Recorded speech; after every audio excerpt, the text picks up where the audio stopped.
Nice car, this one, actually. The Dallara made in Italy, wasn't it? And, Dallara track cars, weren't they?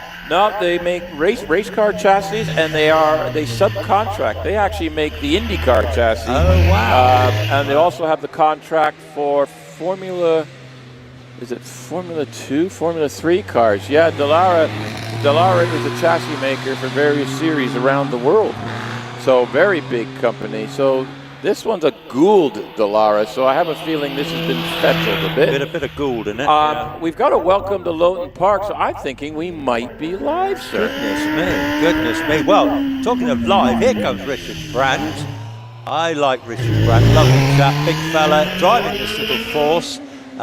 He's a very enthusiastic driver, is Richard. Well, yeah, he's come up from the ranks. He started off in a road-going Renault Clio, of all things, and started developing and thought, I've got enough experience in the courses there. Nicola did a 75.27, so that's a much improvement. So, yeah, Richard came up, started off in road cars and worked his way up and decided, I'm ready for the race car. So there he goes.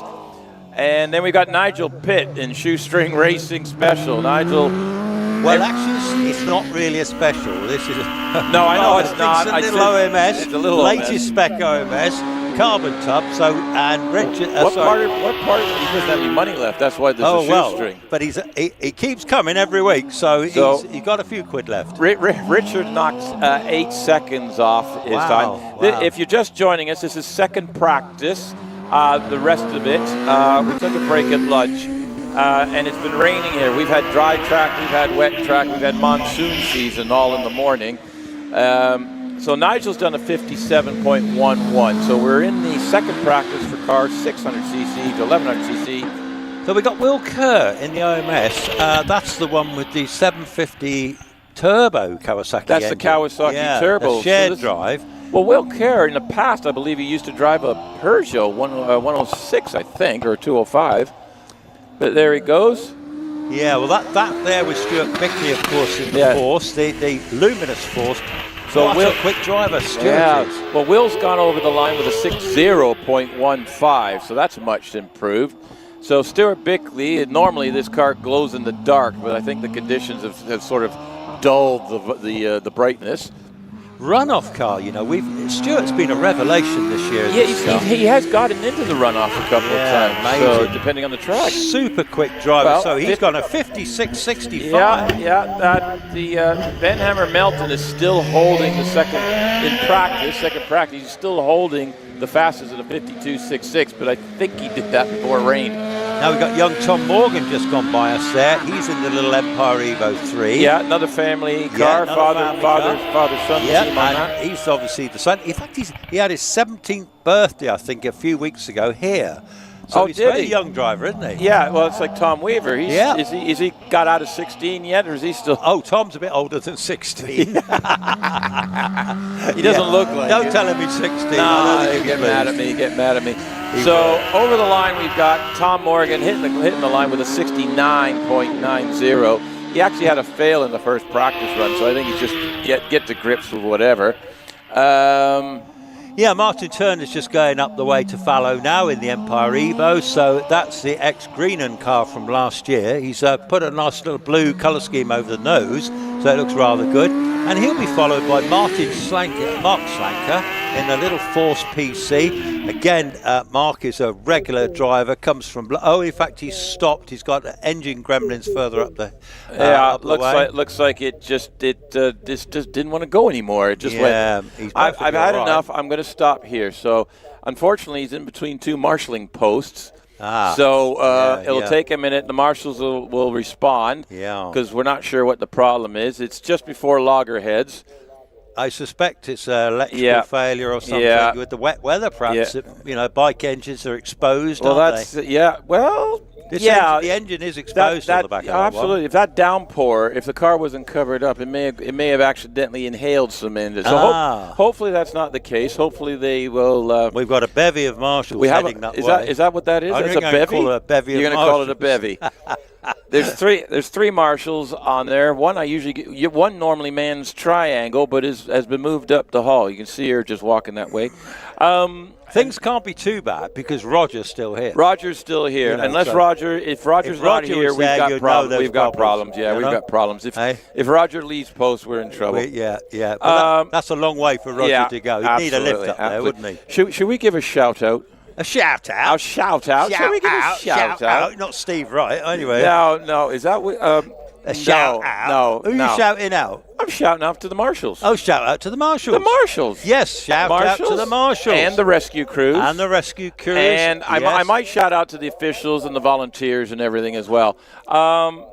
We can't run these events without the volunteers of our rescue crews and especially our marshals, the Orange Army, who are standing out there in glorious British summertime weather, would you call it? Yeah, glorious. It's lovely. It's a lovely day. Lovely. This is a beautiful day. Summer's day. Lovely August bank holiday weekend. We're glad you're joining us. Yes, absolutely. Well, look, the sun's out. Well, you can't ask for more, can you? The sun is out. I can always ask for more. The sun is out. I'm just going to look at it. Have we got any? Are you going to brave it? You're going to brave it, are you? Spectators here now. Look there. And shout out for the ice cream van. Bob's ice cream van. He said he couldn't hear us earlier, but we enjoyed Strawberry Ripple, didn't we? Adrian, thank you for joining us. Oh, my goodness. I hope the weather's slightly nicer in Jersey than it is here. We have somebody writing into us already. We actually have viewers. We have viewers. Essex. Good afternoon, viewers. What you need to do from Essex, Slotar, is basically get a whole pile of dirt, pile it up in a field. Well, the motocross guys do. So why can't we do it for I didn't know there climbing? wasn't any hills in Essex. That's what right. You're saying, Anyway, yeah, shout out to all the marshals, all the volunteers. Thank you so much for continuing to support motorsports. The competitors can't compete without marshals. You'd have nothing to look at, and we'd have nothing to talk about. Hey, it says afternoon from Lincoln, liking the split screen, showing both cars on the hill. Yeah, that was that new thing you were on about. I said that was the new thing. That's the Richard's new thing. doing that, so they're showing the car on the start, so right there. Yeah. So now we've got two commentators in the same booth. We have. That's a bit of a nightmare, isn't it? Really? So Richard and Ellie got to keep. Do we keep up with them, or do they keep up with us? I think they just follow us. Richard's he's in charge of it all. Look, we're just here to make up the numbers, we're just the poor slobs that do the whatever. We are just making up the numbers. But thanks. Anyway. Yeah, Chunder 27. It's looking a little overcast for tomorrow, but the potential for a dry day is there. But you never know with the weather forecast, you know. I'm going to give you a shout out now, Owen. Why are you giving me a shout out? Because you're called Owen Cool. That's who you are. Cool. Pronounce it properly. Owen Cool, my Canadian friend. Yeah, that's me. He doesn't normally need a microphone. No, I have. He's got his Canadian hat on today, haven't you? I have, because they keep mistaking me for American. You know, that must be really insulting. But you're actually from Welsh roots, aren't you? I am. I have all Welsh heritage, and I happen to be born in Essex because that's where my dad was working at the time. Goodness me! Well, you've got around, haven't you? That doesn't sound good. Well, I'll also tell you, folks, he's an ex-Canadian rally champion. You don't have to tell people. Well, I don't know. You're a modest guy, aren't you? I can be. Would you like to see pictures?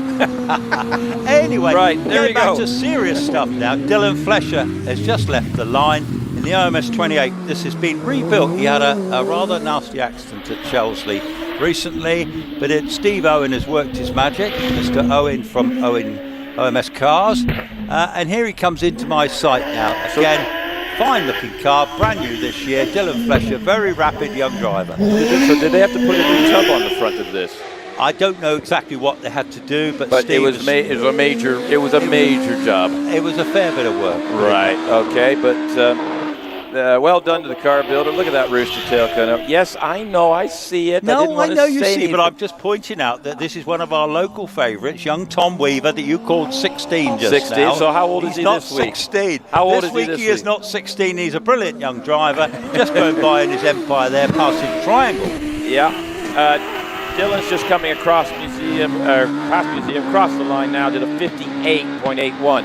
If you're watching online streaming, welcome. Thank you to joining us from a wet Loton Park. This is the end of second practice. We're getting to the end of second practice, and then we're going to have a third practice for all the competitors. Tom Weaver is already up across the museum and going great guns, and it's still very wet and slippery track. Dave Tatham has just gone by us in the DJ Firehawk, the new car this year. Very rapid driver is young Dave.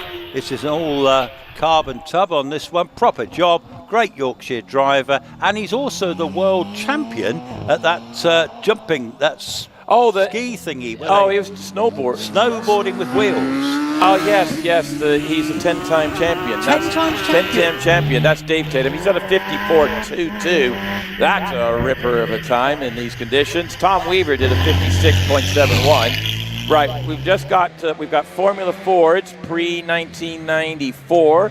This is a very competitive class. Sam Wilson in a Jamin M90 is on the hill, as you can see on the screen. He's heading up Cedar Straight right now. These are all have to run to pre-1994 Formula Ford spec for the period they raced in. So and tell us about Formula Ford. What Formula Ford was basically anybody that's in Formula One nowadays, or used to be in the last 10 years, started in Formula Ford. It was karting, Formula Ford. There's still massive Formula Ford festivals to today.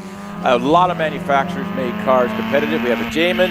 Sam Wilson's just done a 6770. Caroline Ryder in a Van Diemen RF86, which was a very popular car, very competitive in the day. She's on the track right now. Caroline is the mother of Matt Ryder, who's causing havoc in the top 10 championship. Isn't he just? In fact, still within a shot. He is. He's still within a shot of the championship. Anyway, Caroline's coming through. She's on the way up. She is indeed. Yes, she's a seriously good driver. She's an instructor too. I don't know if she instructs here or elsewhere, but she's a really good driver. Son, obviously mother of Matt, who we know is a brilliant driver.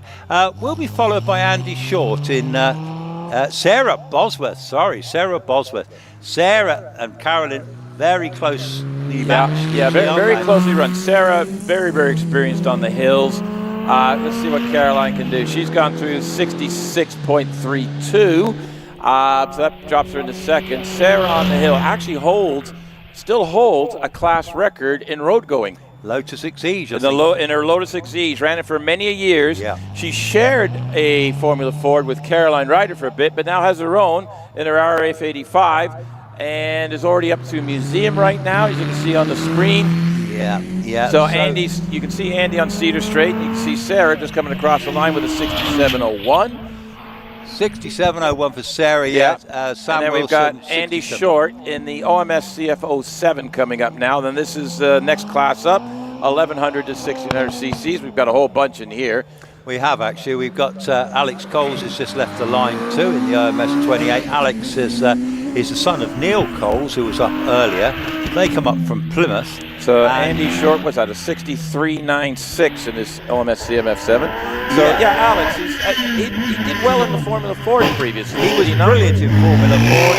He was setting hill records everywhere, but now he's gone up into the bigger classes now, and he's shown brilliant progress already.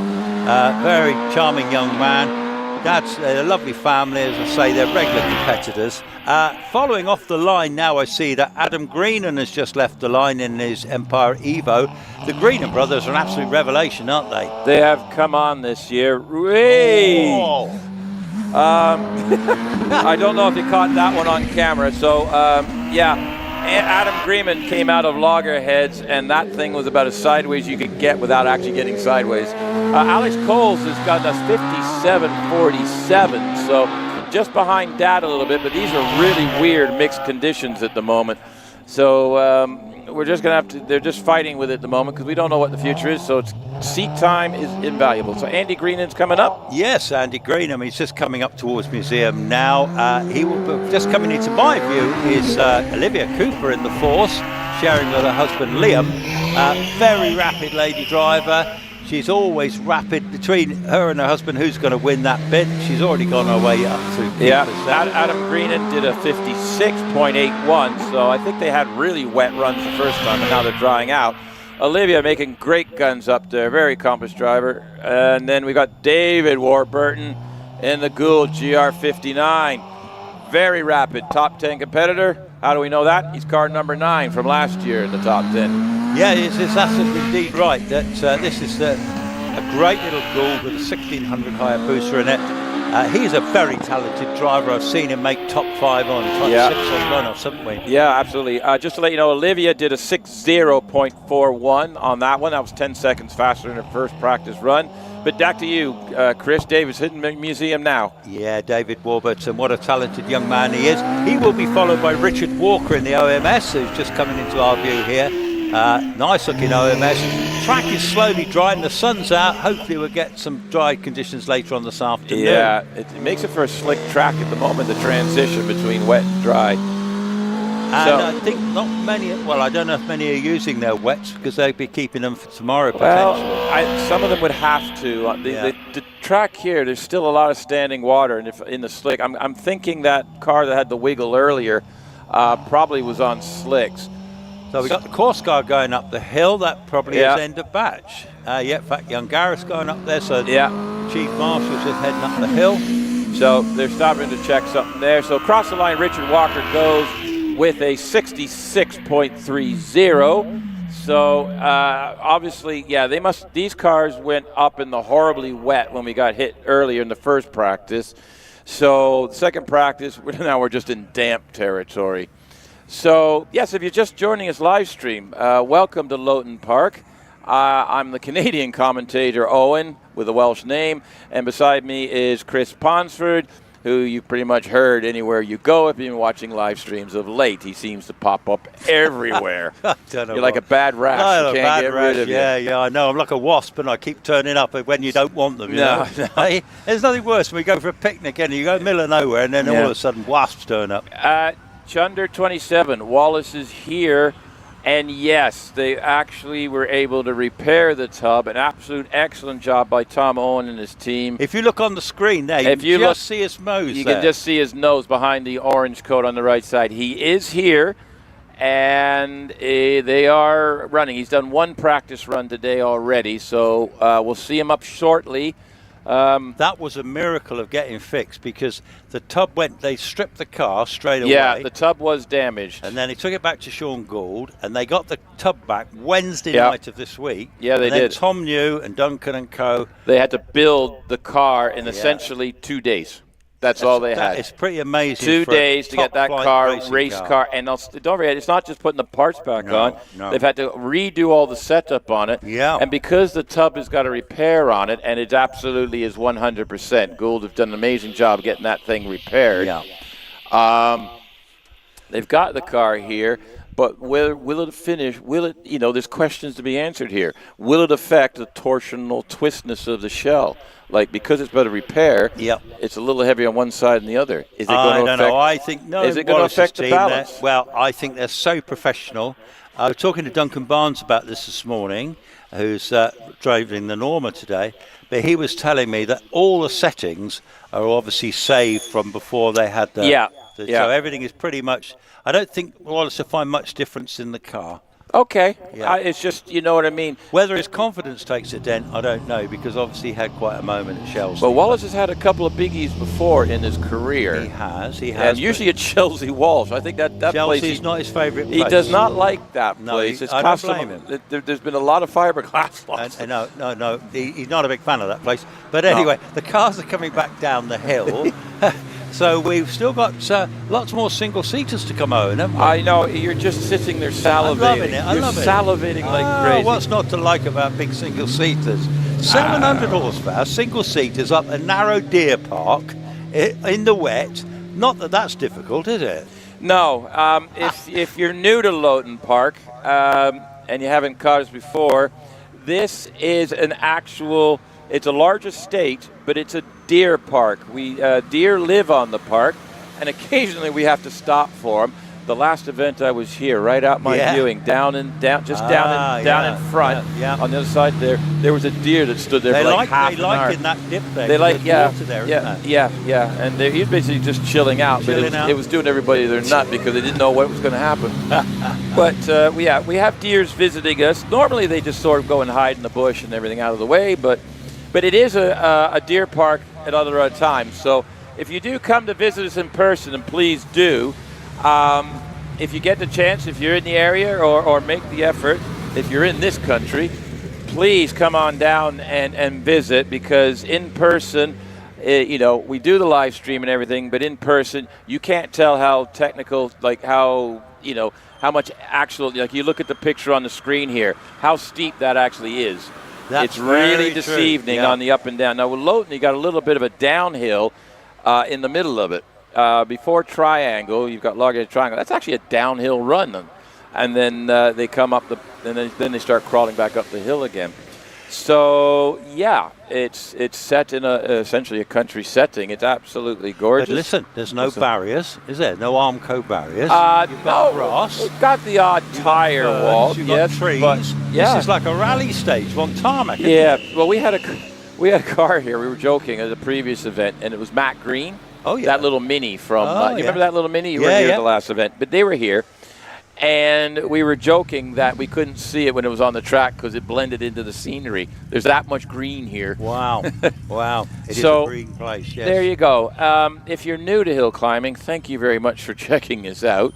If you're experienced hill climber and you just want to see what's going on, today is practice day for tomorrow's next 2 rounds of the British Championship. I apologize, I don't have the numbers with me at the moment. Well, put it this way, tomorrow is the big day. Tomorrow, if you're not familiar with hill climbing, we will be doing probably a practice run and then a time run, and then there'll be a runoff before lunchtime. Yeah, so the first time runs in the morning. So all the competitors get 2 normal time runs for the day for their competition in classes. But for the runoff, you get after the first time runs, the top 12 fastest cars, regardless of class, go into the runoff. Correct. And the top 10 get points. And top 10 get points. And there's been a few upset surprises and shocks in the top 12 this year. There has. In fairness, we've had Stephen Darley in the runoff at Wiscombe in the Subaru. Oh, he did make the top 12. He did actually make it, 12. And Damien very nearly made it, but at a slight moment. Right. So that's a bit of a first. The conditions were tricky. It was wet. But of course, that Subaru, as we know, is four-wheel drive. Yes. Very well-driven car. Lots of power. So it took advantage of the conditions. He did. So we'll have tomorrow. We'll have the practice, time run, and a runoff. Yeah. We may have a tin top runoff as well, perhaps. Possibly. No. The tin top championship, I believe, is next weekend at Prescott and the final round back here. Gotcha. And then in the afternoon, we'll have another time run and another runoff, and then another runoff. And those runoffs, folks, are amazing, aren't they? Yeah. You may want to turn your speakers down for that one. Chris and I do love a good runoff. We get excited. Who have we got on the hill now? Well, this is Graham Williams in the OMS 2000M, and I believe this is a 1600 car. We better have a look. Yeah, we better get on. We better a bit more organised here. Yeah, we're so busy chatting after lunch, aren't we? Hey. I'm just checking because we've had some double-driven cars. The big cars that just went up were double-driven cars. So this is Graham Williams, car number 78. It's out of sequence, that's why. This is an OMS 2000M with a 988cc engine in it. So we're on the 600 to 1100cc class. It's only got a small little 968 in it. Page 13 in your program, ladies. Yeah, this one is a bit out of sequence. Yeah, we're out of sequence here a little bit. Then we've got... what do we got here? Morgan Jenkins in a Pilbeam 97. This is the son-in-law to the owner of the car. We'll get back to it. This Pilbeam, 2013 model. Correct. It was built. Spot on. We remember I'm getting there. I double-checked this morning. So across the line, Morgan, we got... so Graham Williams got across the line. I didn't get the time on that. Sorry about that, folks. But Morgan Jenkins is already heading up into museum. So we've actually got racing cars over 2,000. Yeah, now we've got the big cars. The big boys. So Morgan Jenkins across the line with a 59.12. That's 2 seconds quicker than morning practice. But we've got everybody in the kitchen sink in this group. So hang on. Let's see what they can do in the damp conditions. Yeah, this one's Anthony Hunt that's just gone by. It's going up Cedar Straight in the Gould DJ55. Terry Gray's his car, this one. It's a shared car. Fabulous looking bit of kit, actually. Lynn Owen, actually, this is the wife of Steve Owen. This is Mrs. OMS. This is Mrs. OMS. This is Mrs. OMS, yeah. We got a big wasp come to see us in the thing as well, haven't we? We're going to be brave here. We're just going to say... What's this we being brave? I'm the one stuck in the corner. No, right, pay attention. Lynn just dropped the wheel off on the inside of the cedar straight there. Just touched the grass a bit. She gathered it back up again. But she's still all right. She's okay. She's still going. She's still going, and she's approaching. In the meantime, that wasp is still going. Right, here we go. Let's stay focused. So we are focused. Are we? Very focused. So Lynn is in probably the factory OMS 28 RPE. Yeah. So Steve has done a 57 in that car. Lynn's just gone across in the 63.21. So again, we were in mixed conditions earlier. You'll see on the screen, if you're watching on the stream, that the top times in the first practice, it got wet somewhere partway through. So he's gone. He's gone. The wasp is gone. He's gone. Don't panic. Bernard Kevill. Bernard Kevill shares this car with Simon Andrews, and they flip between this car and their little Formula Ford. They brought the big car today, the OMS 28. Yeah. Yes, they certainly have. Just gone across the line in 56.46. Now, here's an interesting car. She's leaving the line. Yeah, this is Alex's Summers' own built car that he built for wife Debbie and mum Lindsay, and dear old dad stole it for the weekend. They did. In fact, they call it the AFS P4T. Here it comes now. It's built over 7 years. What a stunning looking car. Runs a V6 engine in the back of that one. Beautifully turned out. What a piece of engineering to build it that is. car. Yeah, it's basically built in his backyard. So Richard's jumped into it. Now Richard's a little snug in the shoulders in this car because it wasn't designed. So he is kind of wedged in there a little bit. But and funny enough, he's sharing the car with Richard Spedding, whose own car is out of action. Yeah, that's so right, car Richard. number 7 is actually. So this is an interesting situation here. So we can see what Richard does in this. This is going up against all the other guys. So a 57.72 in the wet. Right, here comes Sean Gould, builder of the Gould cars. This is the latest car. There's a little bit of a moment coming. Yeah, rear wheels locked them up solid. And this is Matt Ryder's speed for later on in the day. It is, and Matt is still in a chance for championship. Yeah, Sean actually is still, I think, the home record holder here, isn't he? Or has Wallace got it now? I think Wallace has got the outright record here now. Okay, Sean has held the record here. He has. Oh, and he's had a spin at the top there. He's had a spin coming out of fallow. No damage to the car, but unfortunately, 180-degree spin. It actually looked like the rear brake bias was slightly off, because you know how he locked up just here coming out of triangle. Yeah. But it was like he braked a little bit too hard and the back wheels just locked up a little bit. Got going again, but it looks like almost the same thing happened there. It just got a little bit on the back end, tried to catch it, and he's just spun it around 180 degrees. The main thing, though, no damage. No harm, no foul. And it is practice. It's in the damp. And Graham Wynn is the victim of this one. He's not a victim. He's just going, well, my tires are warm now. I get to go around again and line up. Have another go, Yeah, so there's a replay on screen for you folks. So there he goes into the corner, and back end just lost grip, came around. So somewhere between the braking and back on the power, just it shows the track is still very slick. Yeah, and I'm not sure if he was on slicks or wets. It looked like he was on wets, to be honest. It did look like wets. When he stopped down here, I saw the groove. So I believe wet tires. The main thing, everyone was good. The car's fine. He's fine. It'll go back to the paddock, and that'll be a failed run, but it will matter. be run, but he'll be able to give data back to Matt and say, look, here's what the track's doing, here's what the car. They may be doing a setup change. They're constantly testing and tweaking. Now, one of my favorites is on the line. That looks like Lindsay Summers. Are you biased? No. Lindsay's driving is sharing with Alex today. She's had a choice today. Oh, really? Of the Formula Ford. Yes. Right. This big bruiser, right? Could have brought the Firehawk out. There, the Firehawk, the Firestorm, or Alex's other car. How about that lot?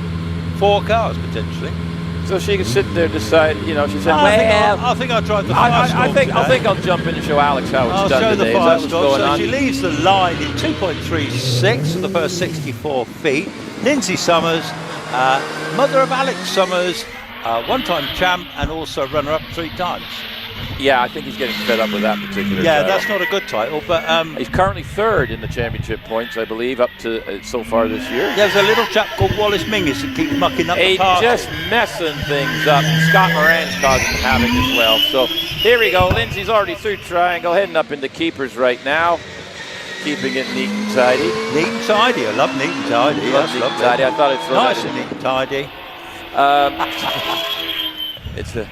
So you can still see there's still a lot of rooster tail in places, so there's still a lot of moisture on the track. It's not drying. We don't have any breeze here at the moment, and it's taking, unless we get the sun out, that track's going to be damp. Here's another favourite of mine, the old Tigger. Tigger SC83. It's an 83 car with a 2-litre Ford or Vauxhall engine in the back. I think it's a Vauxhall in the back of that one. Old car, but nice, isn't it? Yeah, it's old school wings and slicks car, if you will. Tigger was a big manufacturer, but they actually made Group C2. Did they? They did the small Group C. Oh, wow. They did make those chassis. Wow. Lindsay did a 6-0. Inian Price, our Welsh rally driver star from the past, driving a single seater now, loves the wet. He's driving his Force TA 1600 Hayabusa engine in the back of it.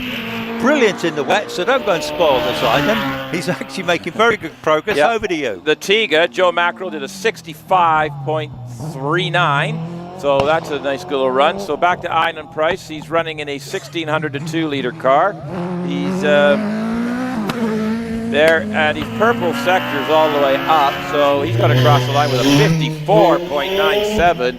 Nobody's anywhere near that. Inian would happily keep the conditions like this all weekend. Simon Barnwell in a Formula Renault Tatis. So this was originally a circuit Formula Renault car, converted. I don't know much conversion to the hills, but you've got a bit more on Simon, haven't you? Yeah, I think basically that hasn't really done too much to it, I don't think. It's got the 2-litre 16-valve Renault engine in it. It's quite a heavy-ish car because it's built for the circuits. Yeah. And, of course, it was basically there are lots of cars like it in the race. Yeah, they're all one make series at this point where all the chassis are the same. It's also a longer wheelbase than some of the more competitive. But he's done a 65.83 across the line, so that puts him 9th in second practice. Now here comes Graham Wynn in the Gould. This is Scott Moran's steed, and Scott is right up there in the championship. Graham owns this car. This is the very latest spec Gould. This has got a serious V8 engine in the back of it, lots of horsepower. Well driven by Graham too, isn't it? He's actually been, I think with Scott sharing the car, Graham has actually been able to learn from Scott and has actually been able to pick the speed up in the car and improve on his PBs and personal bests. But he's sliding around the museum, just going to honk it across the line quickly, and 54.58. 54.58. Aaron Colborne just gone by in the Van Diemen Formula Ireland car, this one, made in 02. This one, very prettily turned out car, actually. We see quite a lot of this car now. One of the prettiest cars on the hills, isn't it? Yeah, it's a good-looking single-seater. It's old school because it's a fairly old car, but it still does the job. It serves its purpose, and it still looks good. It certainly does. Now, talk about looking good. Oops, he just dropped the right rear off in the fallow there, but he's got it back together. Anime Furnace in the Swallow. This is new to them. This is actually one of the first times she's driven it in the wet, so they're going to be taking it steady. She's a really good driver. Ollie Wright is also co-driving this car today. Yeah, and Colburn, a 61.48. Was actually a little bit slower this morning's practice time, but sitting about 6th in the 1600 to 2-litre class. That's Class K1. Anime? Yeah, so Anime's just coming up towards museum now. She'll be coming across the finishing line fairly shortly. The next car on the line is Kevin Creven in the Pilbeam MP88. But here comes Anime. She's over the line in 66.79. Well done, Anna, getting across the line in these wet conditions. Sitting about 10th in class after second practice. We've still got a few more, but 1600 2-litre. Keith Craven in the Pilbeam MP88. 2-litre engine in the back of this one. Yeah, this is the one with the Millington engine. Kevin Creven actually is from Northern Ireland. He was here earlier in the year when he had his wife and 2 daughters racing. Ah, yes, the Creven family. They were celebrating his birthday. And they brought all the cars over. The 2 daughters, the wife. One daughter and a wife were sharing one car. Another daughter was driving another car. They had a Honda, didn't they? They had several. They had And Renault Clio, I think. Yeah, they had a Clio, a Honda, plus this car. And I think they had another car. I got a feeling they did. Yeah, they had cars everywhere. Yeah, but, so Kevin's heading across the line now, and down on your screen. Oh, he just has a spin at the top of Museum. Yeah, just dropped the wheels off. Ian Tucker in the OMS is going to get red flagged. Slow it down, slow it down, slow it down, slow it down, slow it down. He hasn't seen the red flag or the red light. Oh, no, he's seen still it now. Going. The red flags would be flagging him all the way. He's yeah, they got it now. Stop now. You get that tunnel vision sometimes, just that focus on the track, and it takes, because that came out right late, and you're already into your braking. The speeds coming down here towards Triangle, or you're talking 70, 80, 90 miles an hour, 100 miles an hour on the big cars. You are. So if you just did the last minute, it actually can't quite... Done a bit of damage to his front spoiler. Yeah. So this is Keith Craven. Kevin Creven, my apologies. Yeah. You've got a little bit of wing damage on the right front. Exited Museum, and the car just turned sideways, and the nose went up on the grass. No problem. He's still in the car. The car works fine and everything. It's just we're trying to figure out what to do with the wing so they don't break it anymore. I think the they marshals don't want to damage just it anymore. I think because I don't know if they bring a spare wing with them, because obviously they're here all weekend. Yeah, so if you're watching live stream, you see just the right rear, just dropped a little bit there, so a little bit wide there, comes up into Museum, around the corner, gets back on the power, and boof. Front wheels just slide up on the grass sideways, and it just clinked the wing just a little bit. Nothing major.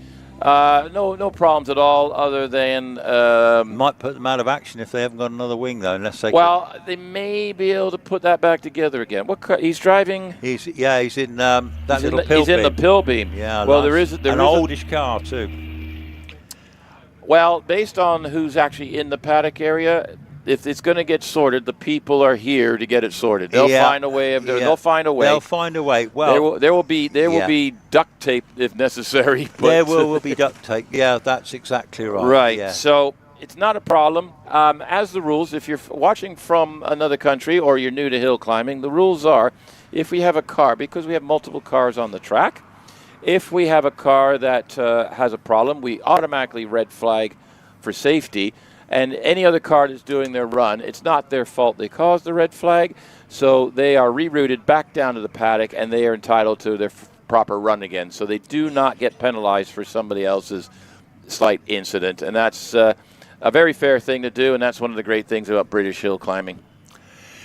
Yeah, it's a very generous sport. The competitors it's a family, isn't it, really? And everyone helps each other out. It is. The paddock, everybody's, we travel around the country and all these different events and all the regulars. And, a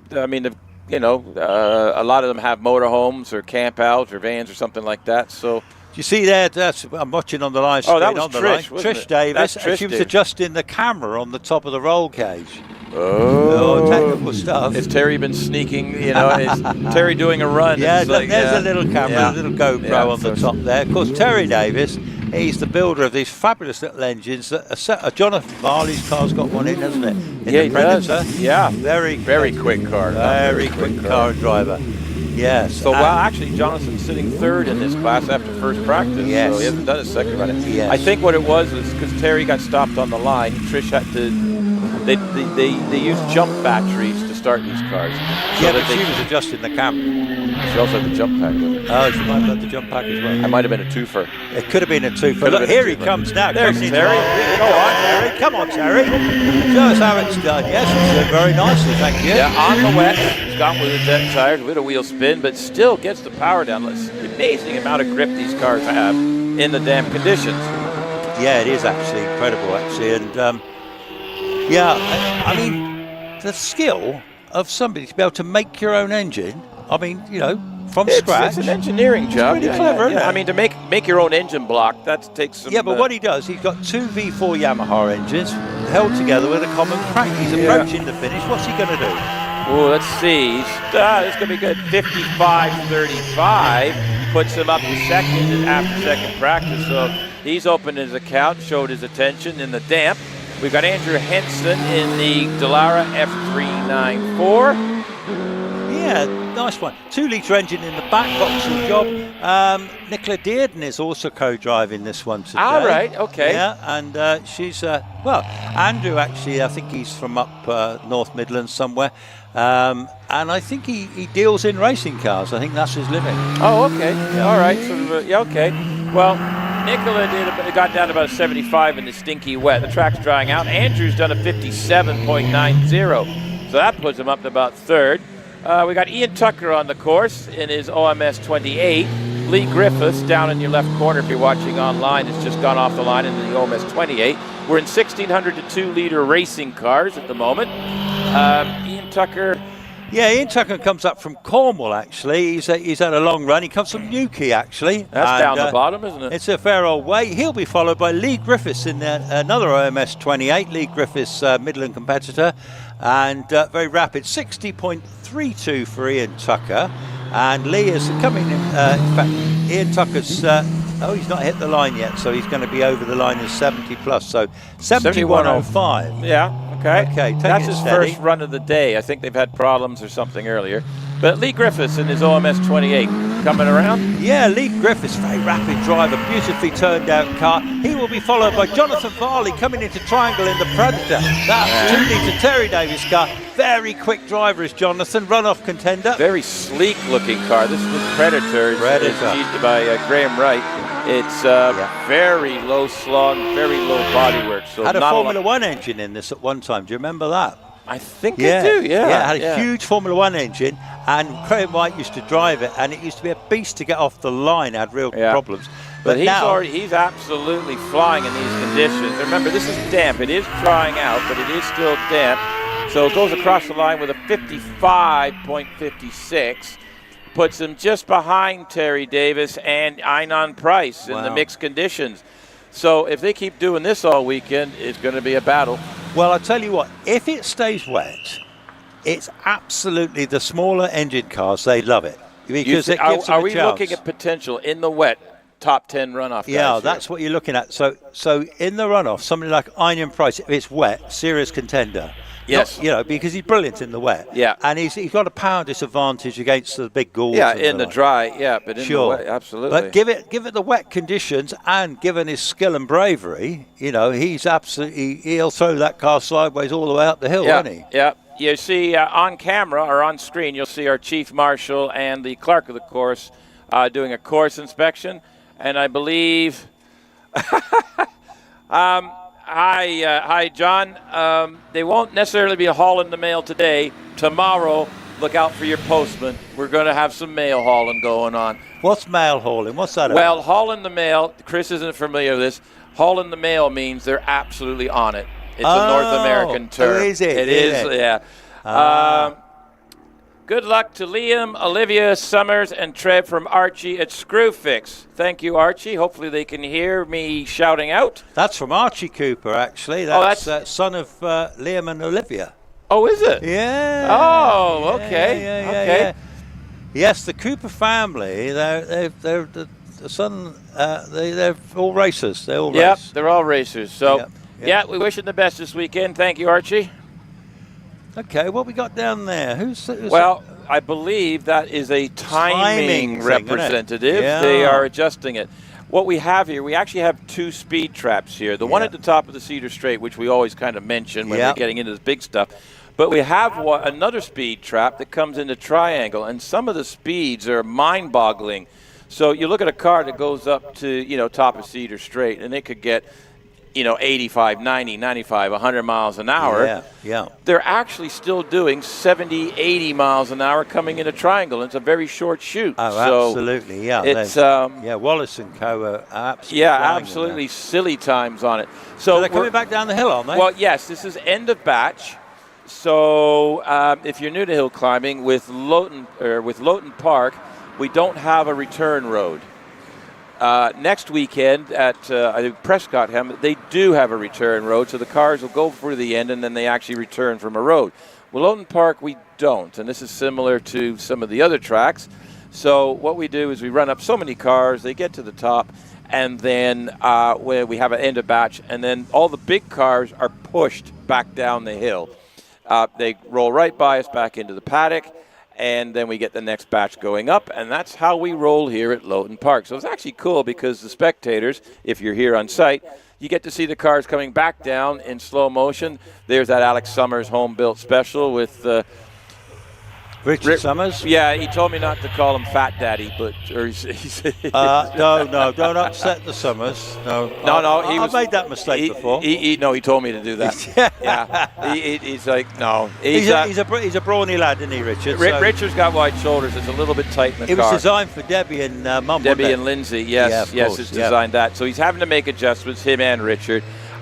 Good-natured about it. It's the first time he's driven it. He's done 3 runs up Shelsey with the car. That was the only time he's done it previously. He told me his arms get all bruised and bashed up, didn't they? Well, he had the problem. They've actually, when he put in the car this morning, where the sides were before, because it's a tube frame car. Most people don't realize it's not a carbon tub. It's a tube frame car. Mm-hmm. That Richards and Shelsey, his elbows are banging on the thingies, on the tubes. So what they've done is they've actually fitted a couple of aluminium sheet pieces between the driver and the tub bars. Excellent. So now, instead of him banging his arm on the tub, he's now just rubbing his elbow. Sliding his arms. He's rubbing. Rubbing. You know, rubbing's racing. Yeah. That's another North American term. Right. So, but yes. You seem to have drawn your sort of band of merry men from across the pond there to your hill climbing exploits now. I'm bringing it.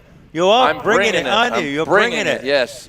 So yeah, for those that don't know Owen, he's a quiet lad, and he's got his Canadian hat on today with the red maple leaf on there. So he says this is his hill climbing hat. People recognise the hat. They recognise the man. Yeah. If I wear this hat, I didn't wear this hat at the previous event, and it was a bit funky, but it was a club event. It was two one day, and I didn't wear the hat. Oh, it was a long day. Oh, you mean your loving fans didn't recognise you? No. But no, this hat. When I wear this hat, we have good racing. We have good racing. So it's the lucky hat. And also good racing already. It's just a practice just watching the practice times, the drivers aren't mucking about. No. They've got to test the circuit. The reason being is we don't know 100% what the conditions are going to be tomorrow. It is forecast is overcast.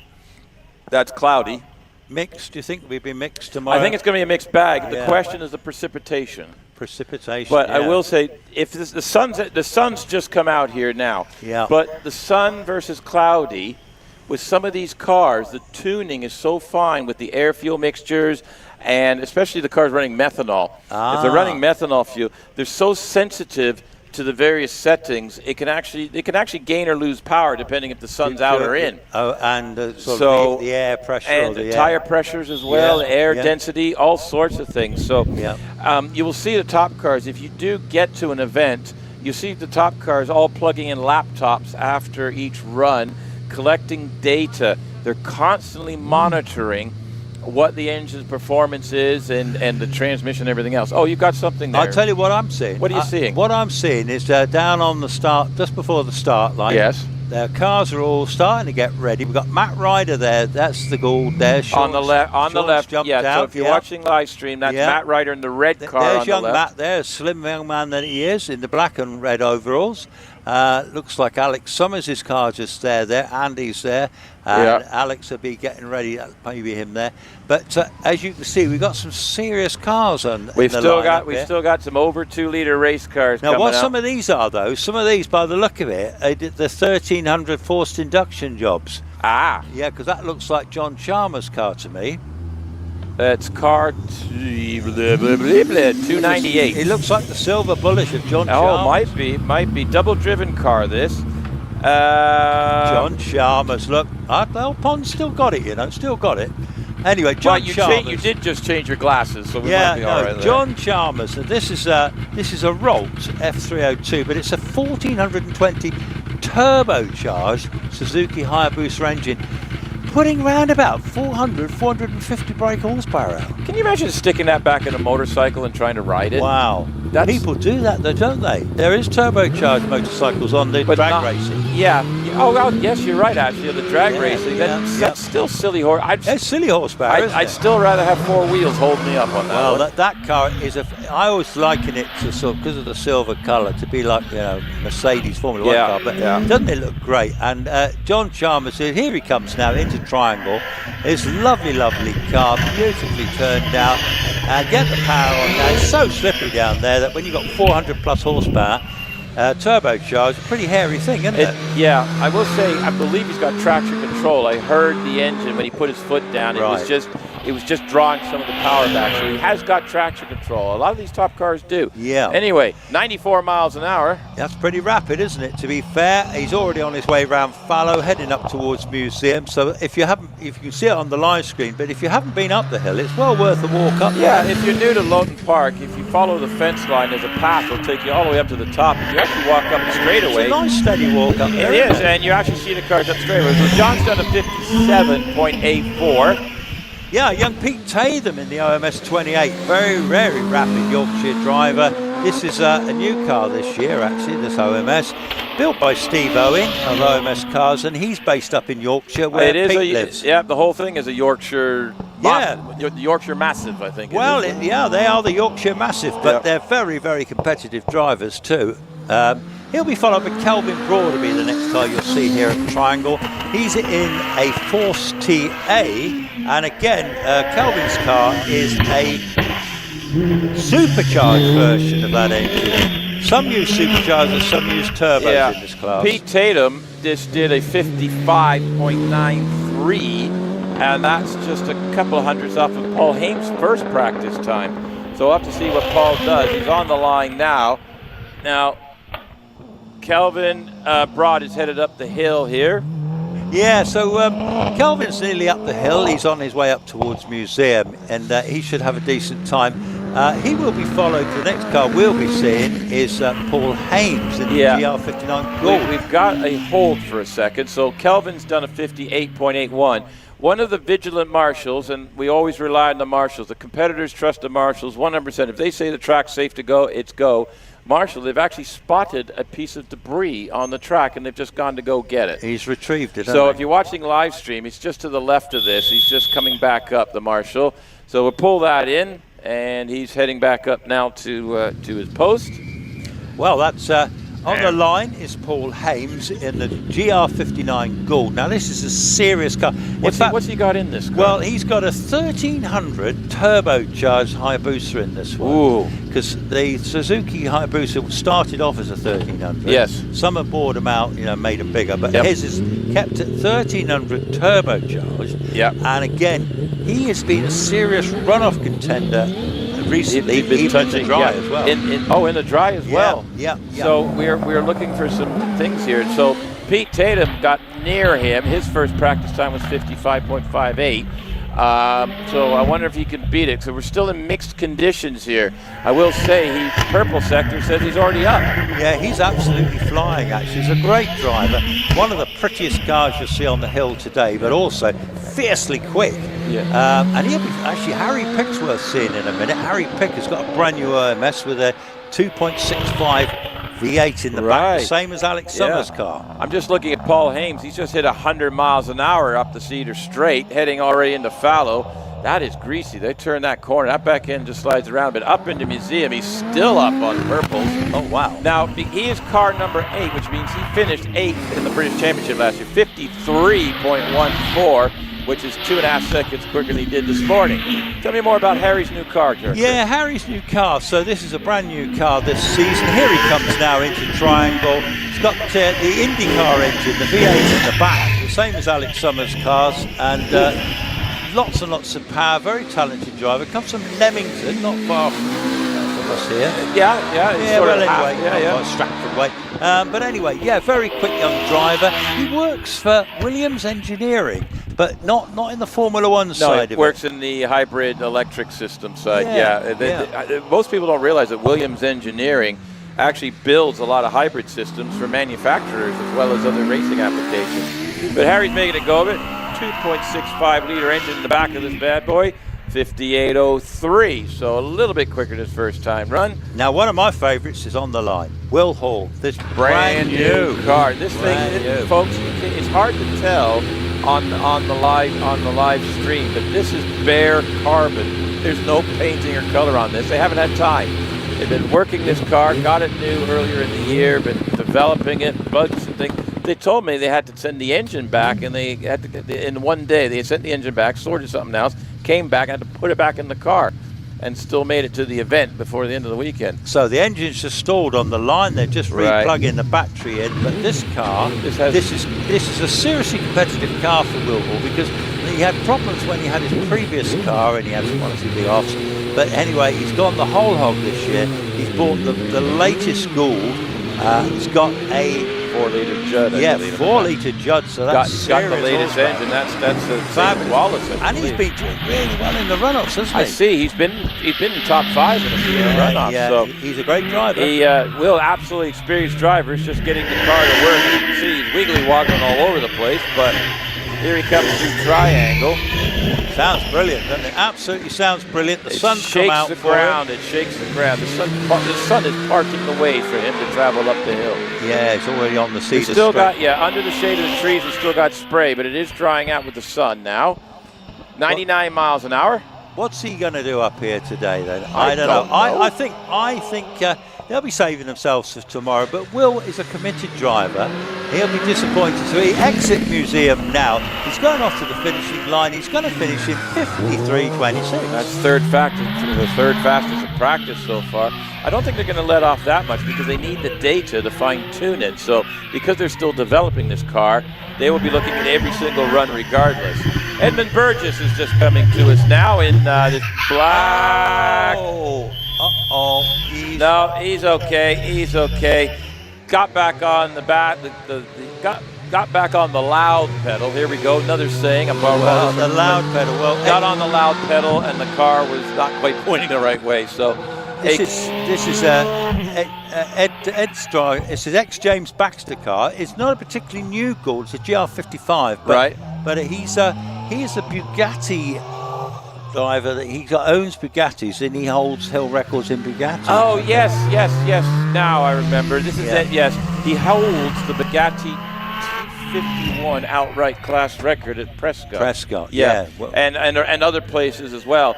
And this is his first year in this big car. He's moved up to this thing. Yeah. And actually, we saw it right at the end of last season when he bought it. But, it looks like Sandra's gone back down. She's got the red flag. They immediately called it because we didn't know where the car was going at the time.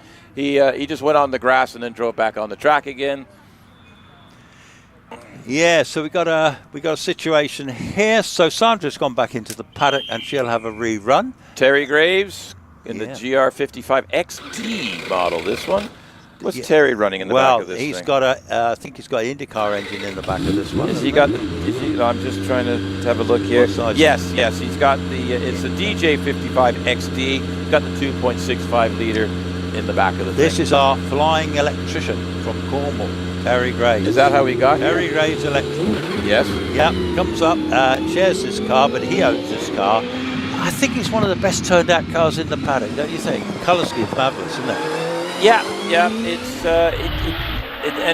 he's kept these colors. So if you see the car, you know it's Terry's car. It's always been very distinctive. These are his colors. This is what he runs. Here he comes down the hill now. Into Triangle. Just to give you an idea, he was doing 82 miles an hour at the braking point into Triangle. Yeah, just before Triangle. Yeah, there's a speed trap there, isn't there? So it's just for that short shoot, they do carry some speed down there. So then they're going up the hill. Still got the haze coming out the back, swirly whirlies. Yeah, he's just approaching Fallow now, isn't he? And he won't want to be doing any dramatic drama to here today. He wants to have a successful, steady run up Steve Owen, Mr. OMS, is on the track with the bright green OMS.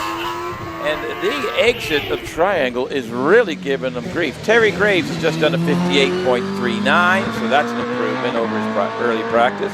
So Steve Owen, and what engine you got it back in this? Yeah, do we know? this one a hybrid. Hang on, no, he's got a 2.8. 2.7. 2.7. He'll have probably an IndyCar engine, isn't it? That one? Might be. Yeah, I think it's a V8 anyway. Yeah. And yeah, Steve is a great. I think he's built. Is it over 300 cars? He's got a lot of cars in every engine size as well.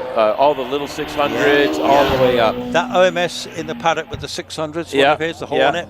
56.18 for Steve Owen, so he's about 11th quickest. Simon Andrews, as on your screen right now, is just heading up into the museum.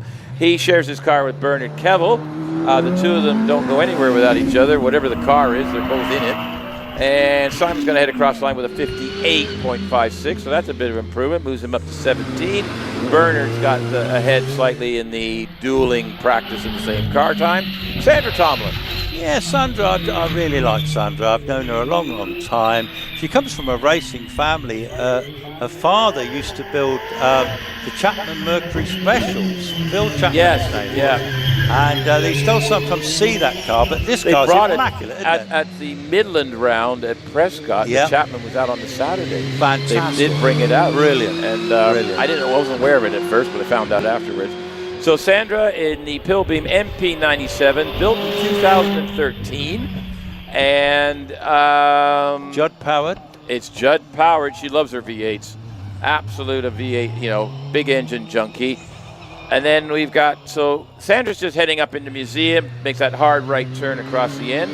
Now this is young Jack Cottrell. Now Jack is in the Delara Cosworth, again an Indy V8 in the back of that one. Very good young driver indeed, actually. Yeah. The car is quite heavy. It's about the heaviest single-seater in the planet. Well, it's an X-Circuit car. That's correct, yeah.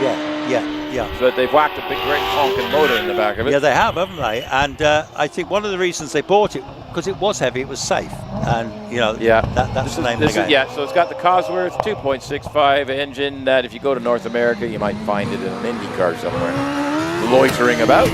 Yeah, there's a story with those engines. There was a load. The reason a lot of them have got them, they were sold off. Here just there. Jack just did a 54.09. That put him up to 6th overall in the class, practice-wise.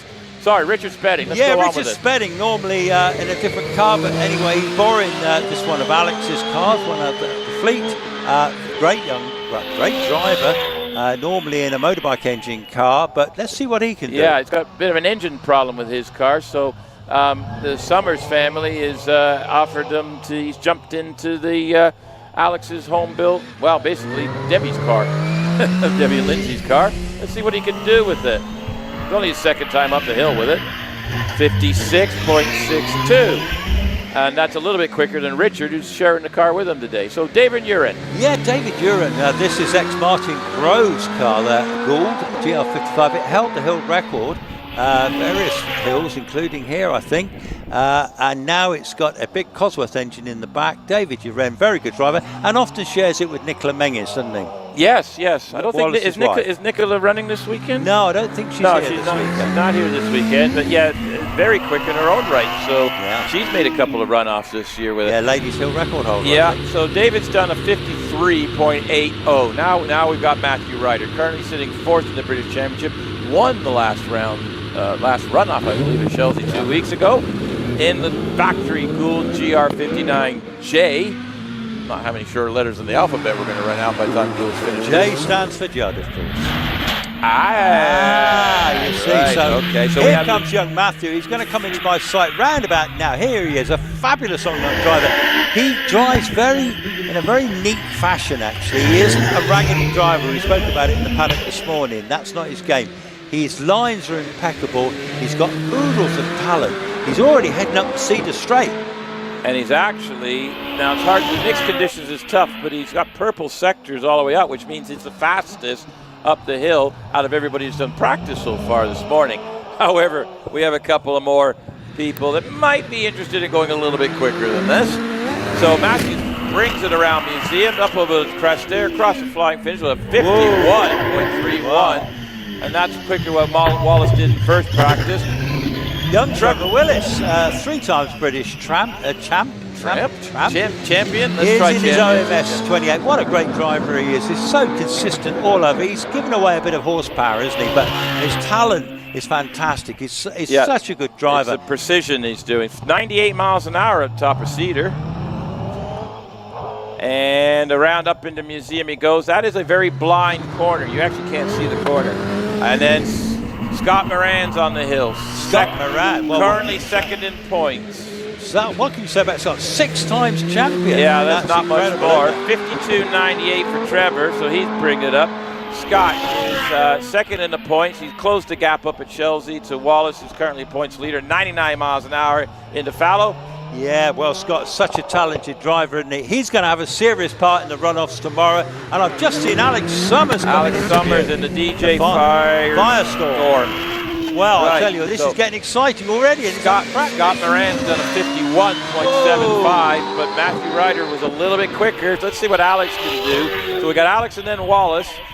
Let's see if they can just say, hey, it's practice. This is my hill. Who's gonna lay down the who's going to put the big elbows out? Let's get the big elbows. Here we go. So Alex is already in Museum, and he's heading up towards the finish. He's going to go across the finish line in 51.6. Now, who's this? This is Wallace Menzies. In the Sellotape Special. The Sellotape Special. I don't think he'd appreciate that. No, sorry about that, never mind. This is a serious hill climb car, a fabulous driver, the Flying Scotsman, as I call him, and he's an amazing driver, isn't he? He's already won the championship 3 times. He's in the last 2 months, he's been on an absolute rout. And other than Chelsea last 2 weeks ago, here he goes. Wow, Wallace, what a terrific car and driver. It sounds magnificent. Looks amazing with those yellow wheels, doesn't it? Fluorescent in the red. I know, I love it. I love the car. Our Chris gets very excited. I do. What's not to like about Wallace Menzies driving that absolutely beautiful Gould? Already on his way through Fallow. Yeah, keep it on the island, Wallace. Very nice. Up to Museum. So I don't think he's going to be the quickest here, but Wallace, they're still, like I said, they're getting data. They're getting the car all back dialed in. Only a 53.08. Now, he did a 51.8 in first practice, so this may be some development going on here. But the top 4 or 5 cars on the large 2-liter cars, basically our top championship runners, are all within half a second in practice. Yeah, I never read too much into these. You never do, but hey, it's half a second. Come the runoff, come the big day, come the runoff. I guarantee Wallace will be on it. There's my little Tigger going up the hill. There you go. Yellow Tigger. We got Andy Tippett in that Brabham BT30X. I've got a bit of story behind that car, but we'll get back to it later. But a beautiful car, and your Tiga's heading up the hill with Robin Johnson. Yeah, the Tiga's heading up the hill, 2-litre Vauxhall power in the back. Old school car. But tell me about your Brabham, because that's a favourite. Right. Well, the Brabham is a BT30. It was actually built in 1969 as a test mule and development chassis for all the parts for the actual Formula One cars. It never actually raced in a circuit, but when it started competing, it's always been a hill climb car since day one. Started off with a Coventry Climax V8 in the back, and that didn't go too far, so it does have the venerable Rover V8 in the back. Isn't that lovely, though? Very lightweight V8, that engine. Sounds magnificent, but yes, and that car's been, Andy's had it he got it in a bucket of, basically a box of bits about 8 years ago. Wow. And took 2 years to build it. Wow. And he's been hill climbing ever since. But it's been a hill climb car since new, and it was a test special. mule. Lovely old It's the very first one they did. Well, we've now gone right back through the program. We're starting again, aren't we? Yes, so this is third practice. We've got a couple of double-driven cars. Now, if you're new to hill climbing, you don't need to start with the race cars and everything. You can actually start with your road car. Completely standard. You see here we've got a Renault Clio and a Peugeot 205. They're running in road-going series production cars. Minimal modifications are allowed by the rule book, or you can just run it completely standard. It doesn't matter, but it's a great starting point. A lot of the competitors you see further up with the fast race cars started out with these little road cars. David Wilson's very quick in this little Peugeot 205. And he's done a 65.18. David Garnett in the Renault Clio did a 67.30. Now, in fairness, their earlier practice times were in complete dry conditions. They actually benefited. It didn't rain until after they'd gone up the hill. So I just want to say, actually, yes, go on. These actually, some of these are pretty modified little things, because Peter Siddle's car, which we'll be seeing Peter Siddle's car is 244 brake horsepower. They are allowed to do, and you can build an engine. It has to be outside. The cylinder head and block have to look and be as originally fitted. The insides are free. The exhaust systems, they have to have the catalytic converter if they're fitted with it, but the exhaust systems are free, and the inlet system is free. So you can change from a single throttle body to multiple throttle bodies. You can stick carburetors on it for all that matters. Those are allowed within the rules, along with some minor suspension. You can uprate your dampers, your springs, and so on and so forth. Ben Fisher, in a pretty much standard Subaru Impreza, has gone up the hill in the 67.31. So it's a great place if you want to start off doing some hill climb, getting involved. You can. You don't need to spend the money on a fancy expensive No, but car. some of these, I know for a fact. They are prepared, Peter Siddle's car has got a very expensive engine in it. It does. It's seriously expensive. That's about as well developed an engine as you'll get in a Clio. And within the rules and everything is fine. But what I'm saying is, you don't need to do that to start competing yourself, and that's what you do. In the British Championship weekend, which we have here, and also the Midland Hillclimb Championship, which is an offshoot. They focus on the three hills, Chelsea, Prescott, and here at Loton Park. And they do 3 rounds at each, I think, across the year. So we have some competitors that run that of the year.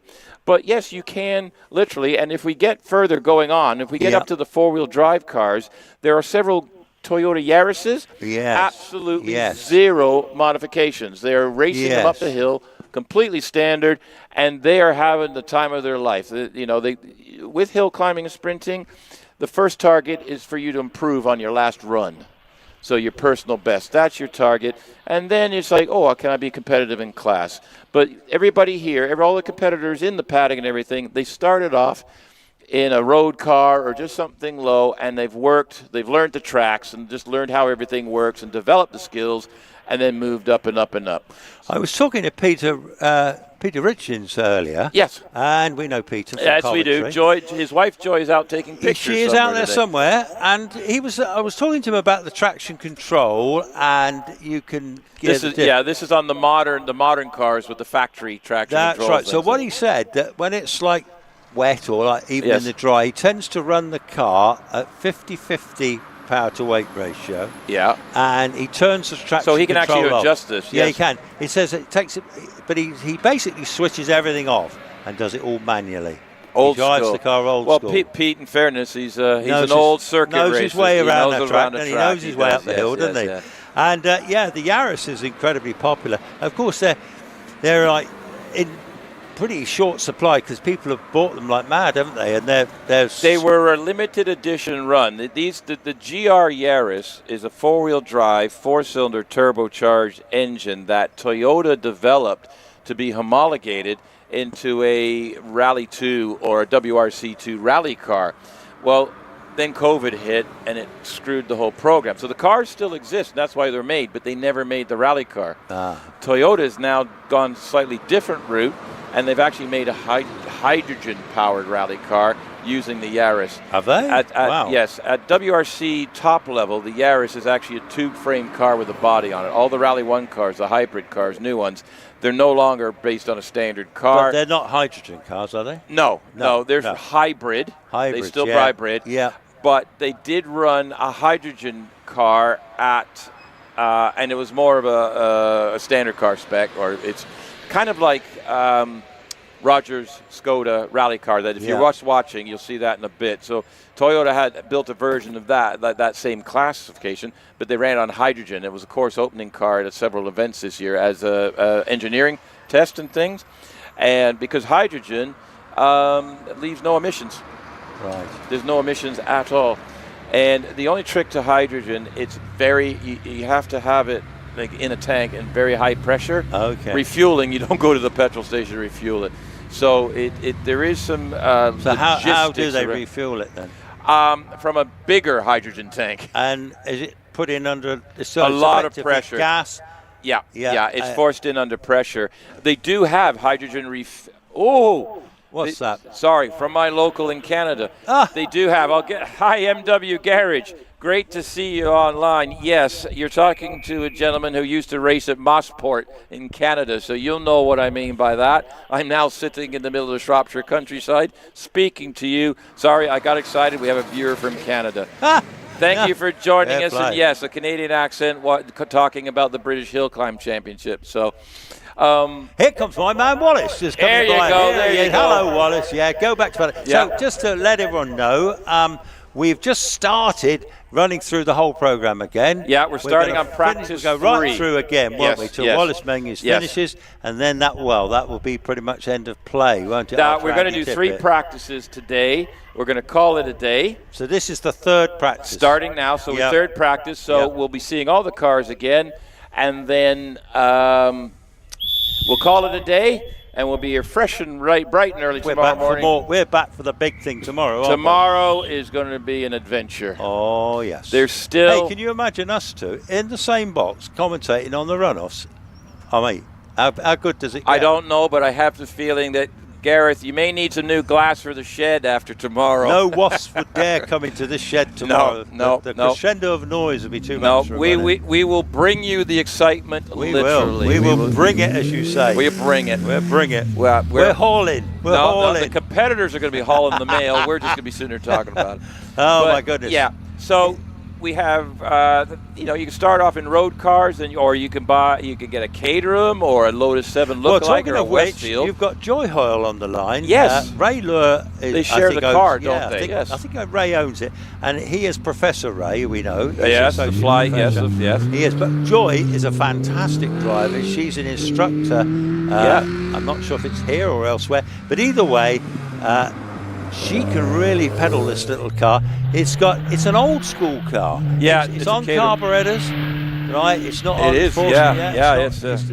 So it's an old school Caterham, very well put together, very rapid too. And Ray was winning the class earlier, wasn't This has actually got a over 2-liter engine in this car. Yeah, it's a Vauxhall red top. But it's been bored out, so it's 2.068 liters in the engine, so it's over there. Now, in program, Joy is actually on page 8 in Class B road going, double-driven car, so she'll go up the hill, and then we'll get a whole bunch of single driver cars, and then she'll come back down in the batch. Or did we have a stop in the batch? Just having a look at Joy's times this morning after first 2 practice. This is 3rd practice now. Her best time was a 65.81. And then we've got, so then we're going to flip back a bit. This is car 756. So this is another double-driven car. This is in class C3 and C. So this is another double-driven car. It's a modified car, Porsche. So but we're out of sequence. We're just running...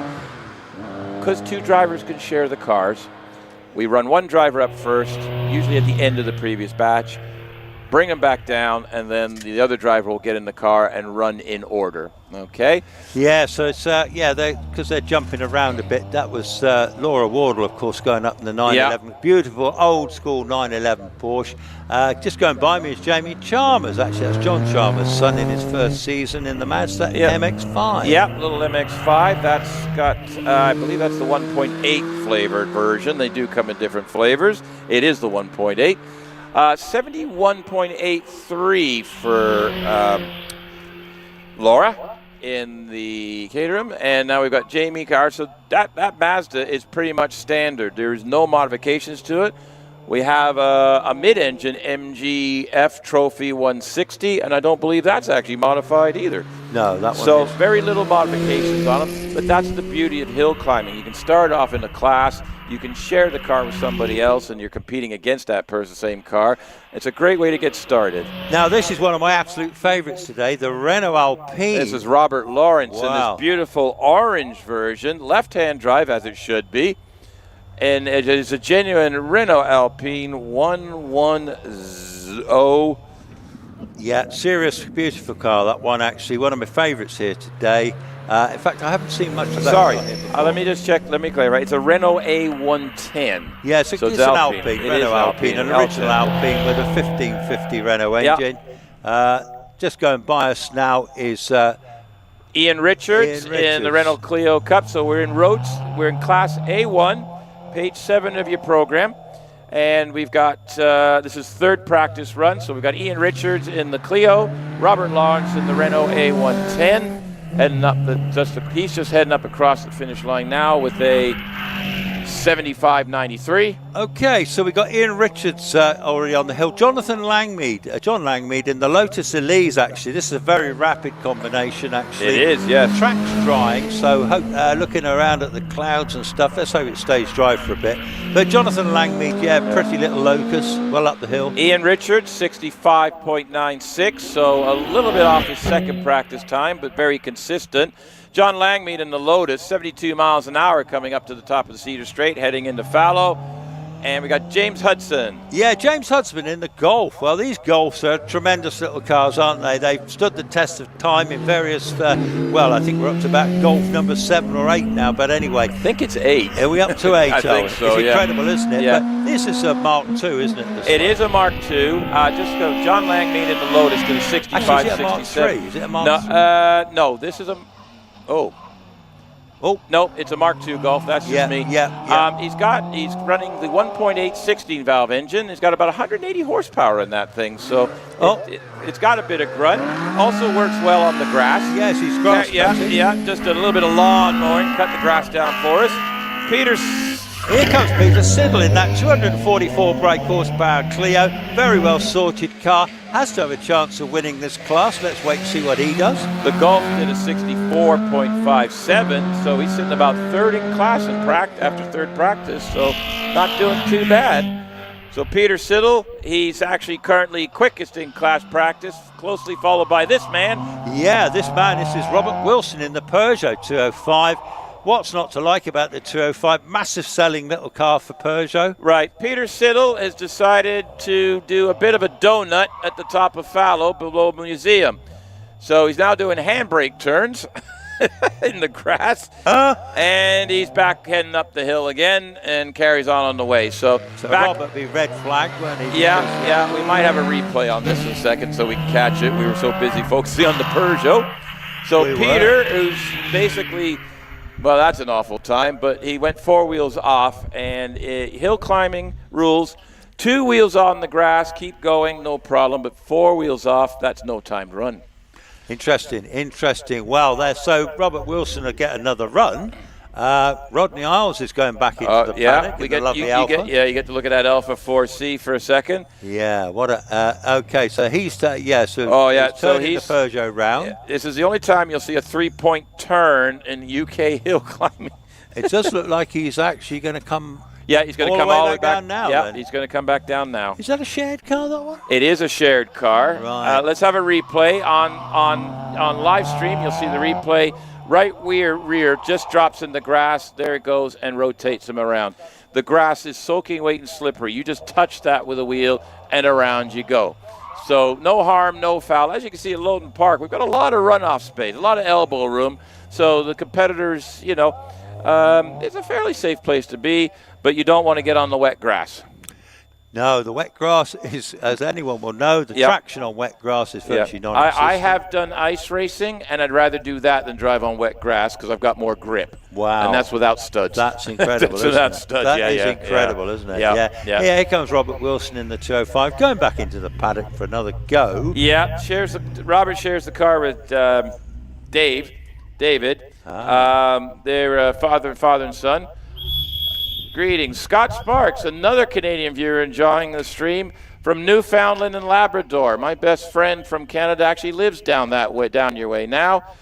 And absolutely, Scott, join us tomorrow. We look forward to you. Hopefully we'll keep you entertained. But I think there's going to be they're going to be hauling the mail tomorrow. They're going to be hauling the mail tomorrow. Well, I tell you what I'm seeing on the line now. That's your new car, isn't it? I'm telling you, Richard York, he's had this car a while. Porsche, it's a 718 GT4 Club Sport. So this is a pretty serious Porsche, isn't it? It's a bit of an unusual one. I remember Benoit, who's our normal technical expert on this, he's hiding at another event today. He would tell us all sorts of spec on this. But it's a 718. It was a limited production run. It's another model everything like that, but it's not a slow car. It is a trick piece of kit. Rapid actually is the word. Well, you can see where the front bumper is with those big holes. The coolers are behind there. Yes, it's got coolers behind the front. This is a water cooled Porsche, this one. So. Yeah, that'll be an oil cooler and possibly an intercooler, radiators, all sorts of. Got radiator world down there. Yeah. You don't want to actually bump the front. But lots of power in this car. He would have driven this car here. So, big lockup coming into triangle. That's magnificent. Ross McDonald in the Porsche. Absolutely old school. I love it. Porsche Carrera 2.7, old school Porsche, worth a blooming fortune these days, aren't they? These are old school Porsches, rear engine, air cooled, aren't they? Yeah, I mean, there is a collector's for them. I mean, obviously Ross has that one to race. You know, that's what he does. Richard York did a 73.39 in his Porsche. Ross was actually a little bit quicker in his earlier practice, and that's car 26 of Tony Adams in the V6 Lotus Exige. This is a serious car. This is a 3.5 litre supercharged, John. Oh, so, yes. It is a serious car, isn't it? That's got some grunt in the back. Got some serious grunt, doesn't it? It's almost like strapping yourself just to the engine and launching the thing. But following it will be Rodney Isles in the glorious Alpha 4C. Now, again, this is something like a 1750 turbocharged unit. And blimmin' heck, is that quick, that car? It is. I was just going, our classic Porsche, Ross McDonald, still did a 65.25, but that's a horrendous lockup in triangle, so very good time. Tony Adams in the Exige has gone across the line with a 66.36. Rodney Isles is already coming up the top of Cedar Straight, 75 miles an hour, and Robert Wilson is his second attempt at the hill. Well, at least he's got some warm tyres now. He's got they're going to be sticky now, aren't they? Stickier tyres. The track definitely drying. I do like the look of that 4C Alpha. That's a glorious looking thing. Yeah. He's going to finish in a time of 63.76. Yeah, that puts him up around third in practice. Robert Wilson's under 2 liter class, so we're just going to drop back to that. And he's what's he doing there? He's not doing so good there, is he? No. He's had a moment, I think they call it. You remember when he did the 3-point turn last time? Yeah. This time he wanted to get a closer look. He didn't quite see it last time. It doesn't look like there's any damage. No, he's had a moment at fallow at the top. This is Robert Wilson in the Peugeot. Yeah, locked the brakes up at the top of Cedar and just slid off a bit. He's been sent back down to the hill, isn't he, by the look of it? He was getting waved then. No, I think he's going to go the naughty box this time. You go to the naughty box and go to the naughty sort. Yeah. No, he's going up the hill. He's done.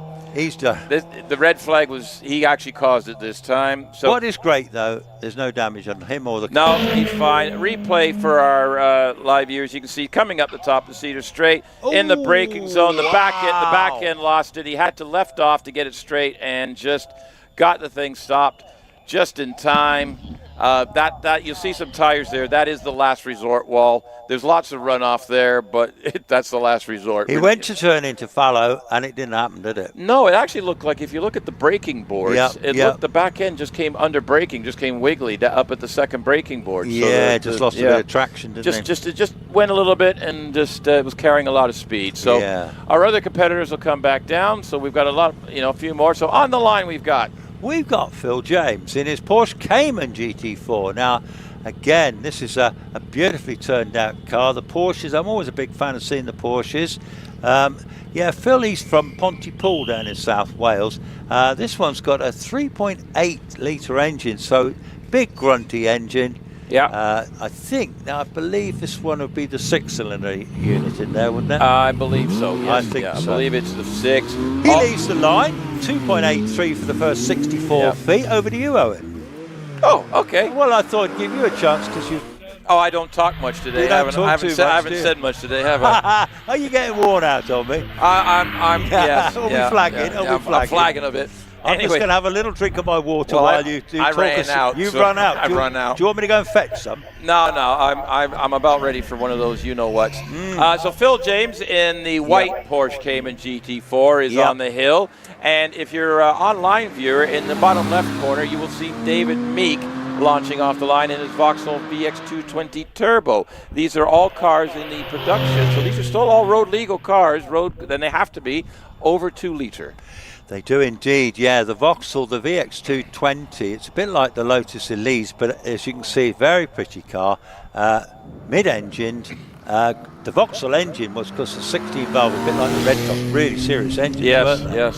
Very popular amongst some of the single seaters. They are still very popular tuner things. You see them in a lot of assortment of different vehicles, really. They're very tunable. Phil James did a 64.71. Yeah, so, so David Meek's on the hill, and he's 79 mile an hour through the top speed trap. I've just had Simon Tarling go through in the 996 GT3, another Porsche, very quick driver. These are the later, when they say the 996s, in 1998, they produced the first of the water-cooled Porsches, didn't they? So the famous 911s, the air-cooled versions, which are now worth a fortune. Yes. They get a bit sniffy about that, don't they, a lot of Porsche owners? Yes, the Porsche owners can get very particular. Very particular. Which is, so if there's any Porsche owners listening on, and if we made a slight mistake, we do apologize.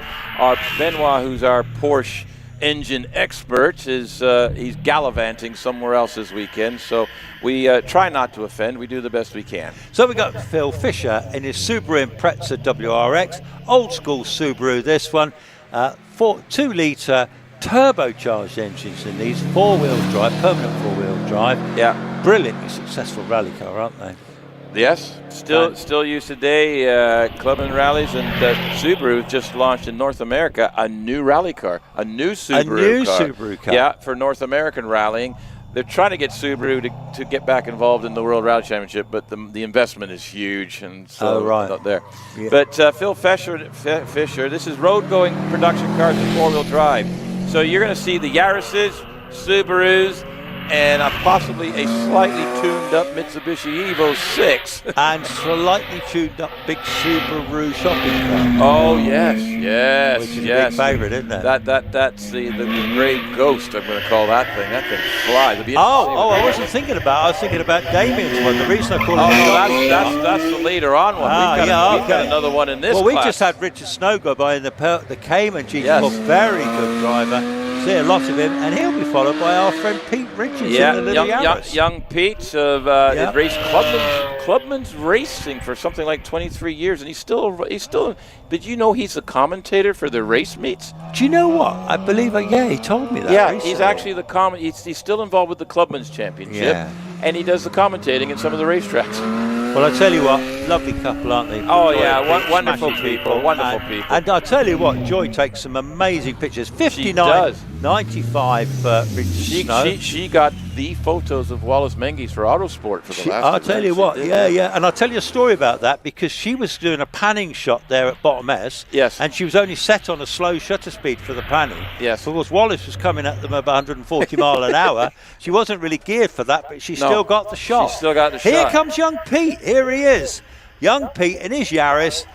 When he puts the brakes on, the lights flip. The ABS. It's the ABS system. It's the new modern car safety. So with the ABS, you brake hard, the ABS engaged. The hazards go on to warn the person behind you that you're braking harder. Is that what? I wondered what that was. That's what it is. It's for people not paying attention. And of course, folk like me who drive old school bangers, right? I'm not used to such technology in my old Volvos and things. No. We don't need that on Volvo. We don't need all that warnings. Stuff. We don't need anyway, so Pete's just coming around the top. Wizzy Izzy Lawrence. Here she is in the Evo 6. Locked up the right front a little bit. Come on, Izzy. Pete's gone across at a 64.68. But Izzy, will she beat that? Because she's getting better and better. She's getting used to it. A lot of horsepower, isn't there? There's a lot of horsepower, but this track's been giving her fit. She hasn't done much on this track, and it's always been in the wet. It's a very technical track, though, isn't it? It is very technical. It's amazing how just changing your line slightly in the corner can gain or lose a lot of time. So we've got Alan Mansfield just off the line in another red Yaris. So Izzy's coming around Museum right now. Full flat on the power. Yeah, well, funny enough, here comes another hazard warning lights of Alan Mansfield in another Yaris, and he'll be followed by Ian Fider. So there's three in a trot, in a white Yaris. So that's a GR though. That one's a track one, isn't it? No, they're all GRs. Apparently, the circuit pack and everything, they're all fitted with it. They're all fitted with it. So Izzy in the Evo's getting better, 64.41. So she finally got ahead of the Yaris. Actually, look, she just beat Pete Ritchie. Yeah, good old Izzy, eh? Oh yeah, she's not that's bragging rights, isn't it? Down in the paddock. Oh yeah. She'll go back and go ha ha ha ha. They are parked next to each other in the paddock. Yeah, but look, she is actually the quickest of the ones we've seen so far. Yeah, she's second quickest now, so that's not bad. I'm just checking the car tuners out there somewhere, probably hanging about behind us. She's the quickest. Second, well, no. In this practice. Yes. But Chris Bareford is still quickest overall. Oh, well, that thing's a monster. The monster. He's a great driver. Yeah. So Ian Fido's working his way up, but the monster just launched off the line, and he's got purple sector before he even got to the 64-foot time. Watch this one, folks. He's coming to us shortly in this grey Subaru. This grey Subaru, and he absolutely. Look at him. Stephen Darley built this car. Chris is driving it. He knows his way. It is a road-going legal car. Can you imagine that? 600 horsepower on the road. Lovely. No. Yeah. I'd be a big fan. Even my rally car's got 115. So, and you're only jealous. And that's downhill. You're only jealous. I wouldn't know what to do with it. You'd love that. You'd be good in that. You'd be all right. You think so? Yeah, you could drive. All right, going to ask Chris to see if I can jump in there for a run. Do a shared drive with him. Yeah. But anyway, Chris, he's from London. He's already on his way up to Museum. Let's see what he could do. I'm just looking at the Yaris's. Ian Fido did a 66.27. Alan Mansfield did a 65.37. And Chris Bareford does like a 61.5. Oh, if you look at his times, look at this. 61.49, 61.46, and 61.51. You think that car will actually go any faster? How consistent is that? That's very consistent. That's awesome, isn't it? Yeah. So he's either hit the limit of the car, hit the limit of the track, or he's stuck in second gear. Well, all I know is he's quicker than everyone else by a mile. It's only practice. It's only practice. I think Izzy and Pete will have a go at that tomorrow. Tomorrow. It's a great class great class to watch. That, isn't it? Actually, to be fair, it looks like we got some flags. Now we have end of batch. We got end of batch. End of batch. It actually says yes. So now we've got all the hooligans that are stuck at the top of the hill. We're going to let them back down again. We got some lovely stuff to come, you know. We do. We've got that Anglia. We've got the Anglia. We've got all the mod prods coming up. Little Nova. I'm going to have to hold it, aren't I? I got to be around for this. It's entirely. Well, if you want to whip down to just get some more water or whatever, you could whiz down and I'll see you in a minute. I think I will. Can you? All right, can you hold the fort? Can you hold the fort? Let me. I think I can cope.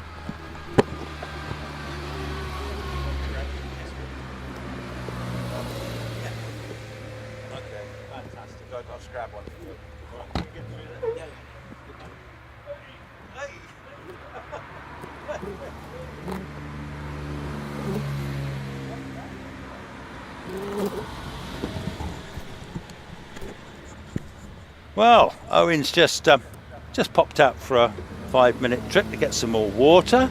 I'm looking out the box here. Spectators on the hill. Bob, the ice cream man, still up there, and catering there. Anyway, we've seen some great racing so far. Even though it's just practice, the sun's come out for us. So I'm thinking we should be. We're going to see what we get next, but I think we should be getting the road going. Specialist production cars, of which we've got some nice Caterhams, the AMS Mattia, Westfield's Caterhams, Westfield and MK Indy. So these cars return to the paddock. They're done for the day now. They'll be back out again tomorrow. So today is purely a practice day. So basically we're working our way towards the single-seaters, and then after the single-seaters will be end of play for today. Anyway, let's just get these back into the paddock and then we'll be on again. Let me just see, is the merchandise shop still open? Yep, merchandise shop is still open. I'm sure they'd be very pleased to see some lovely buys in there. Umbrellas, t-shirts, tops, coats, all sorts of goodies. And I'm sure there's some great deals to be had in there.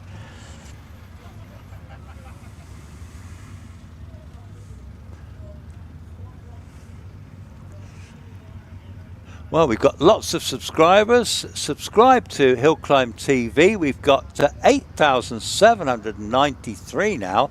We're looking to get the 10,000 mark, folks. So like and subscribe to HillClimb.TV. We'll be doing this again tomorrow when we've got all the time runs. Now, on the line, I can see, it looks like John McQuillan or Mike West in the Fisher Fury. They're getting ready to take their run. And I can see the Mallet Mark 20 of the Nicholsons behind that. And so, yeah, it's going to be exciting in a minute. The sun's out. Let's hope it stays out. Just looking at the clouds, actually, it looks pretty nice out there at the moment. Let's hope that we get a dry finish to the rest of the day. So, looking there, is that Mike or John just coming to the line? We'll find out very shortly.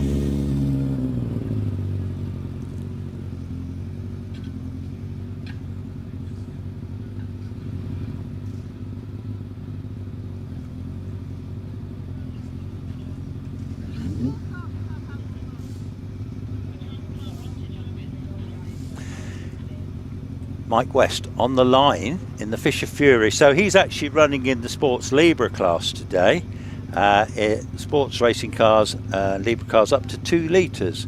Well, this one in his Fisher Fury, he's got an 1198. I think they've got a Kawasaki engine in that one. Anyway, Mike is one of our regular marshals and Super God Marshal. He's been involved with building this car. I think he's making very good progress. Look, a big roll cage on the top of it. He'll be coming into our view, into triangle any moment now. Here he comes now. Motorbike engine car. Sounds absolutely great. Track's drying quite nicely now by the look of it. So they'll be running on slicks, I think. They wouldn't be on wets now. Yeah, definitely on slicks because wear wets out no time and they wouldn't get much grip from them. On his way up the Cedar Straight. And he goes through the speed trap at 71 miles an hour on his way into Fallow, which then goes round a long left-hander up to Museum, which is like a blind crest. They hook a right round Museum and then they pedal it off up towards the finish.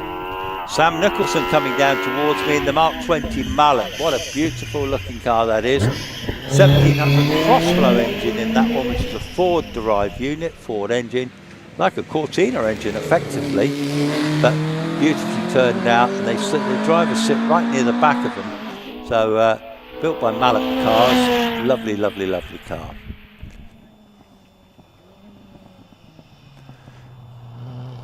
So Mike West finishes in 62.71. In my sight now is Anthony Shearman in the Caterham 310R.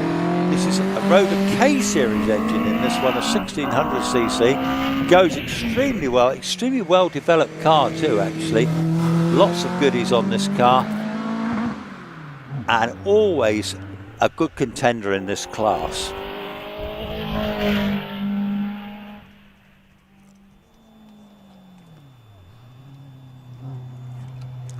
So Anthony's on his way up through Fallow. Here's the AMS Mattia of John Pick. This is Subaru World Rally Car derived, but with a fiberglass body put onto the top of it, so Subaru Mechanicals. 4-wheel drive, and he prays for rain actually, because he says is the only way he'll beat the others in the class. If it's dry, you've got no chance, but if it's wet, that's his moment. So John Peck, here comes Richard Price in the Caterham 7. Very rapid car and driver. Extremely well developed. He's actually the quickest in the class so far. Okay, hang on a minute. My man has just arrived back.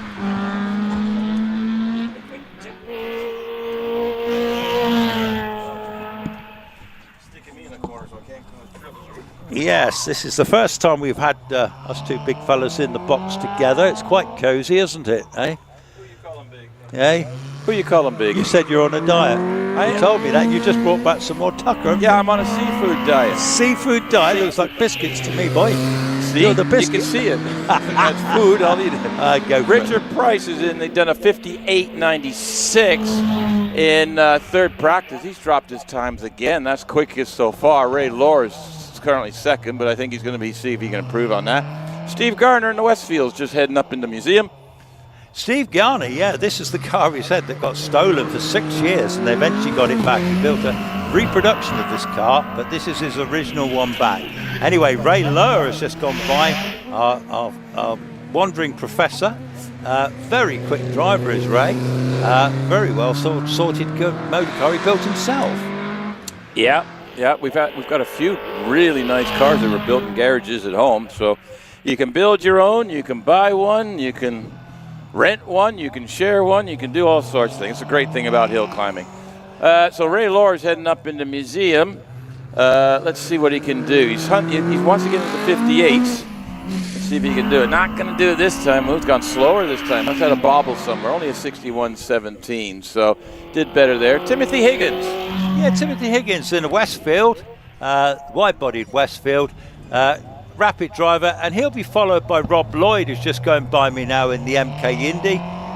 He's already ran Triangle, so Tim Higgins on his way up towards Museum, and he'll be, well, what's the time? Looking at what he's done so far, 60s, he's going to be in the mid-68, 69, yeah, 67, 55. Yeah, so that's consistent. Had a fail in the second practice, but first one's there. Here comes our lovely Anglia. There's the Anglia of Glyn Davis. Glyn Davis. I knew I was getting there. Yeah, I know. I remembered it because I just love that car. The driver, fantastic combination, isn't it? Yeah, it's just got the package. Still a brand new car. It's only been out a couple of times and mostly in the wet. And he doesn't have wet tires, so he's finally got a dry track and he can see what he can do with this thing.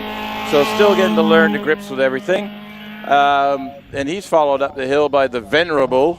I'm using venerable Andrew Russell. I don't even know that's the right context. But anyway, Andrew Russell's heading up the hill in his Janetta G15, just coming through Triangle. Glyn is just coming around Museum now, and if you could hear this thing in person, you got to hear it in person. It is such a sound coming out of this thing. Little 1380 BDA, 76.36. So still sitting around in the 36 department. Now I'll tell you who we got coming now. Gavin Neat in the 106 Peugeot. He is a seriously rapid contender. I'm sure he'll win this class. He's a blooming quick driver. That's a jump. I don't know. Phil Tucker is going to have something to say about this. Gavin, longtime competitor in that Clio, sequential gearbox, very quick, holds some class records in the class. Harewood, I believe, he's beaten it twice. He's beaten his own record, actually. And he has decided that he's going to stop at top of Cedar and turn right instead of left. Okay. Technical hitch, we call that. That looked like a handbrake turn that went wrong. Yes. That's what that was. Well, his car's fine. He's fine. I suspect, I want to see on the replay, but I suspect the right rear tire touched the grass. Okay. Under braking. Did he go on that side? No, he was on that side. Let's just have a look here in the replay. So if you watch, he just went wide and brought it back over. So he had corrected. It looked like it went to the right a little bit, driver's right a little bit, corrected back again, and it just unbalanced and he spun it around. Yeah, it almost looked like sort of the brake bias was sort of geared more towards the back. And yeah, but I think that one there, it's like it wouldn't be, would it? It went a little bit. It went the back. Yeah, it just kind of got a little bit of wiggle on, and the right rear just went a little bit too much to the right, and it just he corrected it. You can see the correction, and he just donutted it around. So didn't hit anything, no foul. He's still the quickest on the hill in this class so far in practice. Tomorrow, if it's dry, he's going to take some beating, isn't it? But it's going to be entertaining, isn't it? It's going to take beating, but I will say. What will you say? I don't know, but that's Roy Holder going up. That is actually the gentleman you described as the venerable Roy Holder. The venerable. The venerable. I saw him in the paddock. He's not venerable anymore. Anyway, here comes the venerable Roy Holder, according to Owen. But anyway, he's coming to me into Triangle. A little lock-up coming in, but he's nicely round. 2-litre Renault power, isn't it? And in fairness, they're great road cars, those, and you can pick them up for quite sensible money, can't you? It's for power and handling, especially if you get the Renault Sport version of these cars. You can't buy anything better off the shelf. Now, Mike Harriman is driving Ray's old car, I believe, they built years ago. It's a Mark I, but it's a lot lighter than the later model one. Yeah, a lot less power as well in the engine. This one I don't think, this one has more power, but originally, this one would have maybe had about 170 horsepower, whereas Roy's car originally would have had about 197 to 200. Yeah, but I know when I talked to Michael about it, here comes Carl Beeman. That's a very well modified Clio. That one is. Now, Carl's been developing that car. He used to be chasing Mike. He's now actually, at the last event, he actually beat Mike. So Mike's got across the line with a 6.045. Roy did a 65.85. So there's a 5-second difference. Let me see what Carl can do in this. Sequential gearbox, new for this year. Has flappy paddles as well, and he's finally got them working right. So we'll see what Carl does in a second here. We've got Jonathan Williams in the Porsche. Let's just see if Carl can keep up with Mike Harriman, because I know he has gone into the 59s with this car already this year. 62.81, so he is getting quicker. He is, but Jonathan Williams just gone by in the glorious original 911 Carrera that he shares with Laura Wardle. Classic. Oh, here comes Stephen Moore in the four-wheel drive Evo 6, last year's Midland champion. Yeah, very serious car and driver, isn't it? It is. He went in a little bit too deep, and so had to bog down a triangle, so lost a little bit there. But Jonathan Williams in the Porsche is just coming across with a 65.88. Stephen Moore. Yeah, Stephen Moore. Now, he is one good driver, and the boys in the Legacy, Stephen is determined to beat him. They seem to have his number at the moment. But anyway, here comes Stephen approaching Museum. Here comes Phil Tucker in the glorious little Nova. Whoa!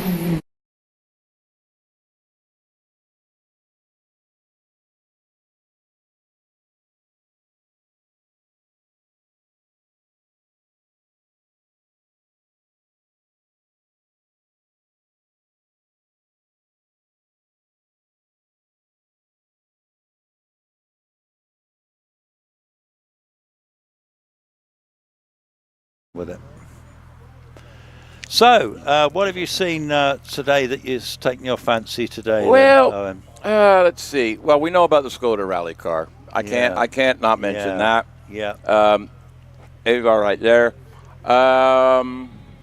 It's interesting. If we look at the top British contenders, obviously there's been some adventures with Wallace's car. So obviously everybody's watching to see how Wallace's car, has been rebuilt, repaired to the highest standard, and it's back out again. So everybody's wondering if Wallace is he 100%, which I believe he is, because Wallace is Wallace. Is the car 100%? It should be, because the team is absolutely the detail they go to and the re-preparation and everything. Yes. So, is the package there? He's sitting about 4th or 5th in the over 2-liter cars in practice at the moment after 2 practice runs. Yeah. But they're all jammed together by about half a second. So now, we don't know what the drivers are doing. We don't know if they're testing some things, like doing a little development. Let's just do some experiments for tomorrow. Are they just doing all their final checks and sets and everything else? I think today, definitely data collecting. Data collecting, but also for don't sure. forget, Wallace had a pretty major off, and his confidence will have been dented a bit, and he's got to find his way back up the hill, hasn't he? He knows already that the likes of Matt Ryder, Scott Moran, Summers, those are our 4 runners and front runners left in the championship. But you've got the Will Hall. You've got Dave Uren. It's a very closely contested runoff. Okay, well, let me ask you this. Yeah. We've got 4 people left with a statistical mathematical chance, right? Yeah. We've got Alex, Matt, Scott, and Wallace. Yeah. Now, my question is to you, as the connoisseur of runoffs of late, who out of the runners and riders we have here today could get into the top 3 that are not those top 4? Other people that could get in there and have an effect on things. So let's say Wallace isn't 100%, but he generally might be 4th, which would still be enough to keep him maintaining his points. Or are there other cars that could just squeeze themselves into that territory? You had the last runoffs at Shelsley. We were talking about tenths separating the drivers. We've got Matt Ryder, who's been spectacularly successful of late. He's just getting better and better, isn't he? Alex Summers, he's just super quick. He's just Alex. Scott Moran, he waited on the line for 20 odd minutes after Wallace's accident, right? Yeah. And then he still went up second. Yeah. You know, which was incredible. Only about a couple of tenths, you know, off Matt Ryder. Yeah. And that was really on a cold track, and he'd been sat there. You know, well, he actually got out of the car, didn't he? Unbelievable. Yeah, he was wandering got about. out of the car, wandering about. Will Hall's getting better and better in that new car. Yeah. I mean, so all of a sudden, you know, I've seen it all season that Wallace hasn't had it all his own way this year, has he? Even though he's leading, he's had 2 fails. He had a fail at Wiscombe on the last run, where he was going into Martinia right on the last corner, and he realised he was overcooked going into the corner, which was a hairpin. He backed out and went down the slip road. So, and then obviously at Shelsley, it was all all went wrong. So I don't know, but okay. Let me. What do you think? Well, you're more up to you're on the finger of the pulse with the top championship runners, and I know you keep a very good eye. We all know I'm a little more of a tin top type of situation. No, I know you're my man. But I am you know, I'm on top of it. You're all over it. You're all over it. But just to interrupt quickly, go on. The driver's out of the car. He's walking back towards the paddock. Give him a round of applause, folks. He's getting. They're going to be checked over. But the car will be recovered shortly. The car, but he's all right. That's the main thing. I think he's more upset about the car. I would think he is. The car was immaculate. Built it himself. Absolutely immaculately prepared car, and I'm sure Phil will be back. Great driver, lovely lad, and but he's okay. So he's out of the car. He's fine. He's going back for a quick look, thinking, "Oh, did I really?" No, he's taking a picture. Oh, we know he's okay. We know he's okay. Taking a picture. But anyway, that's the main thing. But getting back to our runoffs. Okay. So let me think. You're looking. We've had a few practice runs. I know we've got mixed conditions. Surprise guest in the top 12. Surprise guest? Well, that was Stephen Darley. No, I'm talking tomorrow prediction. Tomorrow. Who do you think? You're looking at what we got here. You've seen all the runners and riders attending this weekend. Stephen Darley's not here, so sure. If it's wet, the tin tops have got the Darley car, or even Stephen. I don't know. No, I'm going to disagree. Based on the track now, because Wiscombe different track, so that was more of a very tight corners, that type of thing. So true. Here, the corners are a little bit open, so more speed carrying. So I don't think a tin top's going to come anywhere near it. Is that our friend Dave Neal walking back down the track? That's Dave. That's our friend Dave. That's our friend Dave. Good afternoon, Dave Newell. Yep. Hello. Right, folks, if you're looking on back on the live stream, I'll just fill you in. Phil Tucker and the tire wall had a disagreement. Phil's fine, but the car's upside down. Nothing major. It just was there's got to be the slowest roll in slow motion ever. Everything's okay. They're going to try and get that car back on its wheels without damaging anything and doing any more damage to it, because it is a beautifully prepared car. And hopefully we don't have a Tonka toy here, do we? We don't have a Tonka toy, but these guys are creative and they know how. The marshal that just walked up to with the large floppy hat that just came along. We've got Jamie Mould there. Jamie could tip that over himself. Jamie would just pick it up and carry it. Look at him. He's a big fella, isn't he, Jamie? Yeah, I think they're going to actually. Which way are they going to go with this? I think they'll have to go on the side. I'm just saying, which side would it went in over? I'm just trying to think. It went in. They're going to have to tip it towards the third. Yeah, it went in left side and flipped over. So the left side's actually the damaged side. Here we go. They flip it over the left side again. Oh, look, here we go. Look, big right, so here we go. Jamie's doing that on his own. Jamie's doing that on his own. Yeah, Jamie's just going to pick it up. He said, I can do this, boys. So the rolling it over on the side, that is actually already damaged a bit. Right. So the marshals here are absolutely the best. The rescue crews, the recovery crews. Yeah. And there's Phil sort of talking to all the officials. Oh, look, they got marshals either side. Getting checked out. They're nearly there with it. You know what? He didn't break the windscreen. I tell you what, he's had a result there, hasn't he? Now, be a Perspex windscreen, wouldn't it? I'm not sure, but they got the car back around gently, and depending on the condition, he might be back out in that car tomorrow. Wow. Yes. That's from my own. I build my own cars and do that. Yeah. I think if they have a close look at it and depend on the situation, I bet you look at the wheel by the wheel. Yeah, front wheel there. Yeah, it might have punctured a tire or something like that. But actually, they're able to roll it, so it's not that bad, is it? Well, I think it's just the nose of the car hit the tire wall, and the tires just lifted it and tossed it over. Are they just going to turn it round and push it back into the paddock? I believe they might just do that, you know what? sir. I think they could be, couldn't they? Yes. In fact, somebody sat inside there. There is that Chris Wolverson? That's one of the rescue guys is in the car. That looks like young Chris Wolverson. I think he's making vroom vroom noises at the moment. I think he's saying, I'm going to have a bit of this. I'm going to take this up the hill in a minute. But anyway, look at it. It's great to see Phil out the car right. there. Now, this is the important thing about hill climbing. Yeah. Safety is always number one. It is absolutely Safety is always number one. All the modified cars, because they go faster on racing slicks and all the rest of it, they do all have full roll cages. They are required to wear a head and neck device, a hands device. Yeah. So, and that they're again, getting the tyres back out, so they're going to rearrange those. They've got to put that tire. They've got to strap them back. Yeah, that pile of tires on the left, folks, needs to go back on. He's done a fairly decent job on that tyre wall, hasn't he? Yeah. Yeah, so as tyre wall destruction goes, that's up there. Yeah, they got a little bit of fluid leak, but yeah. Sure.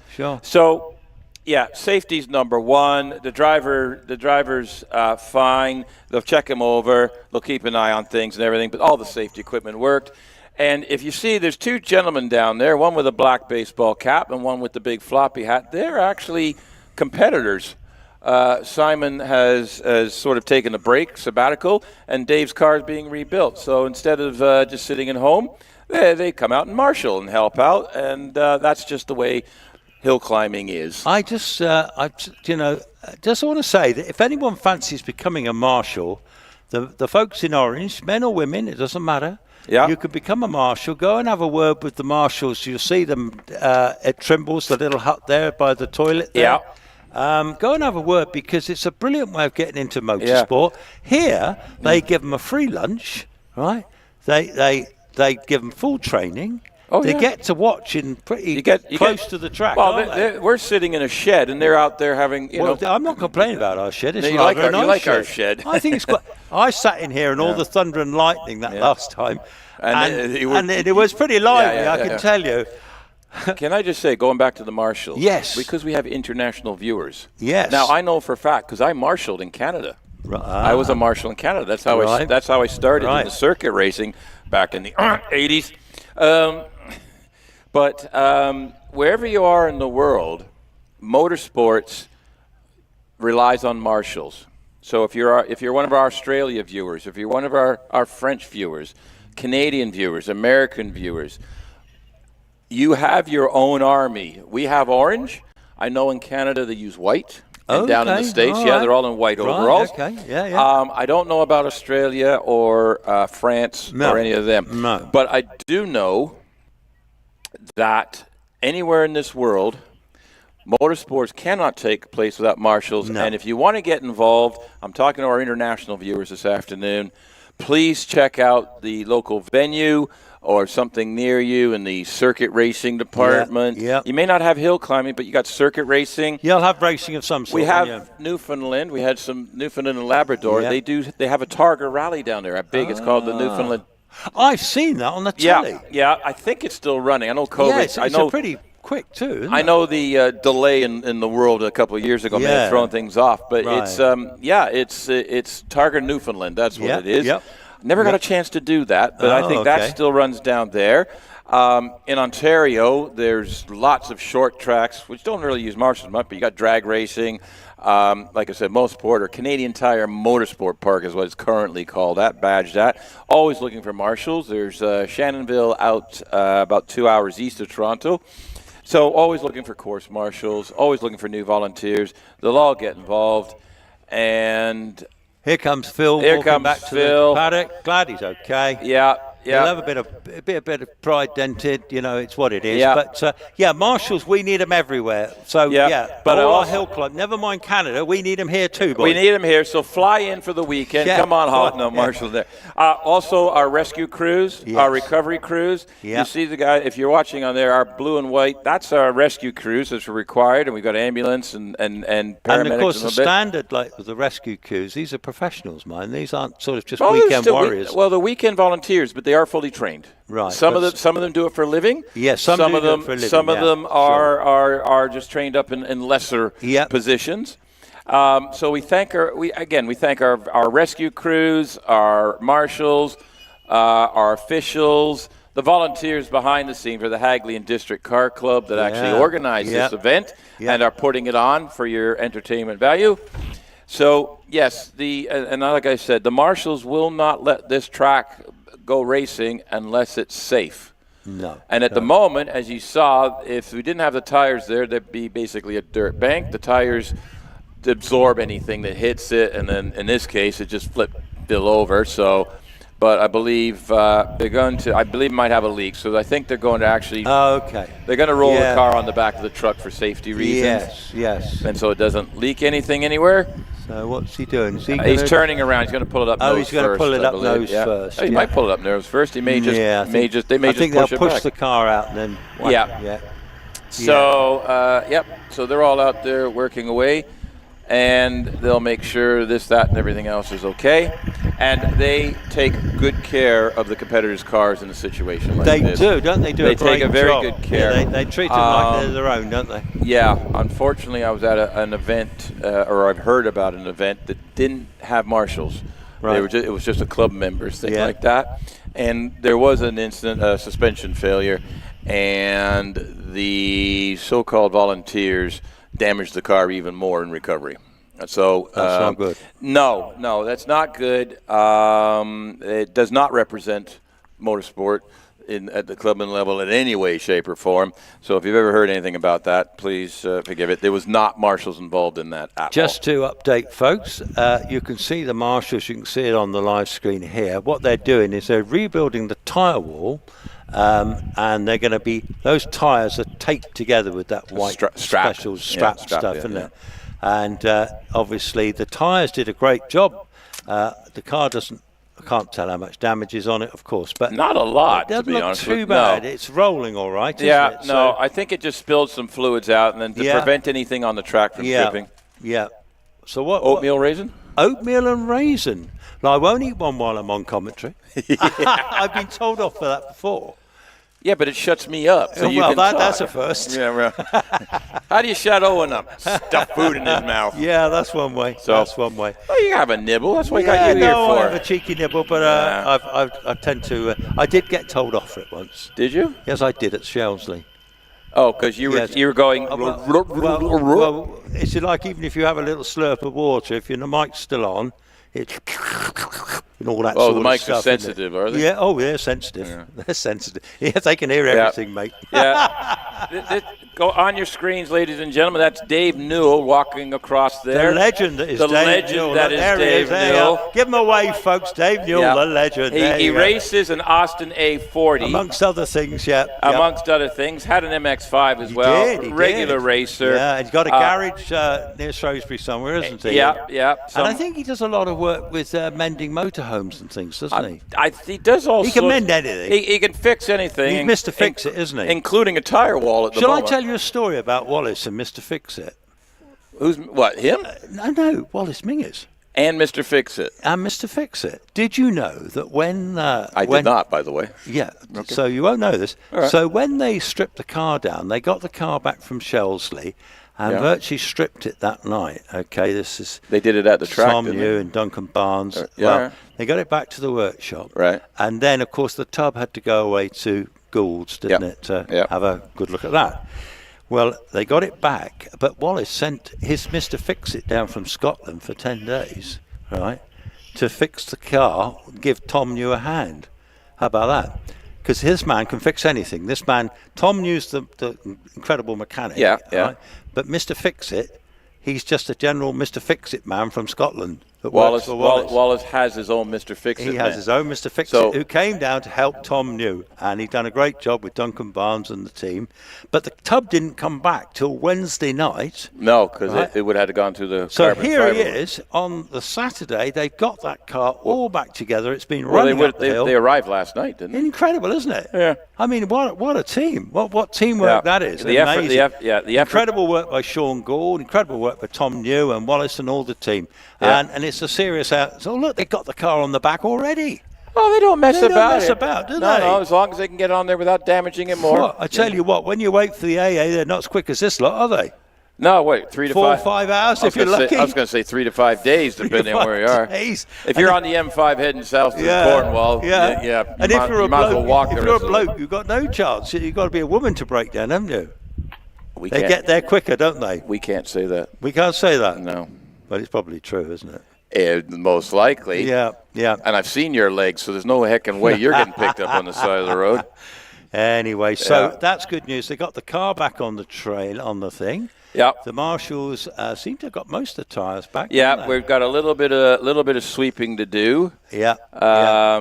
Simon's turning into the king of wall building. That man just goes to town on him. I'll tell you what. Yeah. You got him give because he rebuilt Jamie's that wall. left. There's Jamie. He's finishing off. He's organising all the troops, isn't he? Jamie at the back of the pickup truck. He's our chief marshal here at Loton Park. Chief marshal, and I think he's chief cook. He's putting a barbecue on later for the marshals. He's putting a barbecue on as well. My goodness. Apparently, we're invited. Are you going? Because you're local up here tonight, aren't you? I am local. You were going to stay at my country estate, weren't you, tonight? I was, but we fell out, so I'm not doing. We never fell out. I know. You know that's not true. When I rang you, you said, no, I've already booked accommodation. Yeah. But I hadn't forgotten the offer was made to start the season. I had forgotten. No, I had not forgotten. So which one's I guess that makes me the absent-minded because that's the second thing I've forgotten today. Well, it's anyway, the main thing is you're booked in locally, aren't you? Yeah, I'm sorted for the weekend, so good. Fair enough. Are you staying at one of Lenny Henry's places? I am. Are you? Is he going to be there? I hope not. He hogs the bed. He's a big lad, isn't he? Yeah. Actually, he's not anymore. He's quite slimmed down. Is he slimmed down? Oh, yeah. But he's still a big, tall fella, isn't he? He's tall, yes. He's a big chap in general. 6'4", isn't he? Yeah. I remember seeing him when he first came on the telly. It was a program. It was like in the 1800s. I didn't know they had telly back then. He was a comic, and he just used to do loads of various imitations of folk, like. All right. Okay. Yeah. Our international viewers are probably going, "What the heck are they on about? Should we get to some cars? Get back to cars. Well, they might want to know something. Well, do you think they're still listening to us? Do you think they've all switched off in drones? I think Rich just going, oh, this is a hit the switch. Rich has probably said, look, here's the big lorry. The big lorry's on the move. No, I did big lorry races once. I got in trouble. Look, he's gone round and he's coming back into the paddock. He's cut across here. So look at this. We'll get a better view. I don't think there's too much damage to this. I think this is fixable. You do, Yeah, the glass is still in place. It's wrinkled the roof. Little scuff on the side. It's pushed the roof down a bit, but if the roll cage is undamaged, obviously safety, and the suspension's I don't think it will be damaged. And that's a very strong cage in that. Yeah. Yes, it's a bit beat up compared with it still looks pretty good to me. That's still one of the, even after it's rolled over, it's still one of the tidiest cars in the place. It is, it is. He's done a great job with that. The cage was brilliant too, when it worked really well. Yeah, absolutely. It's like, you got to test these things every now and then. Well, I don't think he wanted to. No. So, what were we talking about? I don't know. We were talking about Lenny Henry. Yes, but you didn't want to talk about him anymore. Well, no, because we've got people from around the world looking at this going, who the heck is Lenny Henry? Famous British comedian. Right. So if you've just joined us, we've had a little bit of an oopsie, and they're just fixing the tire wall, and we'll be back up running with third practice on day one of the 2-day British Hillclimb Championship rounds coming from Loton Park Hillclimb in sunny Shropshire. Yes, near Shrewsbury. Near Shrewsbury or Shrewsbury? Well, I don't know. We call it Shrewsbury, but we don't have our vernacular person here today to actually fix our English. So we've still got plenty of we're partway through page in our programs. We are on page. So we had Phil Tucker there. 8. He was in the modified series production car. Yeah, so that was Phil. Page 8. Tucker. Page 8 of our program, which won't be any use to our overseas viewers. So a little bit of an adventure with this bunch on the third one. So we had Glenn Davis in the Anglia who got up the hill and did a steady time there, and then we had Andrew Russell, been consistently in the 65s. Gavin Neat was quickest after second practice and decided to do donuts at the top of the hill. So he's fine, no problem, but aborted practice run there. And Phil Tucker, who just sort of clipped the tire wall a little bit. So, yes, I know. On the screen now, Now, these are shared ones, though. That's why they're being out of batch. They're double driver. And, they're out of batch, so we're a bit out of sequence here a little bit. But what you're looking at, that's actually the start line. Now, how it works here at Loton Park. That's the pre-start line. That's the pre-start line. So they literally, especially the top cars, they don't start the cars there. They actually start them up. There's that line. Then they come out of shot, if you will, to the pre-start area, and there's a tire warming area. We're allowed to do tire warming at Loton Park. Yeah. So they'll actually get the car started. They will spin the wheels a couple times to clear all the junk off the tires and just to give a little bit of heat. And then they'll roll into the start box. And it's all lighting beams. You'll see all the cars here in the UK. We have timing struts on the front of the cars. And that's, you can see here, this is the actual start line here. And there's actually a timing beam that goes across there. And when that timing strut is in the right place, the lights say, yep, they're lined up, ready to go. And then there's a traffic light system. So when the track is clear, the light goes green. The driver does not have to leave right on the green flat light. It's just the green light's going means the track's clear, and then they will leave at their ready, which is usually within a second or two of giving the green. So, so the picture on the screen now, if we're watching the live stream, the tire warming area is down to the right of that. So they do that in that area, and then they roll up front. Yeah, so, and also just point out. Oh, right. Well, okay. In fact, Rich has Rich has heard us, so he? And he's just bear with us for a minute. There you go. That's the warm-up area. That's there. So the cars will roll in there. Now, the top cars, they don't start the engines until they're there because the engines are so sensitive to heat buildup. But they got no radiators. They have no radiators, and they start them very slightly warm there. So you will see here that there's the start line. They come up there, and that white line indicates, and you can see the tarmac has changed of color. That's a whole lot of rubber on there. So they spin the wheels up there, front-wheel drive or rear-wheel drive. Most of the modified cars will give a little bit of heat in the tire, just a bit of grip.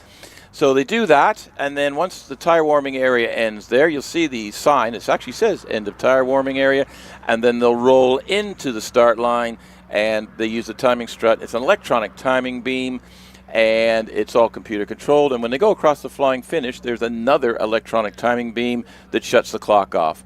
And that's how the start and timing is done here at Loton Park. That's very good. That's very comprehensive, actually.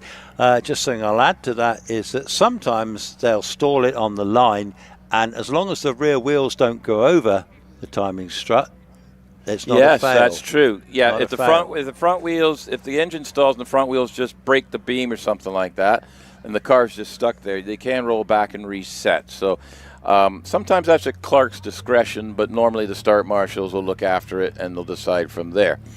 It's quite incredible, really, that the sort of the accuracy of that timing system. Yes. You know, given the electronics involved and the fact that we're in the middle of a public deer park, a private deer park. Yeah. Pretty amazing, isn't it? It is. I mean, all of this stuff is portable, so it's all taken down at the end of the meet. Yeah. So when they set up, it takes some time to set all this up. And I will say that it takes Rich almost a day. So the live stream you're seeing here, folks, the gentleman that operates HillClimb.TV, he actually literally spends a day setting all the cameras up. This place does not... And then he's got to take it all down. It's all portable. It all goes in the back of his van. He sat in Trimble's there with a multitude of screens with Eleanor. Yeah. And he's watching everything that's going on. He's listening to all the stuff we're coming out with as well. Yes, yes. But more to the point, he's got multi-screens everywhere. And in the event of something bad happening or something, he can flick it, flick a switch and, so because our competitors are all, aren't they? And obviously the family's watching. Yeah. We're very discreet. So you'll hear us at times saying a car's pulled off. You may not see it on camera, but we'll say, okay, a car stopped on the course or something like that. And that's as far as we go until we know more, because we don't know. Even though we do know, we don't know.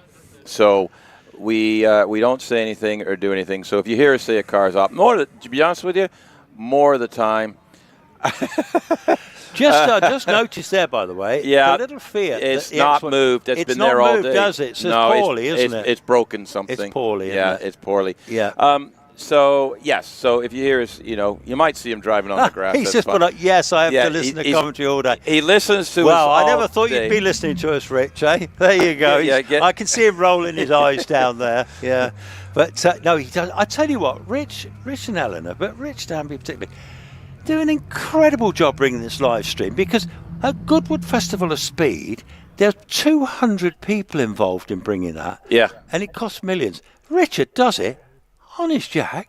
Yeah. Turns up to a hill, puts all his cameras up the hill, gets all the technology in there working, and brings us a live stream. How clever is that? Yeah. Incredible. He's got Ellie helping on the controls and everything, but he is generally a one-man band. He is a wizzo. He is a wizzo. He actually, Richard, I'll give him a compliment. He reminds me, he's like a man with like a walking brain. He's just got such a massive brain. You know, in the comics years ago, they used to have those aliens with these huge brains, and they'd sit You're on these getting in trouble now. No. Richard's the cleverest man I know. Yeah, he's unbelievable. For all of this, he's a genius. He's a genius. So, if you're watching HillClimb TV, please, and you're enjoying it, let Richard know. He reads all the comments. Yeah, subscribe. Like and subscribe to HillClimb and TV. Like to the HillClimb TV. UK TV, YouTube. Hang on, let's do this. Are you getting words done? We're going to have to learn to do this problem. We're going to have to do like, subscribe, follow HillClimb UK TV on YouTube. Yeah, go for that. That sounds good to me. I just did. Say that again. Like and subscribe, HillClimb UK TV. Yeah, and follow HillClimb TV. And he fantastic. Rich is always coming up with new things. If you see this weekend, you'll see he's got camera in camera. Like he's got cameras everywhere. He's probably watching us as we speak. He's probably got a camera in the shed pointing. Who knows? Who knows? He's got them everywhere. He's probably got him in the trees over there. You know. Yeah. Anyway, what I'm seeing, we have a car. We have cars. We have cars. Look, here we go. S-Car 112, and I believe that might be. So we're jumping ahead. So we're out of sequence because we're done in the second driver car. So this is car 112. Was that what it was? Yeah, it's 112, and I am just rummaging around. Max Hawks in the Force. Yes, that does look like the. Yeah, it is. Yeah, that's it. That's the Force. Yeah. So and off the line he goes. So Max Hawks a 2:94 on the 64-foot time. You like the way I did that before? I always like the way you do that. Yeah, here comes young Max. I've got to tell you, Max Hawks, brilliant young photography too. He's not just a driver. He's one of our hill climb photographers as well. But today, he's driving the Force. This is a very, very rapid little car as well. This is actually a turbocharged 1300 Hayabusa. Look at the flames coming out the back of the exhaust. Yeah, I can see that. He's popping and banging a little bit. A little rich on the fuel, or not using 100% of the revs. Because it's still a little damp in spots, and I think he might be on slicks. So that'll make it a bit interesting. So what do we got? Max hadn't set a time yet today, to be honest. We have no time for him. So this is third practice, and they must. We need to follow up on the story on the car. We'll try to get information on that later. Anyway, he's got a 5786, and that puts it's a shared car with. Who shares the Tina, car? Mum. Tina Hawks. So they've had engine problems in this car. It's been rebuilt. They only got it back, I think, on Wednesday. Right. So that would explain why they're a bit still intermittent on the practice. Yeah, they're still learning the engine. Okay, and that was, funny enough, was the last car in the batch. Okay. After all that. But I do see that when we start them off, that's the car that's going to be coming up next is that OMS. Yeah. The new OMS that's half our old OMS. That's the repaired. That's the repaired one. The new OMS now, but that's the one with the 750 Kawasaki turbocharged. You really like that car? I do engine. because why? I remember how quick it was just now earlier. That was really quick. With the Kawasaki engine, that's a bit of an unusual engine. It is. Especially most of them are Suzuki's, aren't they? Well, the Ninja engine was 1100 cc's in the Kawasaki, and that was, that's all right there.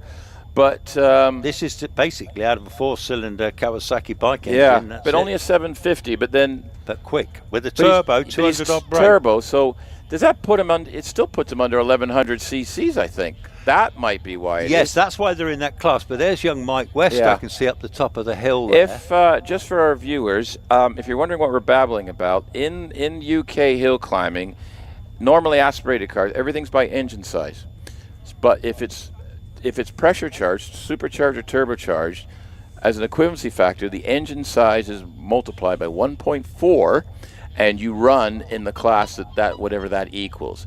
So I think they're in the under 1100 class, which is why they used the 750 turbocharged to stay under the 1100 cc Yeah, ceiling. no, I don't know of anyone else that's done that as well this year. Some of the 1100 cars have done it for the 1600 class, but never seen one in the 1100 but class. I'll tell you what, they've done a job on it, and it's very, very quick. Yes. And they're two very talented drivers, and yeah, great to see it actually. But I was surprised. I wasn't surprised at the pace, but it looks like Mike West or John McQuillan coming back down the hill if that's live.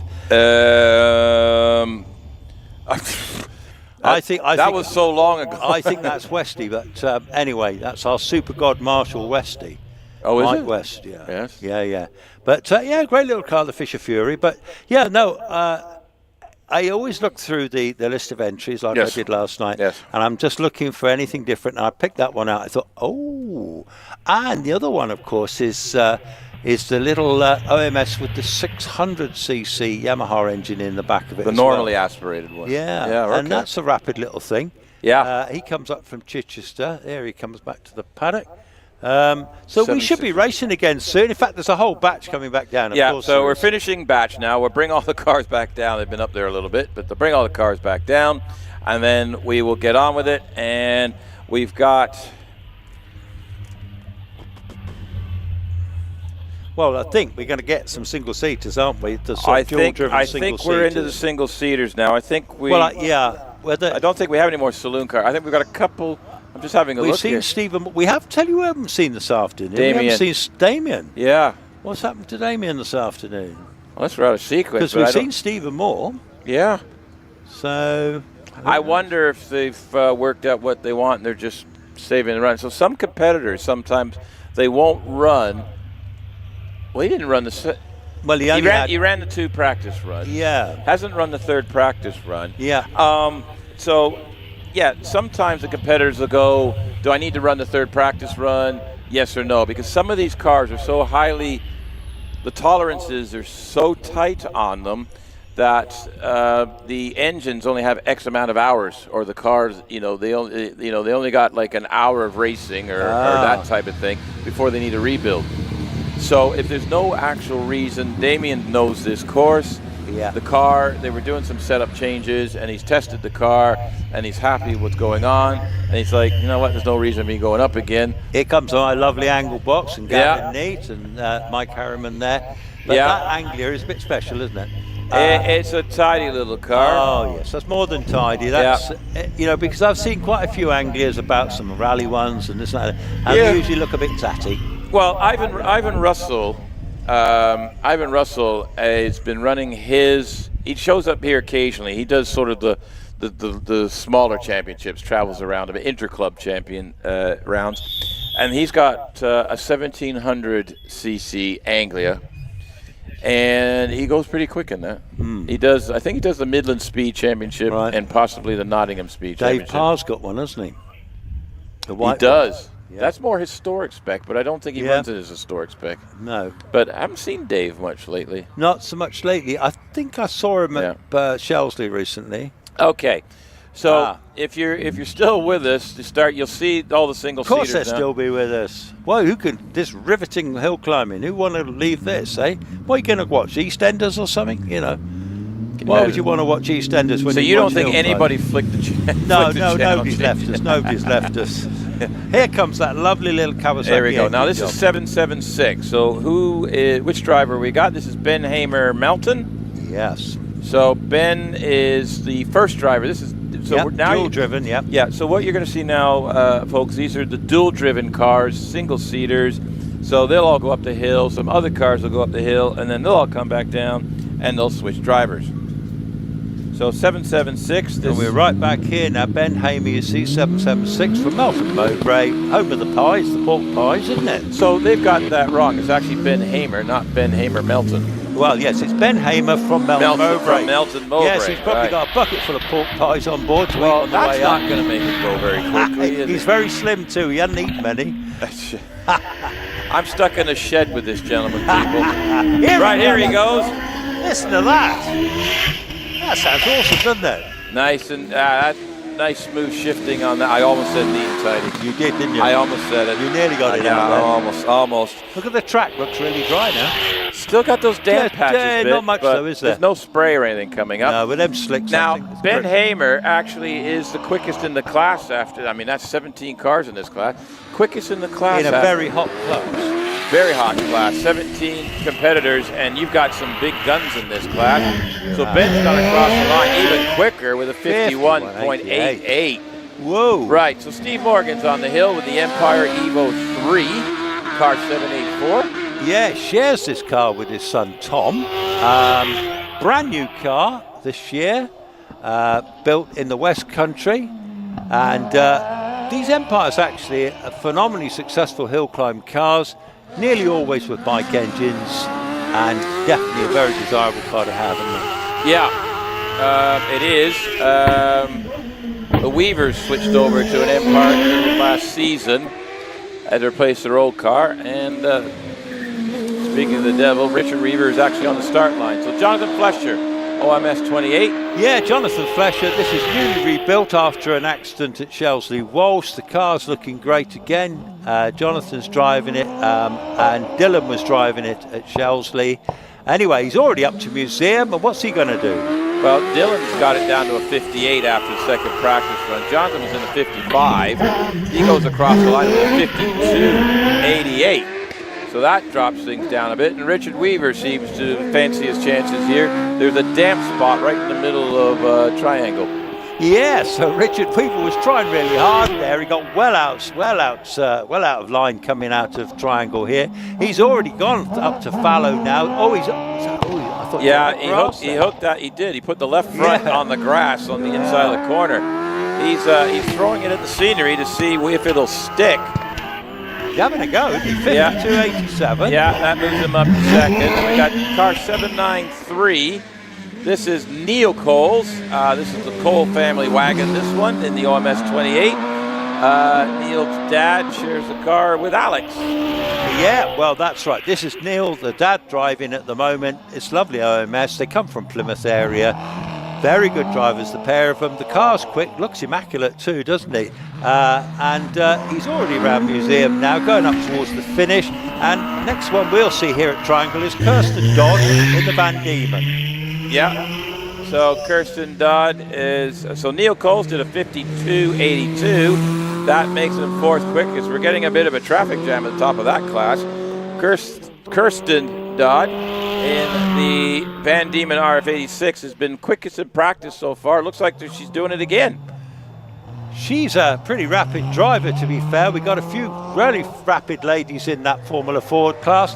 Andy Greenan just got by me at Triangle. Very rapid driver in the Empire Evo 3. The Greenans are always triers, aren't they? They are. Kirsten went across the line with a 61.47. She's 2 seconds quicker than her previous practice time. Andy Greenan in the Empire Evo is already up to Fallow, heading for museum. Yes, now what can Andy do? He's already powering up to the finish. He'll be followed by Liam Cooper coming around here in Triangle in the Force TA. 48.71. That is the quickest time we've seen today so far. Is it really? Wow. It is. Wow. I think. I could be wrong. Well, I knew they're quick, the Greeners. They would never be hanging about. Yeah. Liam Cooper already on his way up towards Fallow in the Force. Alan Warburton will be leaving the line shortly, but Liam approaches museum now, and he's going to come round museum. All good stuff up towards the finish. What will he do?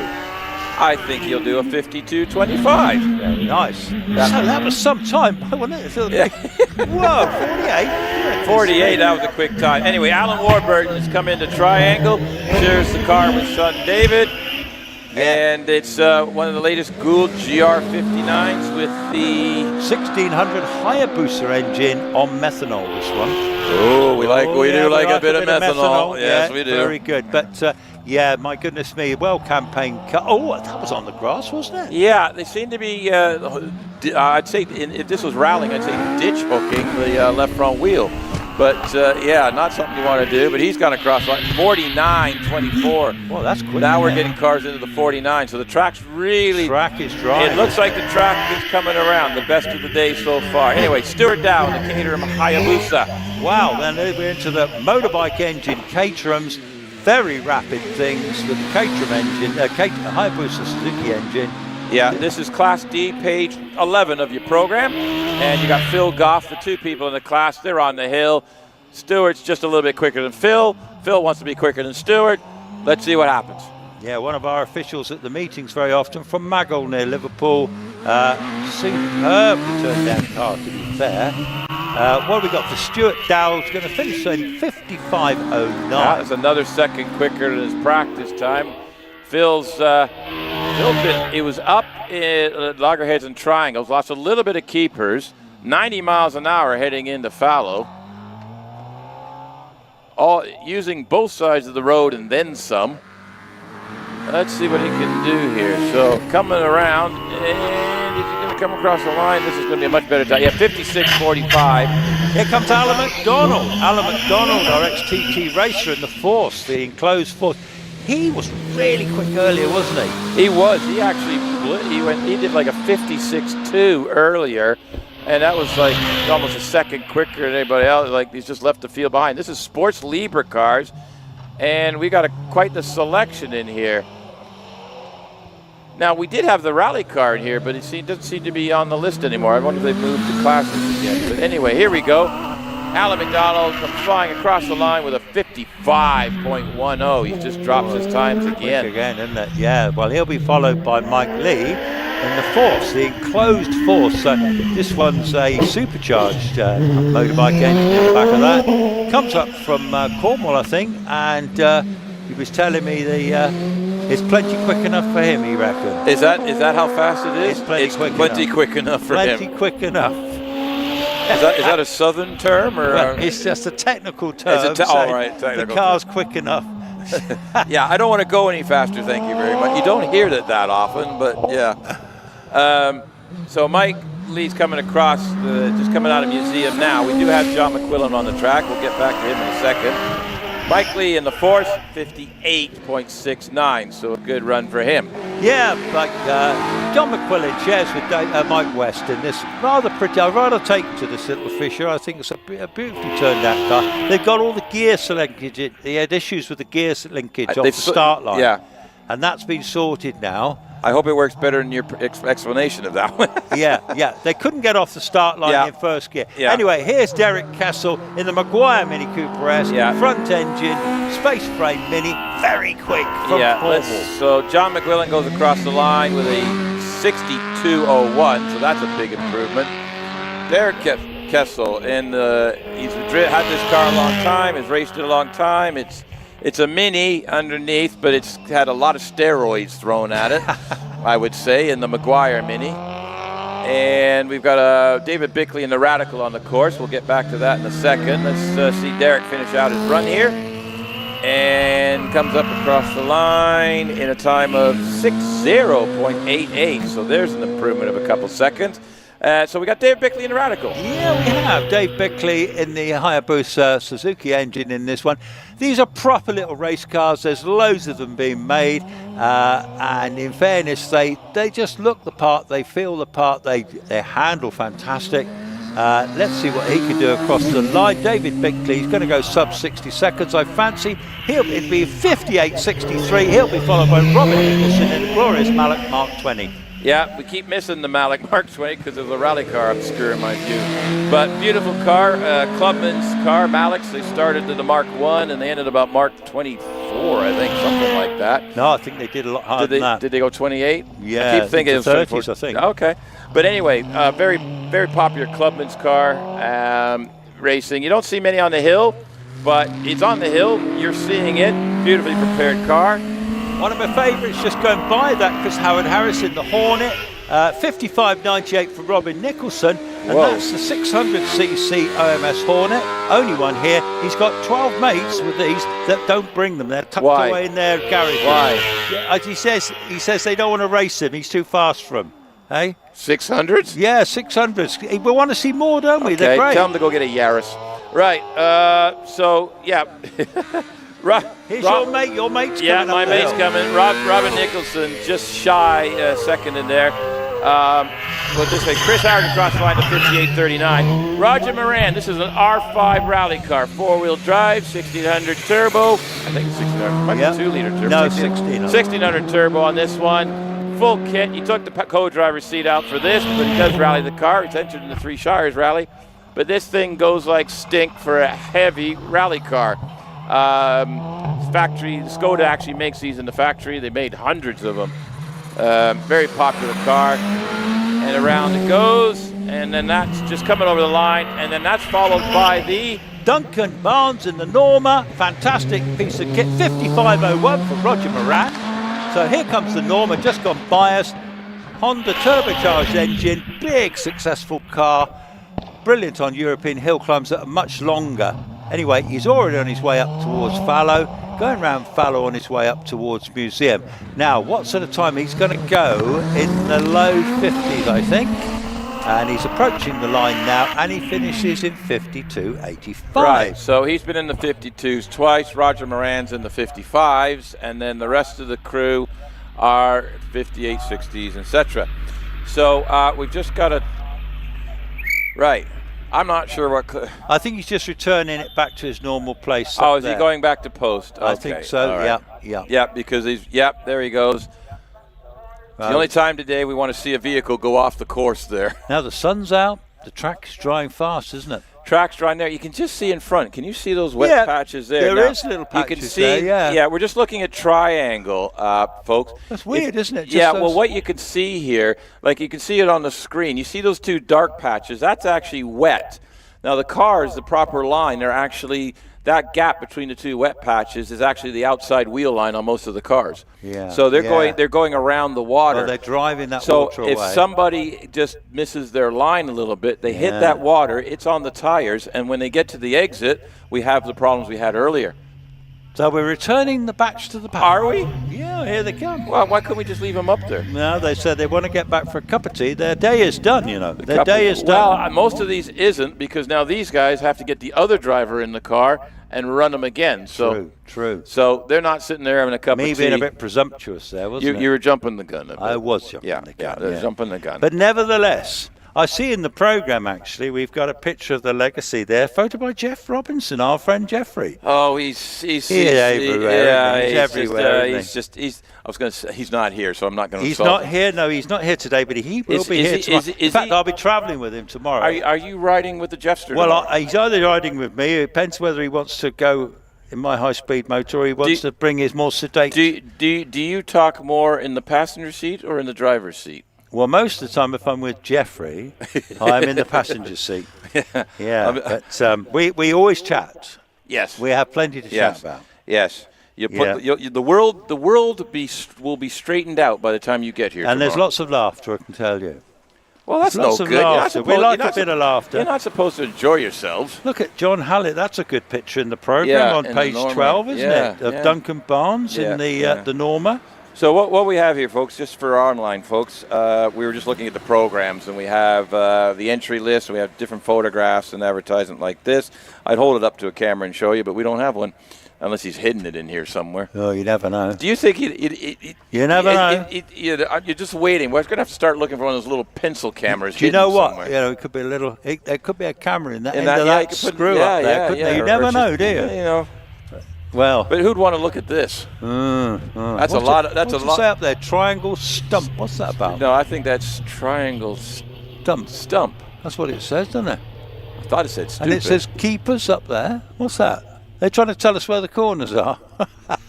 It would help. I never know. So when we're looking that way, we know keepers is up that way. That's keepers over there. Yeah, mind you. I don't know about you, but sometimes I have been known to get confused with kennel and keepers. Kennel at Shelsley.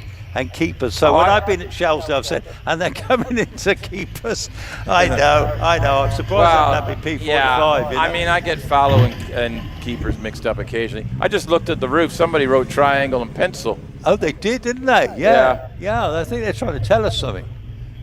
Yeah. They're not as bright as we are. Yeah. Right, so the cars are coming back down. So, yes, you see those patches there. So if a car comes car comes a little bit wide and hits those patches, it's probably going to affect their trajectory. Trajectory? That's a big word. Days. Don't ask me to spell it. Goodness me. Well, because they're jumping around so much with all the shared drives, we're having to flick around on our program. So following the program a bit, if you can follow it, you're doing better than we are. We're flipping pages faster than... I did have an entry list on the organized version, but I left the door open in the rainstorm, so... We're flipping pages more than they flip burgers at McDonald's. Yeah. Hey, that could be a job for us, couldn't it, the way it's going? Hey, we might be flipping burgers, yeah? I don't know. We might be underqualified for that. We might eat all the burgers before they get to... No, I'm trying to avoid... You told me you're on a diet. What's all that about then, eh? I'm sort of on... My physical fitness is a bit poorly, so is it? Yeah, you took a bit of a bashing with the COVID, didn't you? I did, yeah, and it physically did it. So my situation is now that I've been able to find, because of my ADHD and things like that. Sometimes I struggle to focus, but I have found a team at a small place near me that keep me on track and everything. I go at 6 a.m. and they're a little annoyed at me because I lost a bit of weight, started training, but I've been stuck on the same weight for 3 weeks, and he had a word. He had a word. And because of all the traveling I've been doing the last couple of weeks, trying to eat healthy, it's more small portions and regular things. And, he had a word because I've been stuck. Okay. He wants me to lose 7 more pounds. Okay. That's all I need. Yeah. And I said, well, I'm not taking my wallet out of my pocket. So you're going to have to find it another way. I did hear you were the richest man in Kettering. I don't live in Kettering. That's how much money I got. Well, on the line, we've got a car, Aaron Colborne, haven't we? Well, yeah. Van Diemen. Fill us in on the details. Yeah, well, this is the Formula Ireland car, isn't it? Which runs the Renault 2-litre mechanicals in this one. Is it got? It's a Formula Renault, but it's in the Van Formula Diemen. Ireland. Formula Ireland. Yeah, and it's a very pretty car, actually. Dual-driven, isn't it? Yeah, with the Colburns. Yeah. We should have the list up on the screen shortly to tell us what's going on. So this is Andrew driving, shares the car with... He does. He shares the car with his brother, I think. Yeah. Now we're both scrambling. Now we're both scrambling here because we're just trying to get to the right page in the programme. Anyway, never mind that. Andrew Colborne coming into Triangle here in this Formula Ireland car. Adapted it for hill climbing. They certainly push on up the hill very well, don't they? Yeah, they're not slow with this car. No. It's a unique car. You don't see any other ones around. No, you absolutely don't. So, So we're just...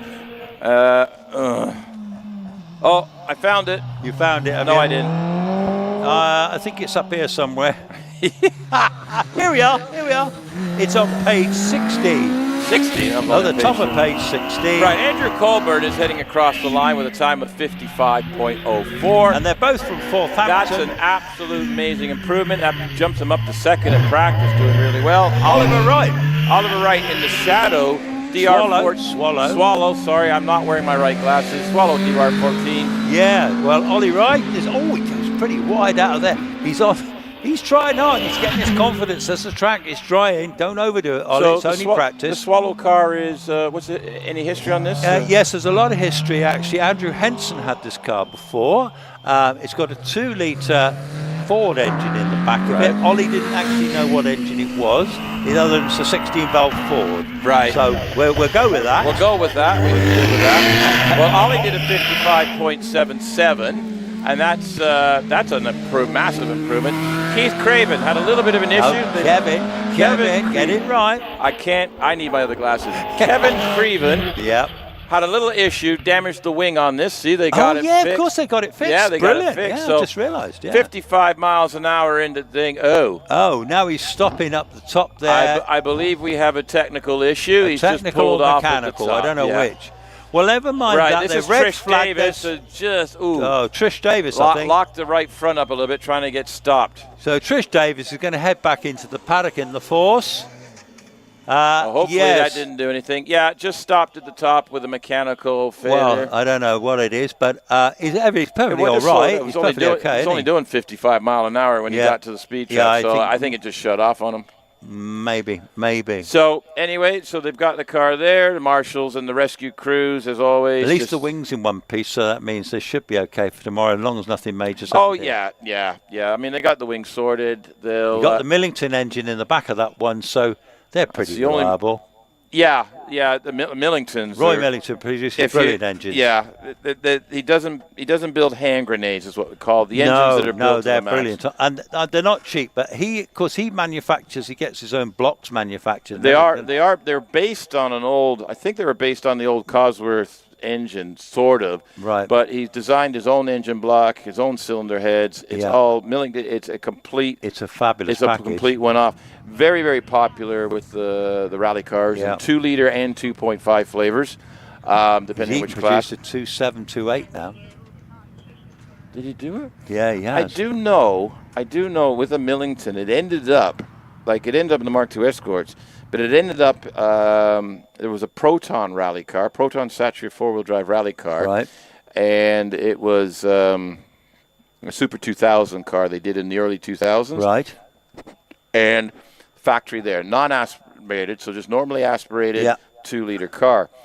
And someone, I think Ollie Mellors, put a Millington in one of those. Oh. And it was transverse in the front. Right. But I do know that someone that had a Ford Fiesta Super 2000 car also stuck a Millington in their car. So those Millingtons, from a performance package race engine type thing, they have showed up in all sorts of places. They are serious engines, engine they builder. are quite reliable. Oh, now, they are reliable. Now, they are, because of their build, depending on their specification, they are monitored for usage and everything, and they do need freshening up on a regular basis. So if you do X amount of running hours with the engine, and then it's required to go back for refreshment, if you will, bearings and rings, because the tolerances are so close together. Yes. That they don't over a period of time they get loose very quickly.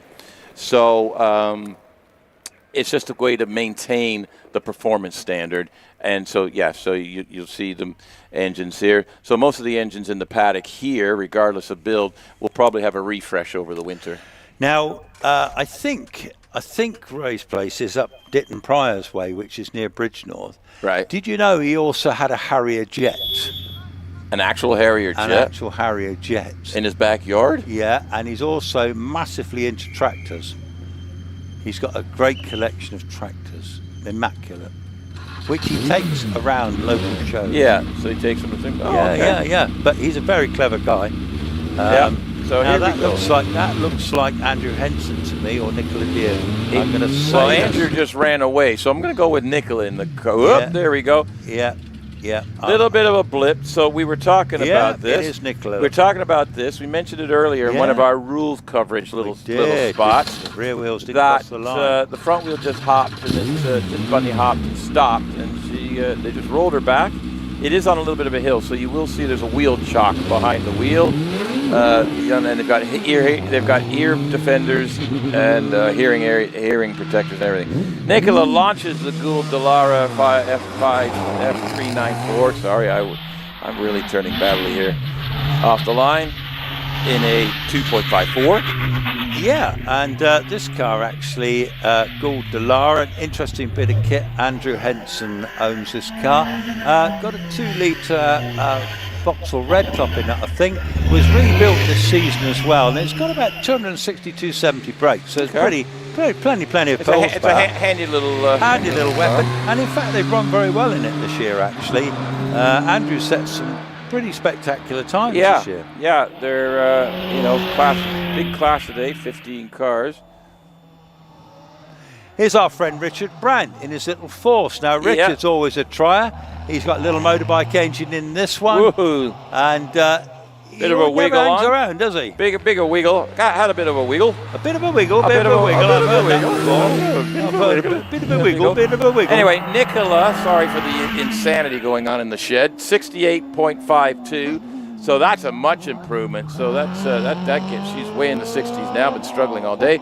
Richard Brandt in the Pocket Rocket Force PT coming around here. Only does one speed, and that's flat out. Yes. 53.70. Good old Richard. Here's another local hot shot, Nigel Pitt in the Shoestring Racing OMS. Nigel, good OMS driver. 3000. What's the difference between you got an OMS 28, a 2000, and a 3000? Yeah, if you look on the OMS catalogue, there's various ones, and the OMS 28 is the ultimate one. Oh, and right. then the 3000, it's an all-carbon tub, so a serious bit of kit, but it's a bit less money. Oh, okay. They Yeah. have a catalog? Yeah. I need to go shopping. You go on online and look on their website. Okay. Well, Nigel Pitt in his OMS 3000, a 52.26. That bumps him up to second quickest in practice after 3 practices. We've got Will Kerr coming along in the OMS 28, 105 miles an hour. Yeah, now that's a serious bit of kit, isn't it, that OMS 28? Now, that one there, that's the Kawasaki engine job. Yeah. 750, isn't it? Yeah. And here comes Stuart Bickley. Yeah, Will's done a 5.065, and that goes top of the pile, but Stuart Bickley is going quicker in his Force TA. Yeah, Force TA. Stuart's been a revelation this year. First year in the single-seaters. He was driving the Radical last year. He was sharing that. Yeah, but he's just a new car. And by goodness me, this boy can really drive. Yeah. Look at him go. What's he going to do? I don't know yet. I haven't got that far. Oh, you haven't got that? I haven't got that far yet. 87 miles an hour. I thought you were going to predict the time. You want me to predict this? It's going to be a 50.23. That's pretty close to the time, isn't it? There you go. That's pretty good. Right, Trish Davis is on a rerun because she got red flag the first time. Not her fault. Comes into triangle. 86 miles an hour entering triangle. So I did say the speeds get up there quick. This is in the family Force TA. Force, the new Force. That's right. This season's car replaced last year, but I think they used the same engine from Terry's old car, which is one of his own V8s, the 2-litre V8. But look at Trish. She was really quick in this earlier. I'm very impressed, actually. She's driving very well today, isn't she? Yeah, she's already up in the museum. Gathered around a little bit of a hoppy bunny. Looked like almost bunny hopped over the museum there, but she's on her way. 54, 52. Very good. Very good. That's that puts her up to 4th. Right, so what do we got here going? This is... Whoa! Graham Williams gets well out of line going out of triangle on his way up to that was a bit of a strange exit out of the line there. He kept it all on the island, though, didn't he? He did. He's still there. OMS 2000M, this car. Yes. I have here... Gavin McLaren, our next car here, we know about this previously campaign in the Shelsley Special. Oh, the Nuts and Muffin. Yeah, okay. So this is coming, but this was, Clive Austin had the car before. But anyway. The high nose. And, this car's had all sorts of weird things going. It's an early car, though, 2000, isn't it? Yeah. So, but here he comes now. Yeah, Graham Williams just did a 62.40, and the little bit special. Yes, that's a little bit special. Gavin McLaren has just gone through. And apparently now it's built in 2006. Originally running an 1100 ZZR, but now it's a Mike Smith tuned GSSR 1070 motor. So yeah, it's going nicely. It's wind up. Yeah, so we're in the up to 1100 cc, 600 to 1100 cc, basically motorcycle engines, unless somebody's silly enough to run a Reliant Robin engine. So Gavin's already up to a museum, nice and tidy. Nice and tidy. Nice. Cross the line with a 50. Look at the sunshine. Did you see the clouds? 55.71. Ah, right. Okay. So we're going to stop there. The sun is out now, though. Look at them. There's a few cars in the paddock. Yeah. That looks like Tom Morgan getting ready to have a go, doesn't it? Yeah. That's his dad there. Yeah, so that's father and son. So Tom, so how old's Tom? Tom's what? He's 17, I think. 17. He had his birthday. Now I kept calling Tom Weaver young. Do you know how much the hell? No, I'm not on about. I'm on about Tom Morgan. Yeah, Morgan. But the young Tom Weaver that you did say, that I keep saying he's not as young as you're saying he is. How old is he? I'm going to say he's got to be at least 21. Really? 18, 19, 21. No?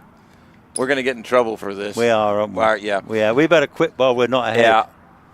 So, anyway, all right, so we've got a few cars, so there'll be a little delay while they deal with something up the road there. Yeah, we've had just a little bit of stoppage to see what's going on. So we've got another red flag on the hill. So what you can see here, folks, so let's have a look here.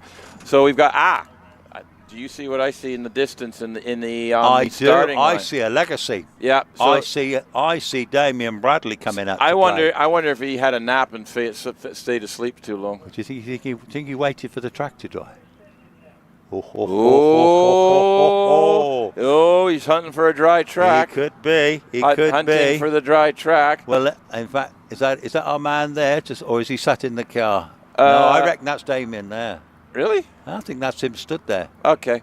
Anyway, What on live stream, folks, we're talking about the Subaru Legacy that's down the back there.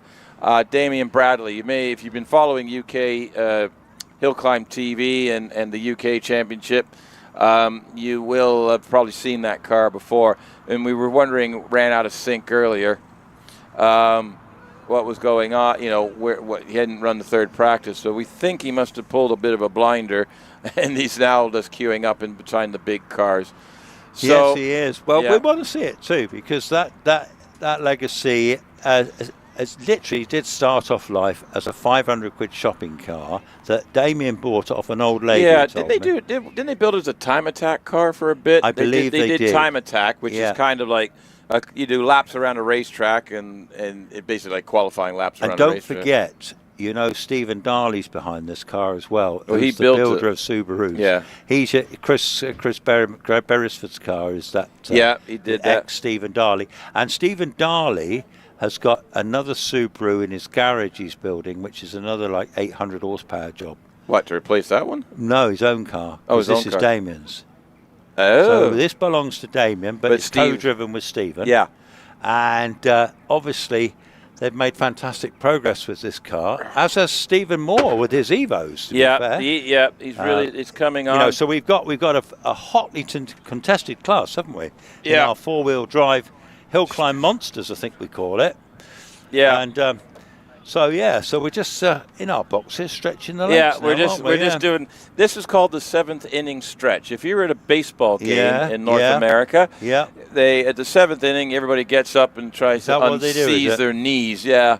This is good weather for ice creams, isn't it?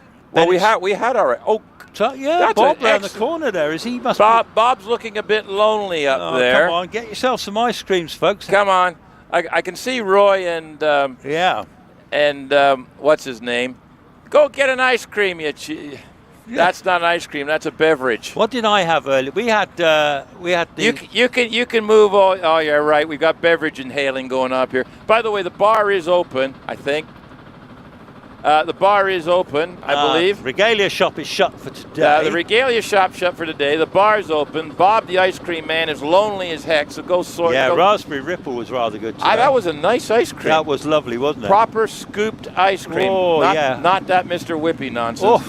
No, proper ice cream in there, folks. Proper stuff, eh? Go help yourself. Made in Worcester, you know. Bennett's ice creams, they get sent all over the country. But do they? Yeah. Made in Worcester. That's your neck of the woods. Yeah, I know, Dan Parrick. Where I so is that why you can't eat the biscuits I've got in here? No. Or in my world, those are cookies. I've done very well, actually. My missus sent me out loads of good grub today, but to be fair, I gave food away. That's up to you. So am I going to be going on a mercy mission in the fridge tonight? You've got rid of yours, have you? No, I've donated them to the marshals. So what are you going to do tomorrow? You sure you're not being a bit hasty? No. I still have one sandwich. I still have a beautiful roast beef sandwich. A roast beef sandwich? I kept a roast beef sandwich. I bet you'll eat that in your room tonight, won't you? It'll end up disappearing before I get to the room tonight. So tomorrow then, you know, food could be a bit of an issue, is going to be tricky. Are you going to have something in the first thing, bacon butty or something? No. No. Oh dear. Too many calories. Too many calories. Yeah. Too many calories. Oh dear. Well, Sir Geoffrey will be here tomorrow, and I've no doubt I'll be buying him a bacon and mushroom butty. That's what he has. Always has that. Always has that. Does he put sauce on it? And please tell me at least bring brown. If he puts red sauce on that, he's not a red sauce man, I don't think. Good. No, okay. I think he's a brown sauce man. Yeah. No, it's tomorrow is another day, isn't it? It is, and I'm looking for tomorrow's going to be interesting. Yeah, I think it's going to be very interesting. To be fair, we're going to. So if you're coming tomorrow, folks, tomorrow is the big day in the respect that there will be time runs in the morning and the afternoon, and then we'll have a runoff at the end of the morning and the end of the meeting, where the fastest 12 cars. Well, it's for the points. The British Championship is a tight run thing, and I think tomorrow could be the decider of the swaying of. Yes. Is someone sort of going to? Is Wallace going to potentially win the championship tomorrow? I don't know if Prescott? he can. I think it might be Prescott, yeah. Because I get confused with the drop scores. Well, I don't know how many drop scores. Wallace will drop his 2 failures where he gets no basically points. last week. They're going to go. Yeah, they're going to go. But so I'm hoping somebody can give us a simple guide for tomorrow, so we can at least keep everyone updated on the British Hillclimb situation. Yes, but well, the man that will know such stuff is Rich Danby, and Richard he will know all the permutations and options. Right. So are you going to tackle him in the morning and give us some guide? I'm going to ask Richard. I'm not even going to attempt to work it out. I'm going to say that right now we've got 4 people mathematically changed. Yeah. I think we're only going to have 3 after tomorrow. Okay. I think someone's going to drop out. Yeah. Mathematically drop out. Yeah. So could well be. But either way, it's going to be very, very exciting because, as you know, I was at Shelsley when we had the last runoffs, and it was nail-biting stuff with just tenths deciding. Well, that's it. The outcome. And this is what I'm saying. Like, you look at the practice of the top 4, and we are talking tenths between them. You know, a half a second blanket over there. Incredible. So, so we had Alex Summers winning the first right. runoff. I'm just I'm just looking on screen here. Yeah. If you're listening, there is Rich who runs HillClimb. We've got a goal of 10,000 subscribers. Yeah. We're on 8,799. If you haven't subscribed to the channel, it doesn't cost you anything. No. But it helps Rich, doesn't it? It helps Rich to bring this to us and to bring you more brilliant coverage that Rich is doing. It doesn't cost you anything. You'll get notifications of when the next live stream is. Yep. So if you haven't subscribed, we're up to 8,790. Now, who's going to be the 9,000? Who's going to set 9,000? Yeah. Who wants to be the 9,000th? But as they always say on the YouTube channels, like, subscribe, follow HillClimb UK or HillClimb.TV. Yes, HillClimb.TV. HillClimb.TV. Yeah. And there's all sorts of other content, not just live streams. There's all little short loads from the past, isn't there? There's stuff from the past. There's short edits of featured runs. There's all sorts of bits and pieces. So, we're under a red flag situation at the moment. They're just my phone's suddenly gone berserk. Hang on. So my co-driver from last weekend is actually watching us live. Oh, wow. We're doing our own hill climb. This is his 3-year-old little baby Millie. Sorry, folks, you can't see what's going on, but this is just made a smile on my face here. So Matt looks like he's got HillClimb.TV on. He's got a little daughter, 3-year-old daughter, Millie, and they're having their own hill climb. Well, that's lovely, isn't it? Absolutely brilliant there. Yeah. So shout out to Matt, because I did a rally last weekend, and Matt jumped in the car, and we had a great day. You were in North Wales, weren't you? We were northwest Wales. Yeah, the Trosfinith Ranges, isn't it? Motorsport Ranges. I'm sorry I don't pronounce that perfectly. I can't even spell it. No, it's very difficult. It's a very challenging venue. It's tight, isn't it? It's very tight. It's basically width of the car, and it's very undulating, tight corners, drop-offs, and everything. So, yeah. Well, right there, and I've just seen Matt. Thank you very much. Makes it change me listening to Owen instead of him listening to me. He's your co-driver. So he's shouting the notes. Matt co-driver. He was yelling me. Brave enough to sit with you then.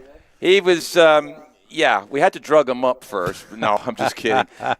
Last time I saw you, I took photographs of you. You did at Race Retro, wasn't it? You did. It? That was the last time I you were going really well there, to be fair. Yeah, I mean, this was the first proper rally I'd done in 9 years, so I didn't go 100%. That was the best value. That race retro was incredible value. Well, in the end, I was doing like 20-lap runs. Unbelievable, wasn't it, really? You were virtually running out of petrol. I could have taken you out. If we had a helmet, I could have taken you out. I wish I'd done that now. I'd have loved it. Well, we might have to sort something next year. Because I think by that time I'd retreated to the main hall with Sir Geoffrey to watch the auction. Yeah. Oh, what did you buy? Well, we bid on the Cosworth that went for 585,000, but we didn't get it.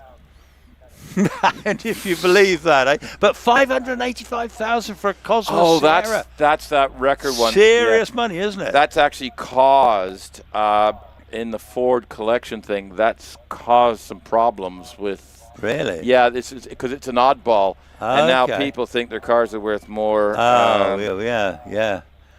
Well, I did come across another Cosworth with the same amount of miles the other day recently, actually, that when I went to a garage, I won't name the people, but so there's other cars out there with low mileage Cosworths as well that are very special. And of course that was the whale-tail Cosworth, wasn't it? The RS500. I've just caught you. You posted a picture of me. I did post a picture of you on my Facebook page. Yes. If Do I really look that ugly in person? If you go on Chris Ponsford Facebook page, you'll see that Owen Cool himself talking to Pete Richards. No. I didn't. At least I didn't post your picture. Anyway. That's all right. Oh, Benoit says have fun. Have fun. We're always having fun, Benoit. He's deserted us for Silverstone, hasn't he? He's sitting down there watching all those posh people drive around. We're keeping the show running, aren't we? Yeah. Yeah, well, we're holding our end up. Well, we're trying our best, aren't we? Yes. In fact, our French friend has flitted off to Silverstone Classic for the week. Classic, yeah. In fairness, he did arrange that way at the beginning of the year before he found out, before it turned into our commentating careers and what's happened. Well, yes, that we're earning millions from, aren't we? Yes. I don't know about you, I don't know what to spend it all on. Okay, just to let you know that our red flag is just about done and sorted. They've rectified the problem, and we will be back underway again. So, yes. So, be ready to go. Just switch off a minute.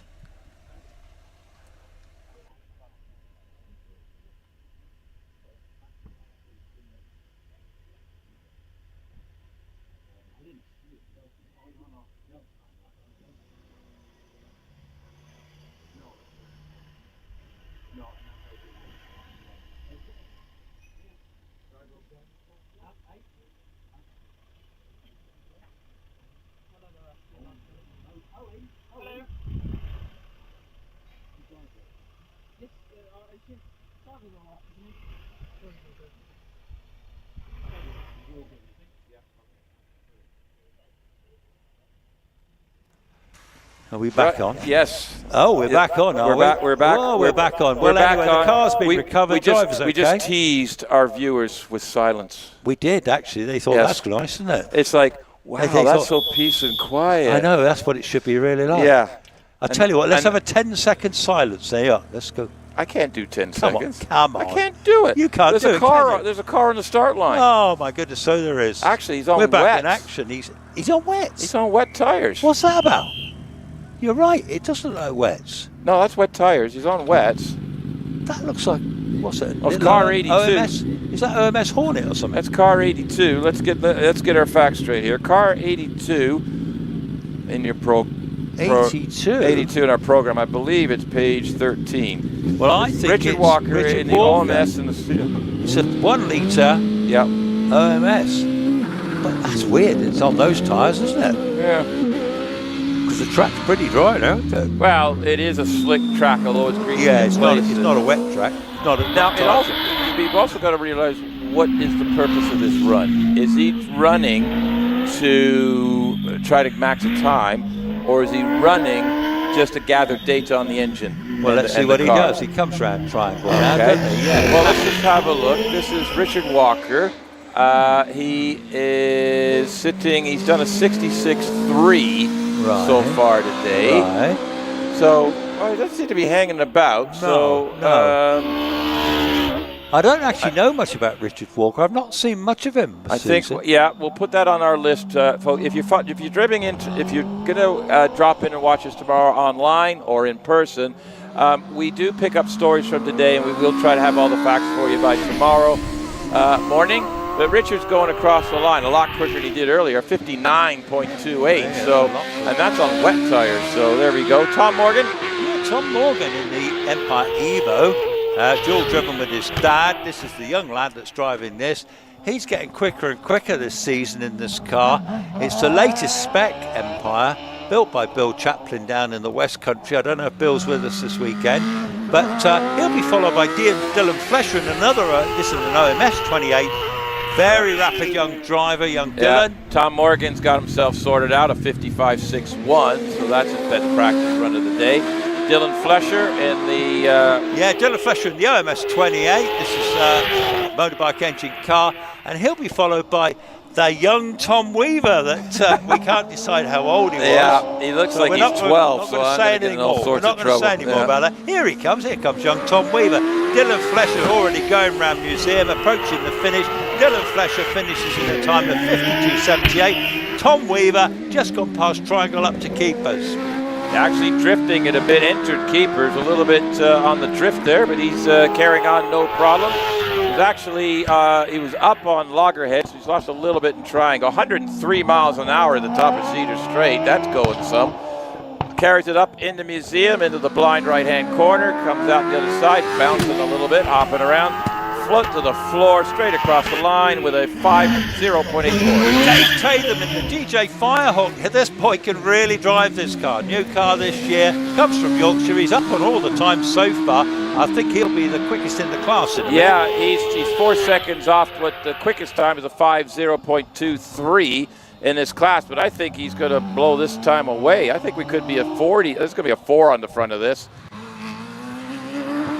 Comes around out of Museum, absolutely on it. Is he going to put a 4 on the front? Yes, he is. 49.10. Sam Wilson in the Jamin M90. Yeah, we're in the Formula Ford. Formula Ford pre-94, double-driven car. This one has already been up the hill once with Kirsten Dodd. Kirsten's actually the quickest in this class so far. Yes, it certainly is. And I like watching the little Formula Fords. Sarah Bosworth just left the line as well. And Sarah's always a very rapid driver, comes from Sheffield. She's actually a hairdresser, actually. But looking at the times, 51.66. That's just up through Museum, but his purple sector's all the way up. I think he's going to be quickest. Across the line, it is 60.62 in a Formula Ford. That's good. Sarah's honking. Honking? That's not right. That's driving, pushing. It's a term for going fast, folks. Just go with me on that. It's got a horn. It's got a horn on the car going beep beep all the way up the hill. Sarah Bosworth, very rapid driver.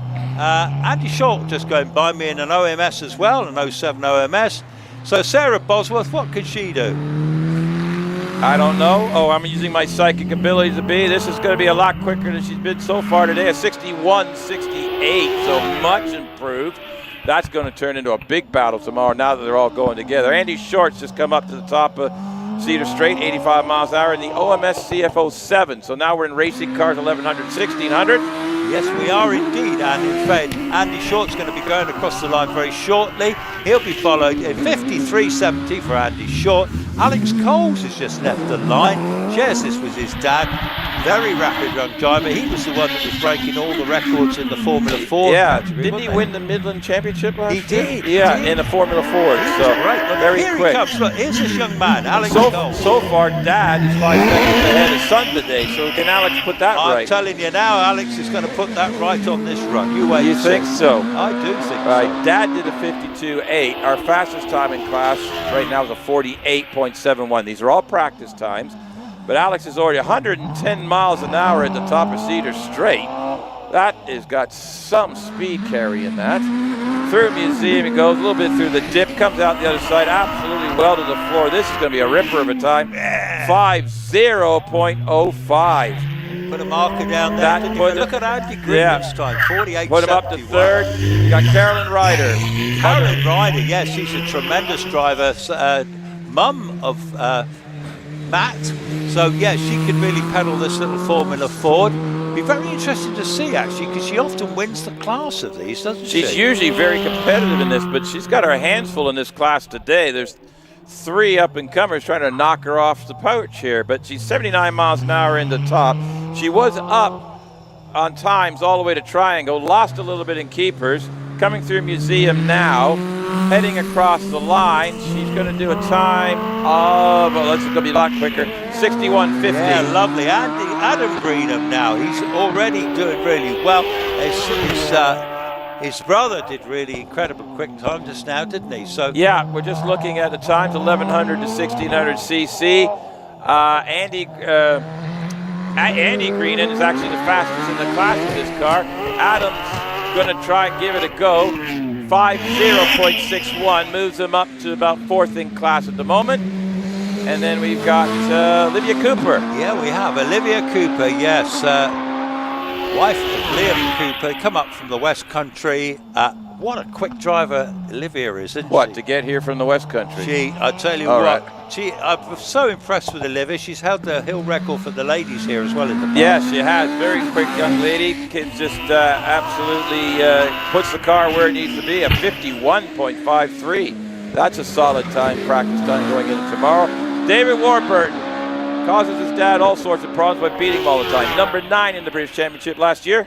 Yes, he certainly was, and what a great driver he is. A serious runoff contender as well in this car. It's only a 1600, but he keeps putting it in runoffs. So, and he's finished, well, top 3 and 4 before now, so that's pretty impressive. Yeah, across 47.98.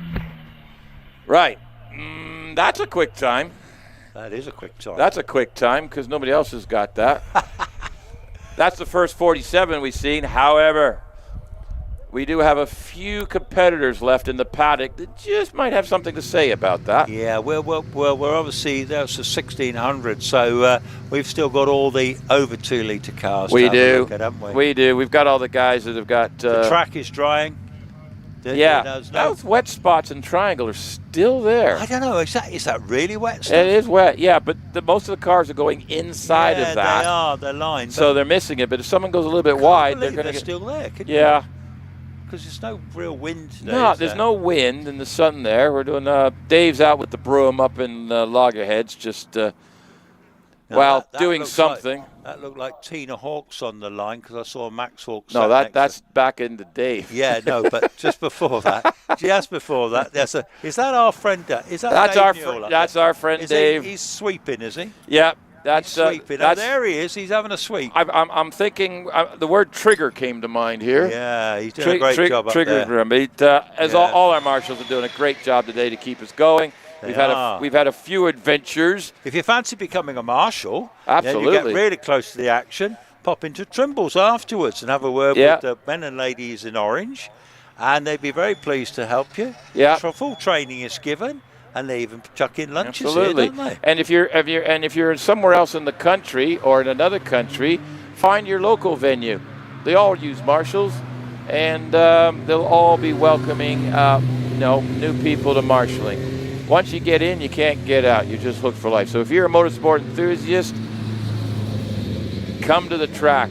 You'll get the noise, the sound, the smells, and you might even get to operate a broom every now and then. Well, I've been a marshal. I've been out on the track as a marshal and as a photographer.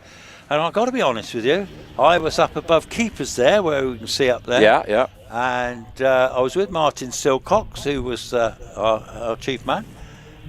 And I tell you what, it's a full-on job. It is. You can't lose your concentration. You can't sit in the back of the box and have a snooze. No. Roger tried that once, and we couldn't do it. Absolutely on it all the time. Yeah. So, full concentration is needed. Absolutely. Which, I don't know, for somebody like me, it's quite difficult, really.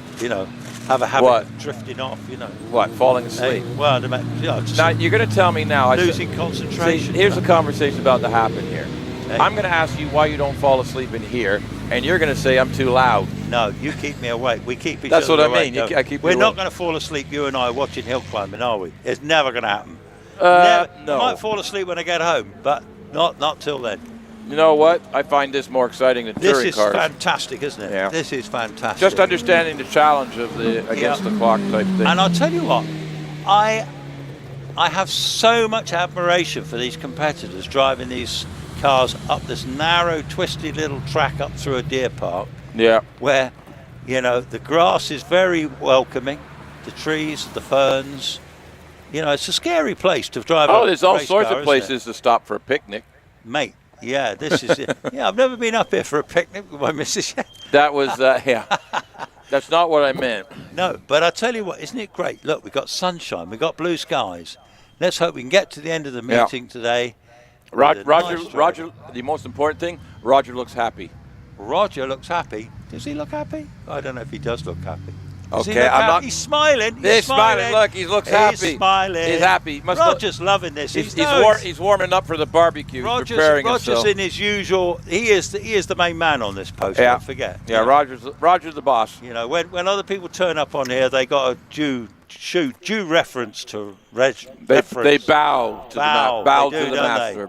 A legend of the hill climb marshalling world. Yeah. And he's got a lot of badges on there, hasn't he? He's badge world, isn't he? And of course, at Shrewsbury lately, they had some new overalls, you know, out of the Marshals Fund. Now, whether some of these marshals go to Shrewsbury as well, don't they? They do. Yeah. Marshals travel around. They do get around, don't they? Yeah. Not just looking quite bright, those overalls, aren't they? He's looking. He looks very ironed and pressed. Ironed and pressed, yes. No less. Yes, yeah. It is. Right. So we're into batch. We're just getting the cars back down. Shadows are on the track now, aren't they? We have shadows. So what are we looking at time-wise? Oh, we're after 5 o'clock. Are we really? Are we really? That's pretty late, isn't it? Hang on. That's not what we planned originally. No, we planned for 4 o'clock. Yeah. No, it's quarter past 5. It could be the late one, couldn't it? Quarter past 5. We've got a couple more batches to go. Yeah. That's UK time, by the way. Yeah. Where the heck did that come from? Where's this lot coming from, eh? Oh, up the hill. Are they? That's the catering, the other catering. Oh, is it? I will say, if you're coming tomorrow and you're listening today, we do have 2 catering wagons. We do. If you were here last September, you know what I mean. Yeah, that was pretty busy, wasn't it? There's 2 catering vans here tomorrow, and full services are available. And today was unsporting. The way the weather turned a bit spiteful at lunchtime, didn't it? It got mean. It was mean. And funny enough, I said to Clark of the course, I said, you timed lunch rush, right? Didn't you? How did you do that? Within 5 minutes of finishing, taking a break for lunch, it absolutely dumped it down here. Yeah, I know. Either that or Chris threw a bucket of water over my car while I was sitting in it. Put it this way, I was nicely ensconced in my old Swedish wagon. You were steaming up in there. When you came in, it steamed up, didn't it? All right. Okay. Your hot air coming out your... Yes. The hot air that is Owen cool. Uh-huh. Well. Anyway, I can see Tina Hawkes down on the line. It won't be long, will it? So this is... they've started her up. This is a force. This is a force. This is a turbocharged force. Turbocharged force. No, this is a supercharged force. Supercharged. Hold on. It's one of them. Well, make up my mind. Well, I get there eventually. We're forced induction, aren't we, here? We're looking at forced induction. So... Tina Hawk's car, 8112. 8112? Yeah, 8112. That's a long number. Here we go. It is a turbocharged 1300 Hayabusa, recently rebuilt because they had a problem. The engine went right. So yes. So this is in your program, page 16. If you've got a program. Yeah. K2 is the racing cars from 1600 to 2-liter with forced induction engines. So she's got a 1300 turbo, which keeps it below the 2-liter maximum on that engine equivalency calculation earlier. So all the cars in this class, John Chalmers has got slightly bigger. He's gone with a 1420 turbo, and I think that's about as big as you can get. Well, I've seen... Looks like Iron Price has got a Hayabusa and it's over 1600, but he's in the next class up. Yeah, next class up. But he's in the over 2-liter. If you had a 1600 turbo, you'd then be in with the big bangers, wouldn't you? They've actually got, quite possibly. I'm just having a look, but nobody does that. Well, it would take you over the 2-liter mark, wouldn't it? Anyway, Tina somehow has got it's stuck in gear by the looks of it. Right. She went to start, and the car stopped, and now the clock's still running, isn't it? Yeah, there's. I think they may have got it sorted, so we've got a delay. Delayed. It broke the beam, but it didn't go anywhere. Yeah. Yes.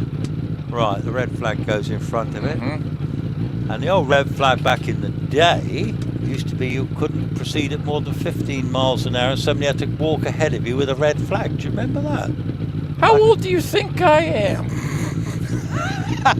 That was like the 1890s. You've studied history, haven't you?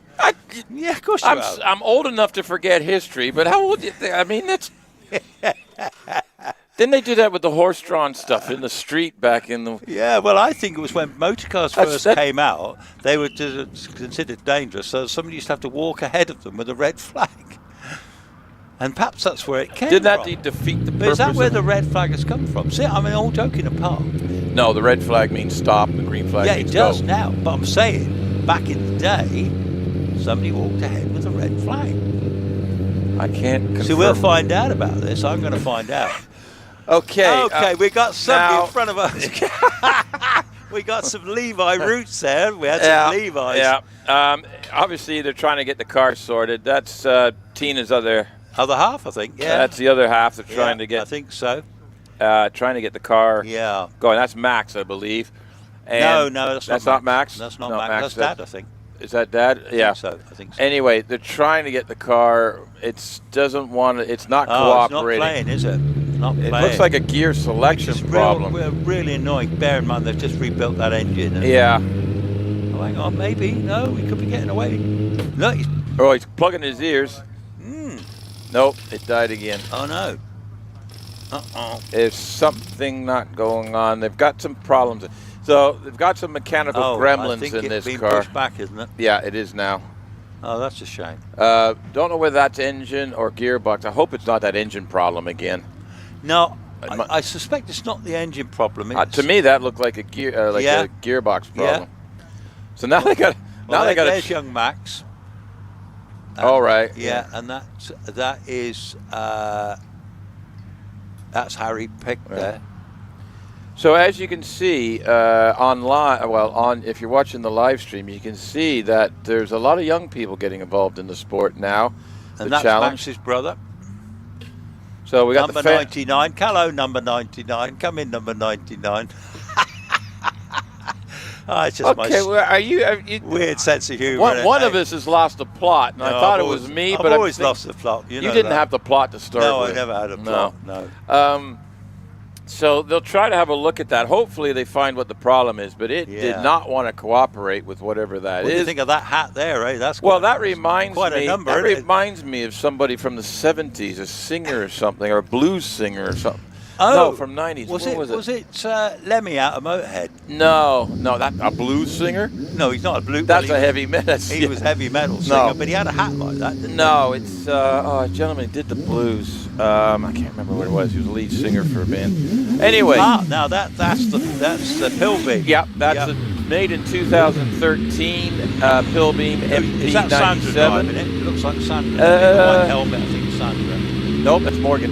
Is it? Because it says so. You cheeky little devil, you. Gotta look at the screen.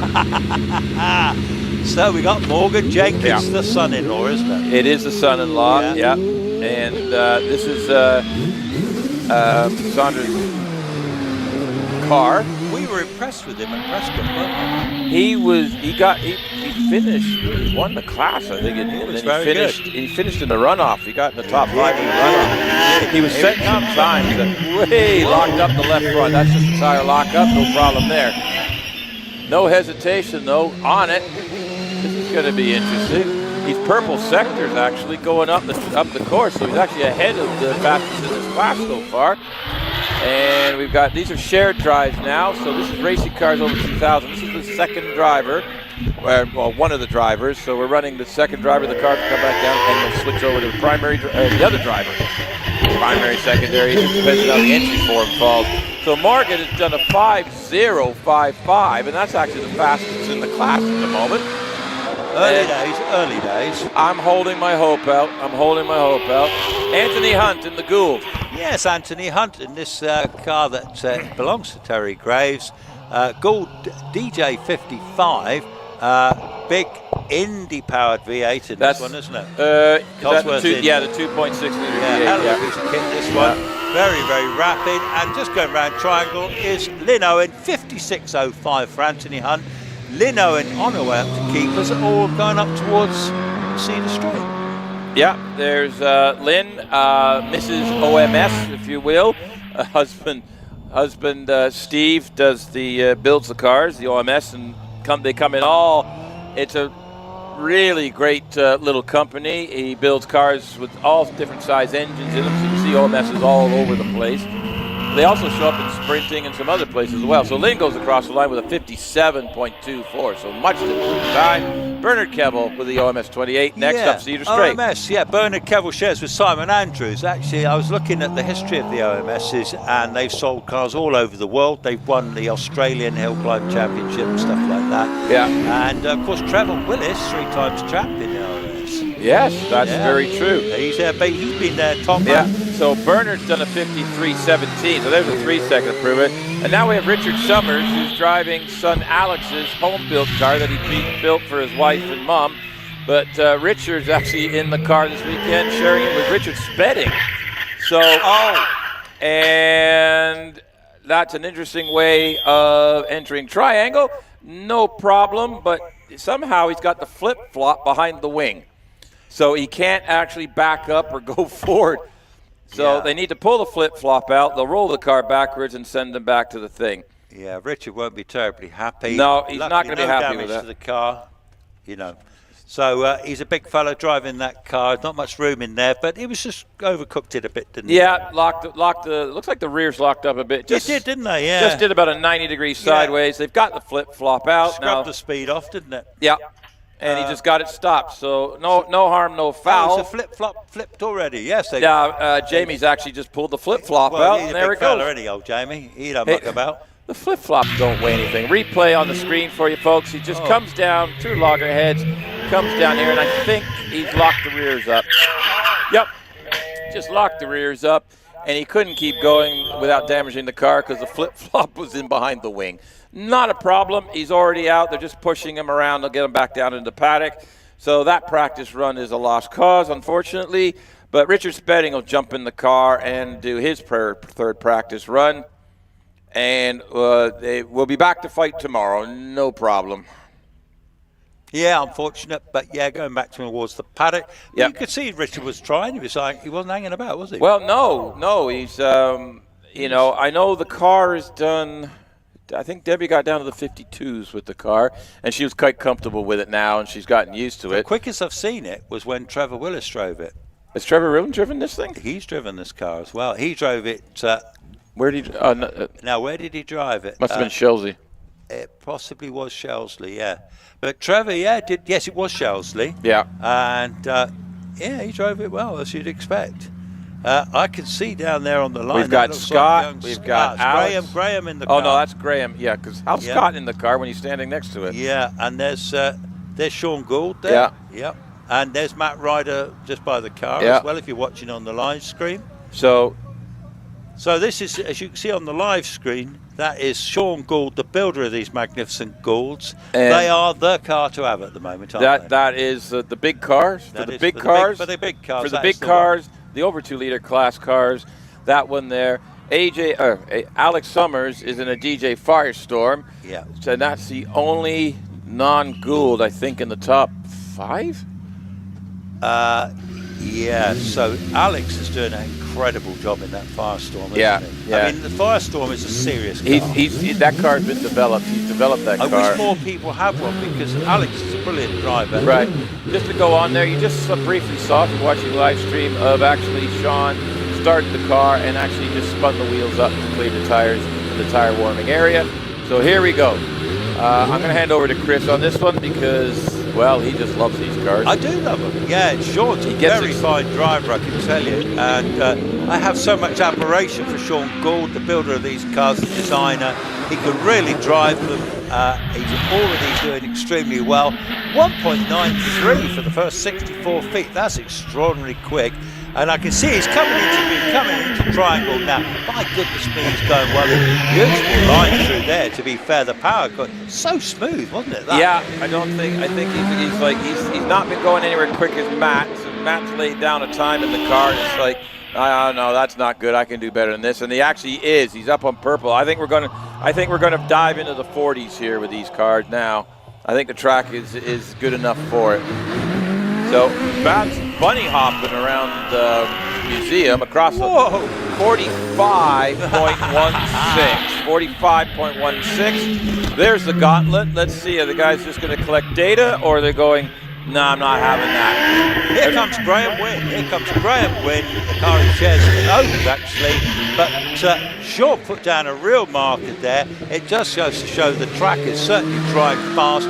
What's the hill record in the 42s, aren't we? Yeah, I think it's 41.91. 41.91. But nevertheless, you know, on a drying track, late in the day, great to see that. That was good going. Yeah. And even all fairness, though, if you're watching in practice runs, if somebody beats that time, it doesn't count as the track error. It has to be done in competition. So Graham's done a 49.41. Lindsay Summers in the Firestorm. Yes, this sounds magnificent, doesn't it? Lindsay drives it really, really well, because this must be a major handful to drive, in the respect that it's a Grade 1 fast car. Yeah. You know? And I couldn't even imagine what it's like to drive something like this. Yeah. 85 mile an hour off the top of Cedar Straight, heads up into Museum, comes around Museum. Not as much bunny hopping as a couple of the other cars, but across the line it goes with a 53.68. So that's 7 seconds quicker. And then we got Joe Mackerel in the Tigger. Joe Mackerel in the Tigger. Yeah, nice, the 2-litre engine car. Old school car, but actually I really like the Tiggers. I remember when Sandra Tomlin had a Tigger. That's coming in quick. That's Iron Price.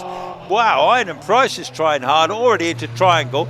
Wow, let's see what happens here. Joe Mackerel, where's Joe Mackerel? He's just coming across the line now. He's done a 59.71, but Iron Price is absolutely launching, 107 miles an hour up the Cedar Straight, already into fallow. Yes, he's already heading up towards Museum. Iron Price would absolutely prefer it wet, but he can still really pedal this car. 1600 Hayabusa goes across the line in 47.94. Whoa, okay, that lays down a thing. So we got Simon Barnwell in the Formula Renault Tatis. So this is the X-Circuit racer car. And it's gone through there, had a run, it sort of got a bobble out of triangle and lost a bit of time. Just lost momentum there for a minute, but it's back on it again. Yes, indeed, it's back on it. Yes, he's. I don't think it'll be the quickest time, but the track is drying. The sun is out. If we got conditions like this for the runoff tomorrow, that's what we say. Yeah, but that's just patience, my friend. I know. I can't wait. I've got to wait all night to see the runoff tomorrow. You're not going to sleep, are you? No, I probably won't. Simon did a 58.43, so that's an improvement. We've got Aaron Colburn in the Colburn Van Diemen. Adam did a 55 something there, a 55.04. So Aaron is looking to get somewhere in that neighborhood in the Van Diemen. Yes, it is, and already heading around Fallow, already making progress up towards the line, going around Museum now, and we're going to be followed by Anna May Furness in the Little Swallow that she's sharing with Ollie, and Anna, one of our up-and-coming lady drivers. Yeah. Very talented driver, actually. They're very impressed with Anna. She keeps it on the island. Yeah, Aaron Colburn just laid down a 52.54. So absolutely just jumped right above there. So that stepped up. So Anna May's in that Little Swallow up the top of Cedar Straight, 73 miles an hour. And gets it around Fallow. Yes, she does indeed. Yeah, well, they're developing this car. They're not been into single seaters before recently. And she was a little bit wide coming out of Museum there, but goes across the line in 61.51. Coming down into triangle is Kevin Creven in the Pilbeam, the Millington. Do you remember this is the one that had the moment earlier? Yeah, he's had a problem and knocked the wing off it up in Museum. Then on the next run, he actually died on the straightaway going up the top for whatever reason. So persistence is there. So he'll take anything. He just wants to get a run in here. So far he's had an awful run and a terrible run. So he's already up Cedar Straight, 91 miles an hour there. And up into Museum he goes. Let's get around that blind right-hander there. Comes around, gets back on the power again, put the foot to the floor. Looks like he's going to get a solid run in. 57.27. Ian Tucker next. Yeah, big improvement for Kevin. That's good. They got the car working. Ian Tucker in the OMS that shares with Bernie Kevel. This is their big car out of the two that they've got. Anyway, making lovely progress up the Cedar Straight now. What's he going to do here, do we think? Well, 80 miles an hour up the Cedar Straight through the top into Fallow. Gets it turned around, kind of staying in the middle of the track this one, not using either side much. Through Museum he goes, coming around. He's looking to improve. He's had a bit of an ugly start to practice. This is going to be much better. 58.62. Terry Davis. Yeah, Terry Davis in his own force, home-built engine. Terry's been going very well, actually. His lines look really good there. Going through the corners, going up the straight now. Over to you. Right, Andrew Henson launched off the line. Terry's just gotten to the top of the hill in the 85 miles an hour in his own engine built. It's only 2-liter, but it's a V8. Gets it around Museum as Andrew Henson gets the Gould Dallara around Triangle. Cross the line. Terry goes with a 51.53.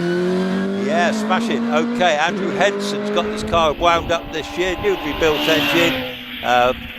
Vauxhall red top in the back of this one with about 270 brakes, so it's not short of power.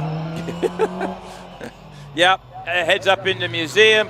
Gets it around the corner, blind right-hander. You can't actually see the corner until you get there.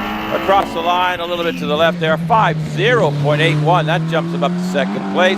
Lee Griffiths in the OMS 28 is on Cedar Straight already, and we've got Jonathan Varley. We've got to keep an eye on him. He's launching off the line next. Yes, well, Lee Griffiths going extremely well, rapid, localish driver, beautifully turned out car, Hayabusa engine in the back of this one. We've got a red flag situation. Lee Griffiths is still on the... Right, Lee Griffiths is coming across the line, and a 51.02 bumps him up to third for practice, and we got a red flag for some sort of technical issue.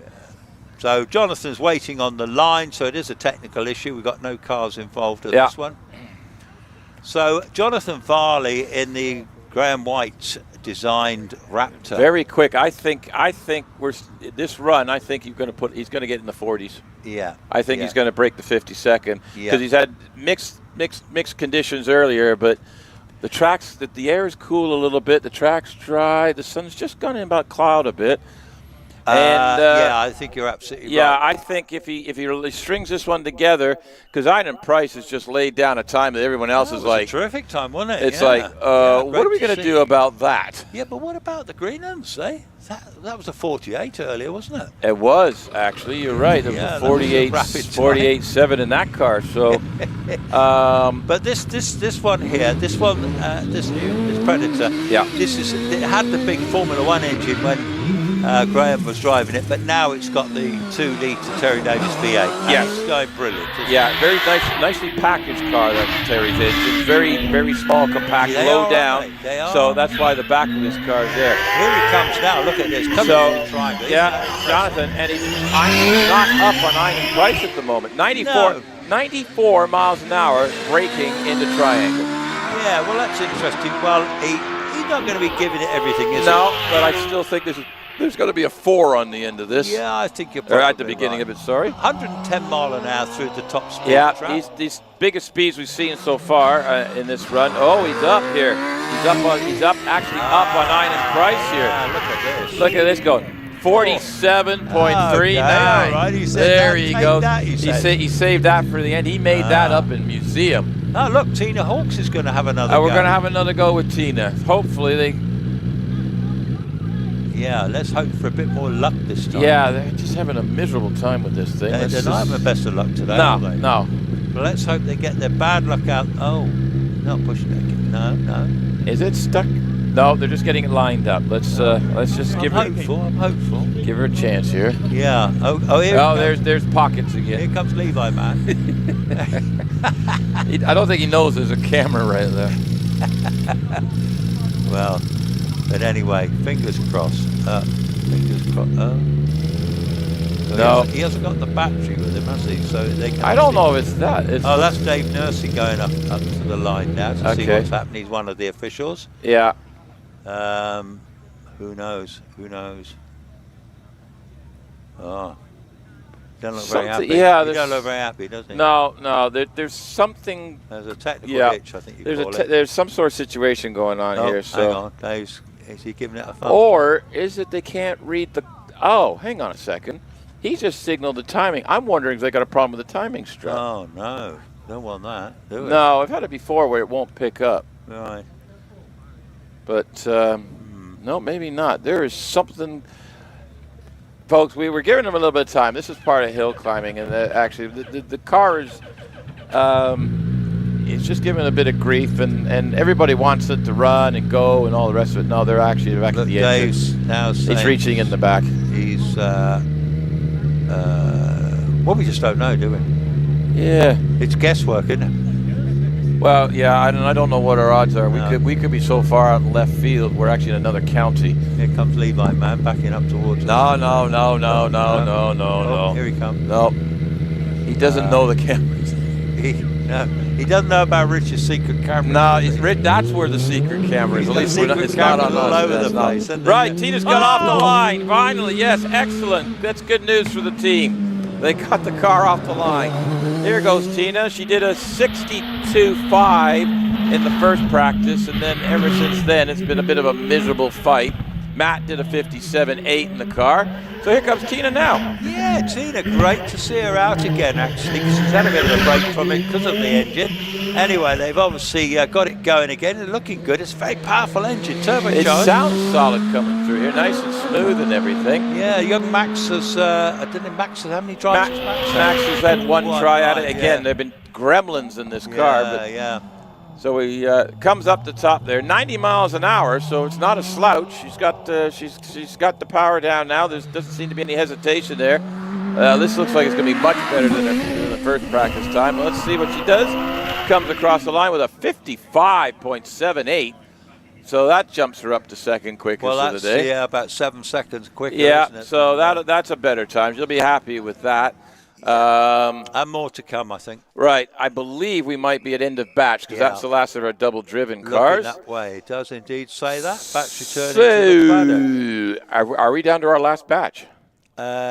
Well, no, because I think we've got No. We've got a lot of these big bangers, haven't we? Yeah, but that's all we got left. John Chalmers, Kelvin Broad, Paul Hames. Have we seen them? No, so we've got all of that. I think we've got some of we've them. got them and all of them. And all and of the rest of them, actually. And then we've got a couple of Brabhams at the end, haven't we? Yeah. Okay. Look, there's that Joy Richards. Got another picture in the she's just a bit of a busy butter. Steve Shelley has got great panning shot. He's brilliant at that, you know. Is he? Well, you got the movement there. Do you see how he's got the movement? That's on page 18. We're looking at that, folks. Pictures.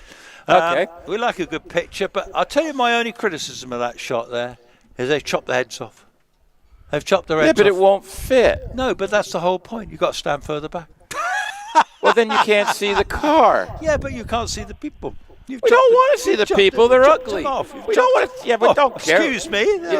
You tell them. You tell them. Hey, I'm an expert on ugly. Every morning in the mirror going, you're the expert on ugly. That's what. Anyway. In the programme, while they're going back to the thing, I see, look, we're in the adverts in the back. Darren Gumbly, Carpentry and Timber. Darren's one of our competitors. He is.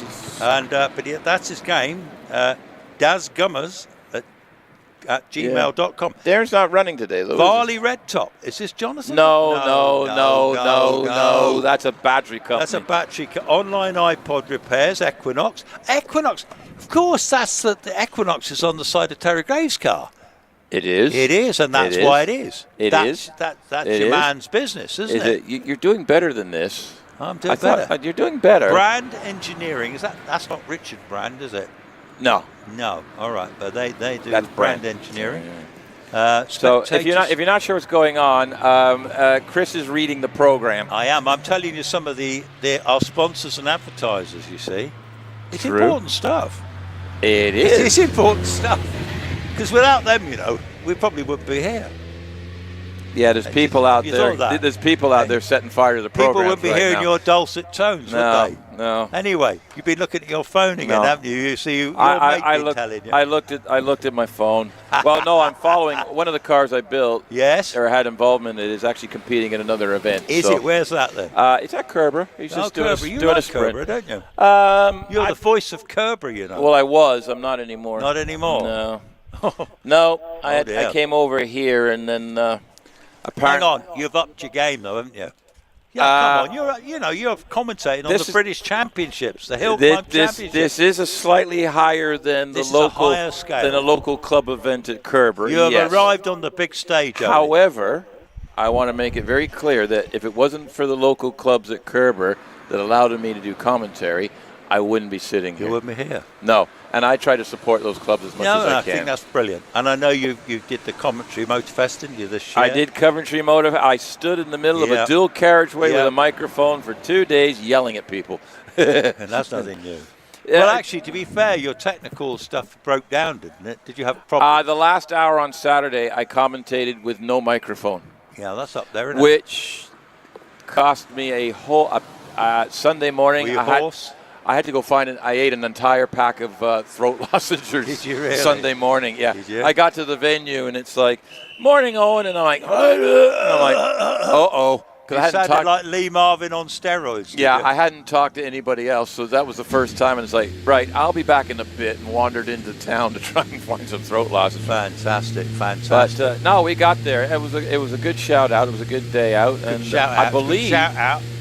Chris, the organizer, who actually works with one of the rescue teams, he's asked, I believe it's in the works for Coventry Motorfest to return next year. Oh. So keep an eye out on that. You'll get invited back.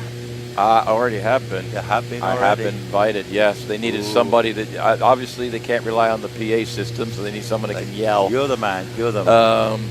Yeah, even I was struggling with that. Right, folks. You've come a long way in these 2 years, haven't you?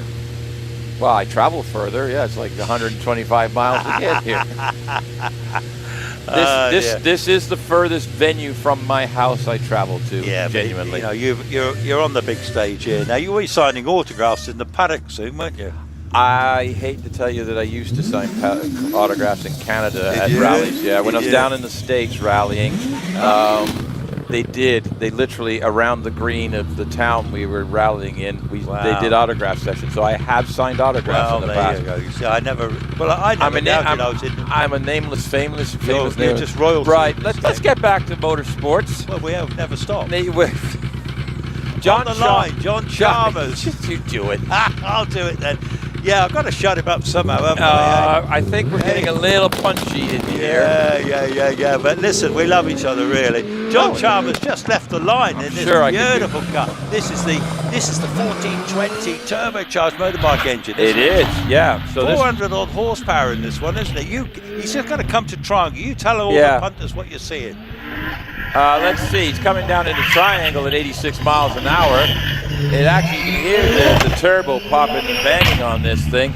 And, the thing about the turbo is you got to keep it spun up to get all the power. So you got a bit of, I think there's anti-lag on that, so it keeps the turbo when he lifts off. But he's absolutely, we've got purple sectors coming up on this. So this is going to be 108 miles an hour. Yeah, he's certainly going, isn't he?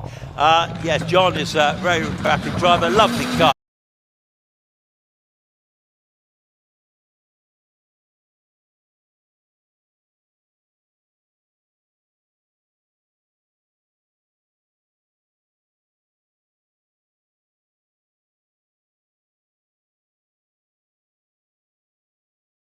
Okay, so it's going to be...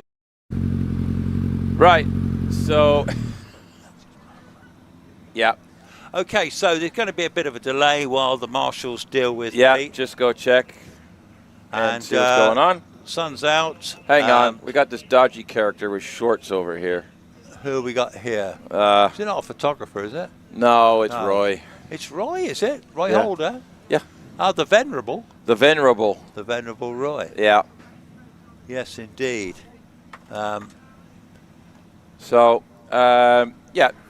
Pete's just pulled off driver's right and on the grass, so we'll just. So we've got a few left to come in the various classes, haven't we? So we got these. We've got these, and then we've got the big guys. Now Pete's is he in an 1100 or something? So that's Paul. That's.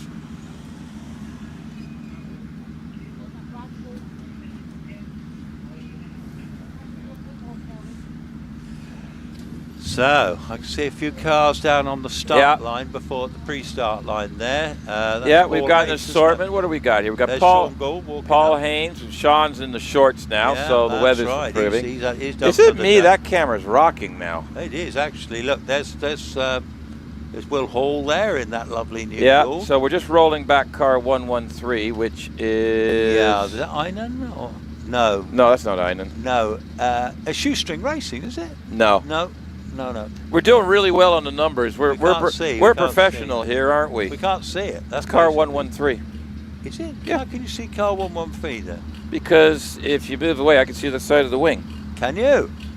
Well, yeah. Sure about that? Yeah. Yes, it's Kevin Broad in the Force TA. Oh, yes, Calvin Broad. Yeah, that's a turbocharged version, isn't it? Yeah. Are we getting a bit punchy now? Because we kind of we had a schedule and it's kind of. Yeah, we're kind of moving a bit later now, aren't we? We're running a little bit behind. A bit late, yes. Yeah, it's now 10 to 6. Yes, okay. We've had a few delays today, but... A late finish. I think I'm likely to get back to Worcester about 10 o'clock tonight at this rate, and then I'll jump into bed, and then I'll jump out of bed, and I'll be here again. What do you do? Go in one side, bounce off the mattress, and get out the other side? The trouble is that when you get home, you can't possibly... No. So I'm just going to talk to our online viewers there for a minute. Yeah. So what you're seeing there, that's the beginning of the tire warming session. But if you notice, the couple of helpers there, they're actually rubbing the tires. They don't wrap the tires. So when the car rolls up, it picks up. The tires are so soft, they pick up little pebbles and gravel and things like that. So what they do is they brush them all off just as they roll up to the line. The fronts obviously aren't being spun up. The backs are a little bit easier because they can spin them up a couple times, and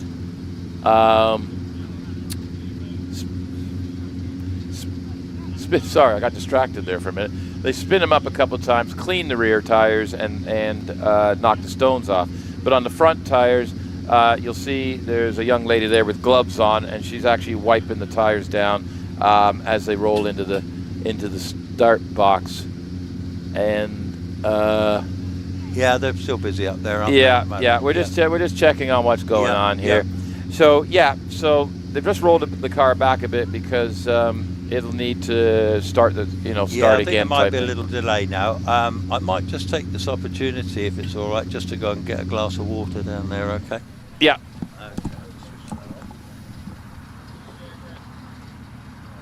Yeah. So am I still on? Yeah. You okay? Yeah. Okay. Right. So, we just got a little bit of delay. I believe everything is okay. So, Pete went off into the grass driver's right and just bounced around for a bit and stopped. So, the marshals are just pushing the car back out. And it looks like everything's okay. They'll get the car back onto the road. I think they're just going to go get it.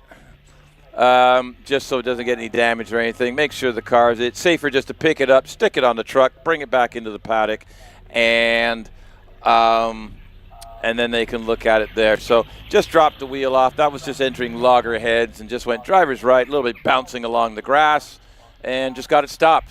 Hadn't hit anything. Everything's okay.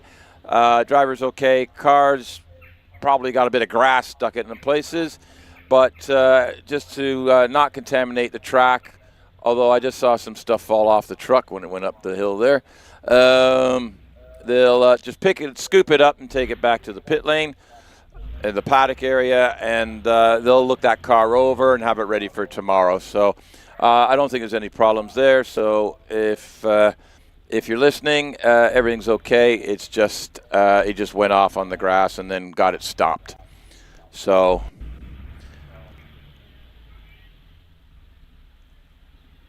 Yeah, that's it. So I'm on my own here for a little bit, and so I'm not sure if we've had any questions this afternoon or recently that some of our viewers have got, but it's been a bit of a busy day for the marshals, and like we said, we thank the marshals, the volunteers, the rescue crews, the recovery crews, everybody. A lot of us are all just volunteers. Even we volunteer to come out and try to entertain you the best we can. So, yes, so to all those people, thank you. And if you want to get involved, you know, that's great. So here we go. Yeah, here's Pete. Actually, the car's fine. He's actually rolling down the hill towards Triangle. So just went for a bit of a run in the grass. Probably a little bouncy in that car because that's not the smoothest of areas off the track. But they'll get the car down, and they'll just push that straight back down into the paddock. And we'll be just, I think a little sweeping is required, but nothing major. And we'll be back underway in a couple of minutes to finish off the day. So, yeah, okay, the car doesn't roll uphill. All right.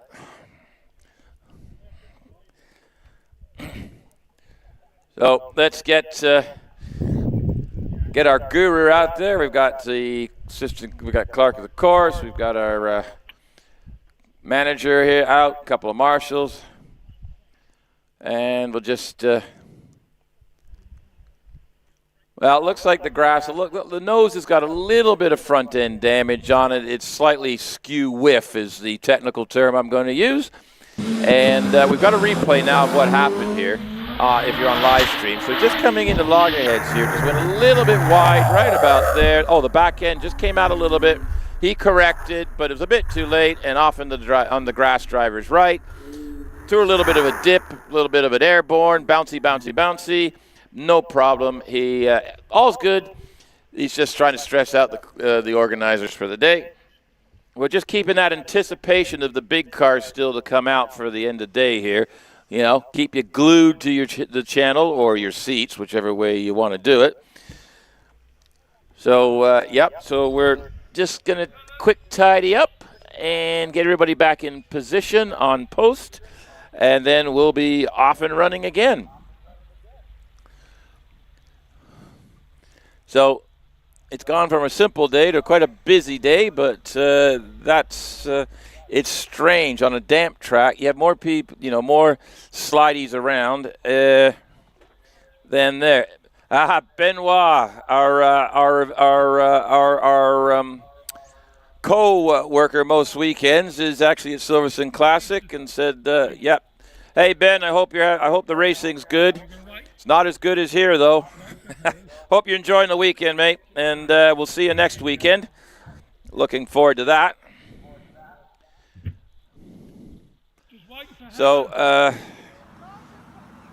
young Chris is on his way back to the booth.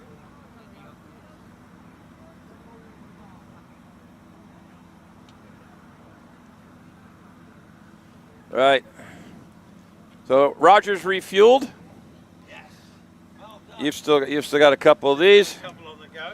Right, my partner in crime has returned, so actually I'm going to do a swapsy for a minute. I'm just going to stretch for a second. Yeah. Cool.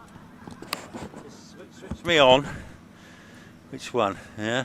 We're on, are we? We're cooking on gas.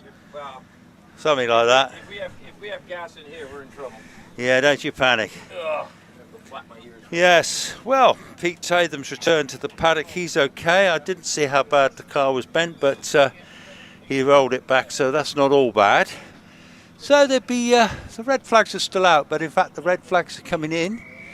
So we're going to be back in business fairly soon. And we'll be watching for Kelvin Broad, who'll be the first one coming up. So we're running late, and of course on days like this, the marshals have everyone has a long day. And fortunately it's not raining. It's not 90 degrees of heat like we've had on previous years.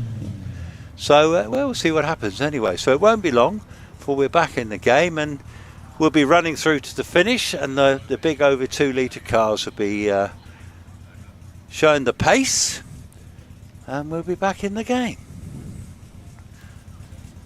Just have a little slip of drops, a little water.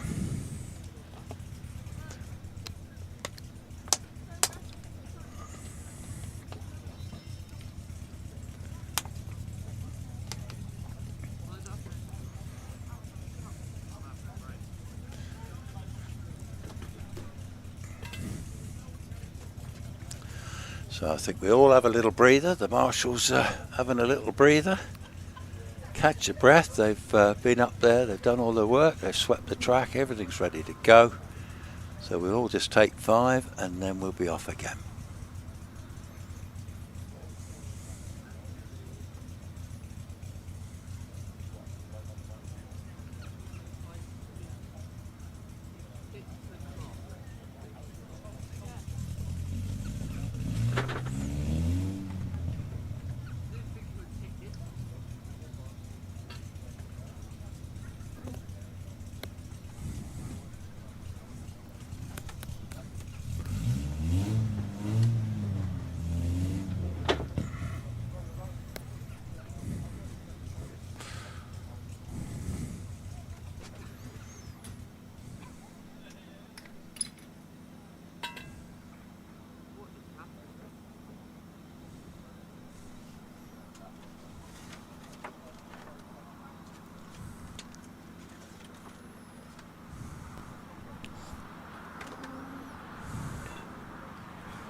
Okay, I think we're nearly back in action. I see Kelvin Broad down in the pre-start line there. He's got his helmet on, he's put his visor down. They've stepped back from the car. I think they started the engine on that one. So this is a little 1300 turbocharged motorbike engine car. Very rapid, comes up from the West Country. In fact, yes, he's going up to the pre-start area now. So we're back in business, folks. That's tremendous. Okay, the sun's out. The marshals are all on post. The flags are all in. He comes up now, so he's about to leave the line very shortly indeed. So they put the chock under the back wheel. If you're watching, that's to hold the car in position. The timing strut is on the front of the car, so that he's about to go. So Kelvin Broad is, I don't know which way we go. My partner in crime is just returning into the box. Kelvin leaves the line. That 1300 turbocharged bike engine car looking extremely good, very rapid. Okay, he'll be coming into my view very shortly. Here he comes now. Here comes Kelvin Broad up from Exeter for the day, for the weekend. Regular competitor, very rapid, already on his way up to keepers. Going through keepers now. We'll be heading up the straight. Let's see what he does at the top. Yeah, it's an interesting class. We've got a 51.45 is the fastest in third practice, and that's been the fastest of all the practices. So Kelvin's already heading up into museum. The blind right-hander gets it around there. A little bit of a bunny hop settling the car, comes around across the line, and we're going to get a 52.01. So that's an improvement. Paul Hames in the Gould GR59, number 8 in the championship last year. Don't know where he is this year at the moment. I'll get that information for you later. All through keepers up the other side. Yeah, this is an extremely rapid car and driver combination. Immaculately turned out. That's hurtling up straight, 116 mile an hour. That's one of the quickest we've seen. Already gone through Fallow, heading up towards museum. This is going to be in the 40s, no question about it. Off to the finish. 46.67. Yeah, they're getting quicker, aren't they? They're getting quicker. That's in a 1300 turbo car, so that we keep an eye on that 46. Let's see what everybody else does here. So Susan Young in the Gould GR51, the Young family vehicle. Comes into triangle, gets it turned around. Regular petter. She's had a few ladies' records in the past. She's come back this year. The car has had the engine rebuilt. Derek used to drive this car, her husband. Yes. But Derek is now on the spanners. He managed to get the engine rebuilt and then put it all back in. Well, that's handy. And now, but they've been into sort of horse breeding, actually. Yeah, she was telling me about it because some of her customers were where I used to live. So we were having that conversation last event. Susan has no power. Just came out of museum and the car just stopped. Harry Pick's still going up the hill, so they need to stop him. Yeah, they need to get him stopped. I think he's slowing down now. He's got the signal. He's just heading up to the top there, so he'll stop. So Harry Pick has been red flagged, and the car come out of museum and just died. It's nothing else. It's on the track. It just came out, and it's like somebody turned the engine off. Now, Sue's actually getting her helmet off and going to get out of the car in a minute, I think, or at least get loose there. But so, it just stopped. Oh, wow. It's rolling backwards. Yeah. So I'm not quite sure. She's going to roll back there. Well, I think they're going to turn her around and push her down to the top. She can't drive on up. So. No, I think they'll push her back down museum and put her off at. Of course, she got no wing mirrors, so they're having to tell her which way to steer. That's tricky, isn't it? Yeah. Bit more left hand. That's it. Oh, a bit of bad luck for Sue there because the horses have been going really well this year. Yeah, they have been.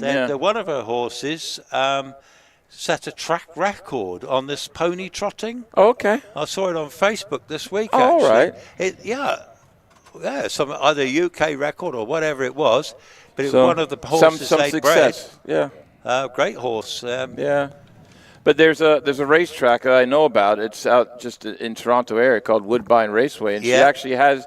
She asked me at where did I find her?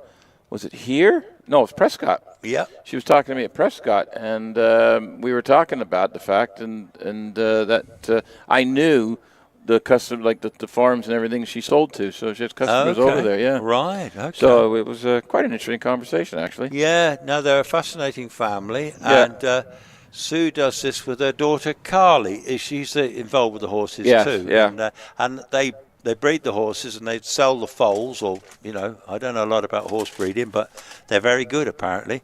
Oh, I might have a nibble on some of that. Yeah, go on. Much. I don't know if I want all of it, but I'll go with that bit. There you go.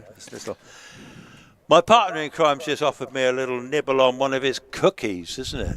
Yeah, an actual biscuit, not. I thought you called these cookies. They are cookies. They're big biscuits. Big biscuits, are they? Well, I call them cookies. Cookies. What do they call them? Here comes Harry Pick. He's coming back down the hill. He'll have another run. Yeah, he got almost all the way there. He was actually making. He was making good progress. He was making good progress up the hill. Good young driver, Harry Pick, to be fair. This is his first go in the big single-seaters this year. He had a smaller 1100 class job. Okay, does he share this car, or is this? No, I think he's just driving this on his own. There he comes now, back into the paddock. Right. Brand new OMS with a. I was going to say that looks like the latest. Like the rear wing's got the different. Proper job, and it's got the 2.65 IndyCar V8 in it, so it's got all the right gear. It's got the right gear. So he's just developing it, getting comfortable with it, learning to drive it. He'll be a top 10 runoff contender soon. Yeah. I can't remember if he's been in a top 10 runoff in this car yet. I don't know. We'll find out. Maybe today, maybe tomorrow. Yeah. So Sue. Marshals are pushing Sue to the top of the museum. It's like pushing you off a building, that museum. So she'll roll down. There's the marshals at the bottom ready to catch her. Yeah, she's on her So way down they'll get that down, and they'll pull that off into the side, I believe, and get it out of the way for the moment. They might run all the way back. Or are they going to send her all the way down? Perhaps they've come all the way. Not much point. Yeah, they're sending her all the way. Sending her all the way, yeah. No, Sue is. They've had this car a long time. This is the car that she used to drive. This is one. Derek drove. Derek used to get in the top 10 in the British Championship with the car. Absolutely, yeah.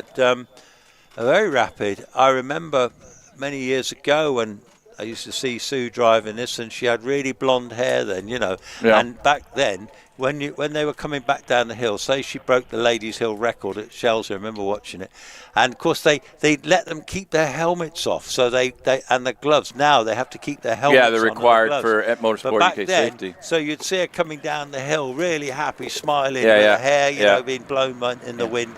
Yeah, it was great to see actually. She's a damn good driver. Well, anyway, she's exiting keepers, entering triangle. Going to make a hard right. Yeah, back into the paddock and find out what's going on. But is it a transmission problem? Is it an engine? It just switched off. I guess. I'm going to go with like an ignition or electrical problem. It just switched off. Who knows? Yeah. Right. Who we got up here? We got car 116 online. That's Will Hall. That's Will Hall. That's the latest goal. That's what if you're watching on live stream, that's what a carbon fiber car looks like with no paint. Yeah. That's the way it came out of the molds, and that's the way it is on the car. Yeah, but as you can see, there's loads of moldings. Yeah, all different patterns and everything. It depends on the component, the thickness of the component, the structure, everything else. So there he goes. Competitor, isn't he, Will? Yep. They started the engine, they spun the wheels up and started, and then Will stalled it. So they're just starting it again. But they use that because the batteries and everything are so small and everything, just to make sure they have enough power in the electrics to run the computer systems and the electronics. They use a jump pack battery to actually start the car, because starting the car, it draws a lot of amps and voltage. So to make sure they have full voltage, it just takes the stress off of the onboard battery. Yeah, they're fitting those small onboard lithium batteries. Yeah. But Will Hall since he bought this car, this is a serious car. He's a great hill climber, Will. Got a lot of time for a great driver, but this car is showing the talent he's got, because when he had the Force before, he had a lot of problems with that thing. He was undrivable at times. But here he comes now. Look at that. He's flying into triangle. 94 miles an hour in braking there. Wow, that's okay. This is absolutely going, folks. This is going to be interesting. He has absolutely got his foot into this going up the hill. You can see just the cars reacting to the speed he's going in. So Sean Gould did a 45.16 on his third practice run, which seems like forever ago. Traction dried out even more. Will's coming across the line and does a 46.28. We've got Richard Spedding in front of us. Yeah, we have indeed in Alex's new car. Richard's his own car, unfortunately, has got engine maladies and probably won't be able to play for the rest of the season. So Alex has very kindly lent him his home-built car. Richard's making lovely progress up the hill, though I dare say, okay, so he locked up. Yeah, that was a brake lock-up going into top of Cedar there. Wow. So that was a lot of smoke, but that was a brake lock-up on the rear wheel. Not a good place to lock up. No. But anyway, the car's all in one piece. Harry Pick has just been red flagged again. Poor old Harry. That's twice now red flag. Now this is going to be a problem because the heat buildup in that car is going to start getting a bit too warm. That's 2 aborted runs. They may have to let the car sit for a bit and cool down. Wow. Because the temperature's too high at the start. It'd be way too high at the finish, and that could cause engine damage. Well, Richard Spedding's finished in 55.87. Obviously had a problem there. Yeah, it just looked like the rear wheels locked up. It was really bizarre. That's a pretty fast place to lock up, too, isn't it? Oh, yeah. Well, that's, yeah. The thing is, entering triangle, the speeds they're coming into triangle is actually quite higher than you think. Because you think you're just coming out of the short, the loggerheads. So it looks like Ed Burgess then, he'd already left the line. So he's having to go back as well. Yeah, so Harry got off there, and it looks like Edmund just triggered the timing. He'll still be on the stop line, but they're letting him go pretty quick, aren't they? Because trying to speed him up, and it's just and unfortunately it's not working very well, is it? This could take us a long time. Right. So there's that looks like there's Edmund. He's going to be probably coming he's coming out of Loggerhead, so he's going to be coming. That's just the top of Loggerhead. Here he comes now, And now he's coming down the hill into Triangle. Wow. The marshals are having one heck of a busy day, aren't they? Yeah. I think Jamie was putting a Marshall's barbecue on tonight, and I believe it's going to be the Marshals are going to be it's going to be well earned on the Marshals today. Our hats off to them. Yeah, I saw that he got some barbecue stuff in Trimble's there. Yeah. I think that's where he's probably having it, isn't he? Yeah. So. Well, this is a bit later than we did. Right, we got a replay on the situation here. So this is Richard Spedding coming up the top of the hill if you're online. Oh. Wow. I thought he locked the brakes up. I missed that. He actually did lock up. The back end went sideways. The car was 90 degrees to the track. He lifted off the brakes. The car got back straight again, and he carried on. Wow, that's quite a moment, actually. That's a moment. Now, I don't know whether that was grass influence. We can't see from our view whether he put what caused that. Whether it was just the braking or the right rear just touched the grass. Wow. But it turned the car sideways. Obviously, they're checking the track to make sure it's safe because what's going on there. So hats off to the Marshals for just doing an absolute stellar job this afternoon. But, right, so Richard did get up there, but I think he may have left a little bit on the track there, so they've just cleaned that up quickly.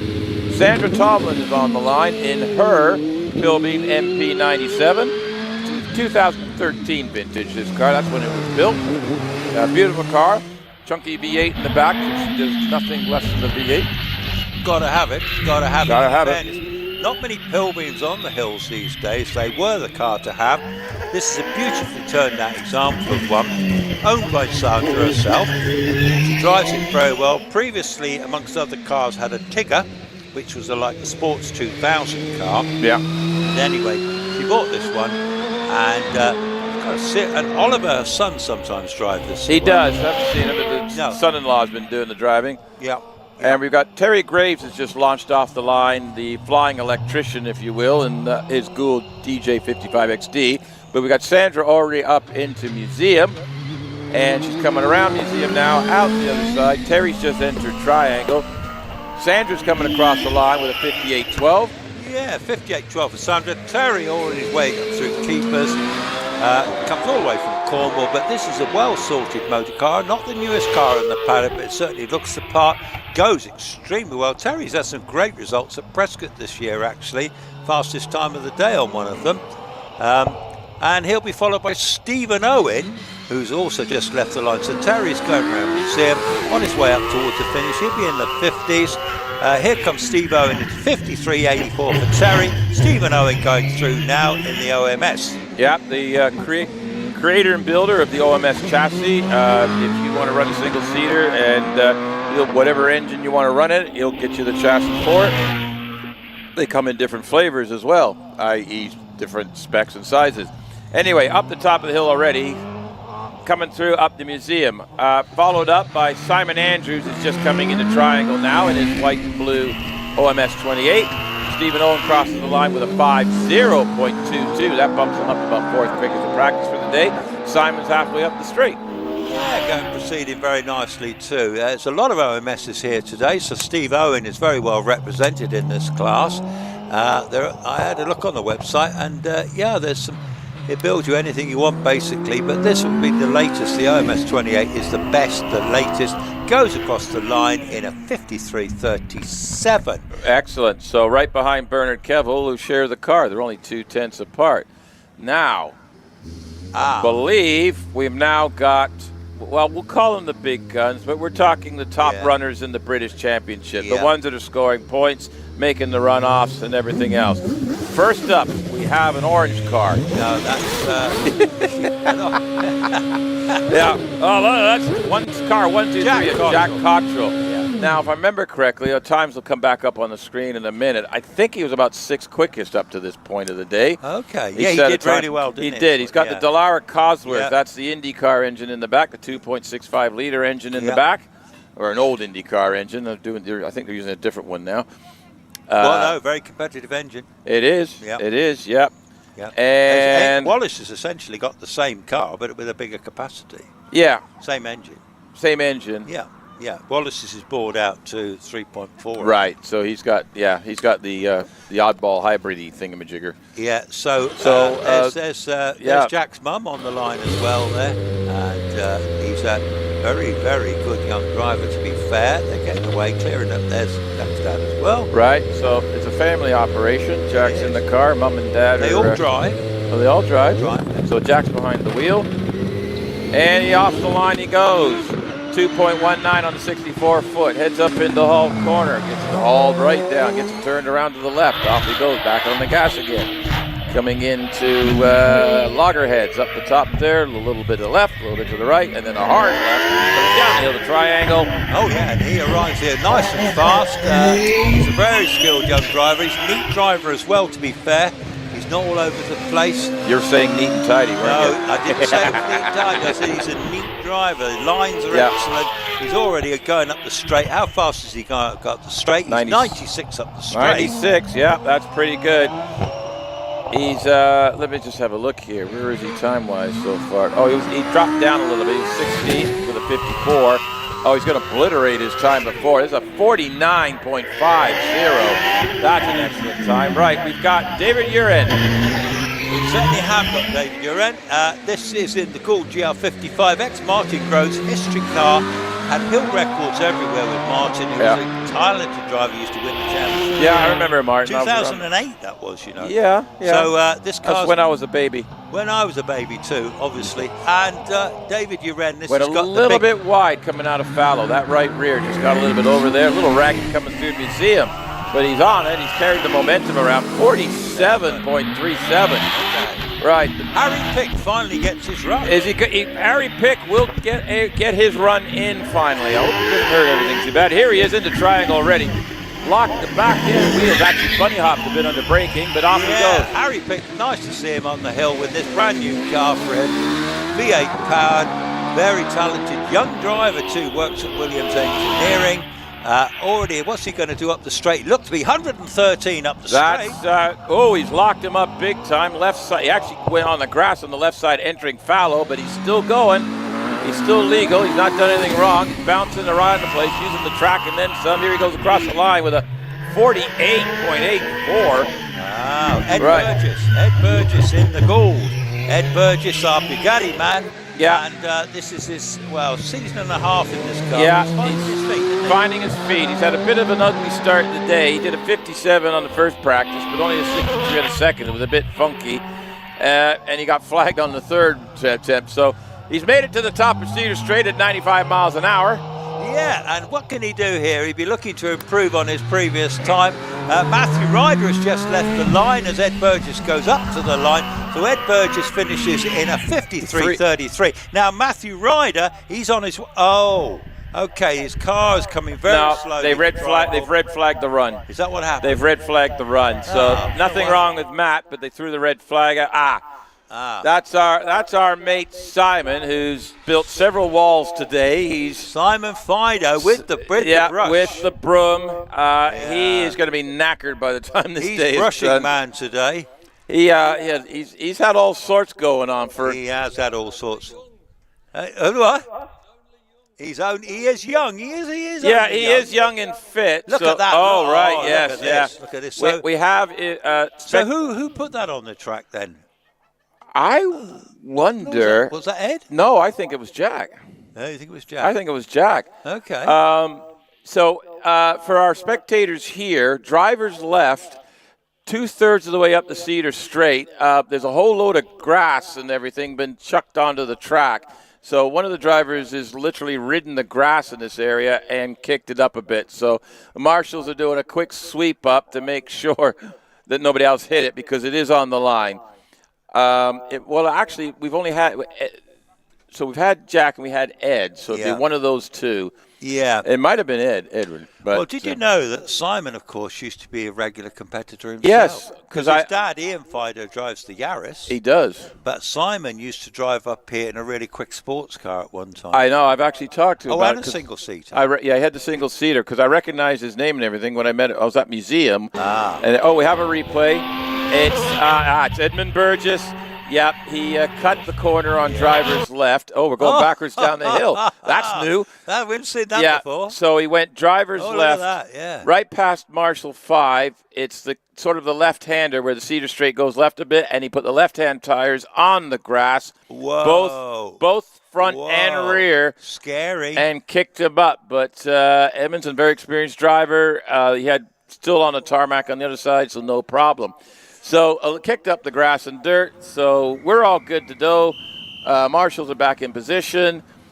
And next thing. Now, what happens here, folks, if you're watching online, why we have they can take slower between the cars? The reason being is they don't start the car until it's actually clear. These top cars, because of the engine temps and everything else, they start it, they tire would spin it, they get up to the line, and they go. They don't want the cars sitting there idling. You can't do that with these cars, so it's very limited. The only time the engines run is at the start line.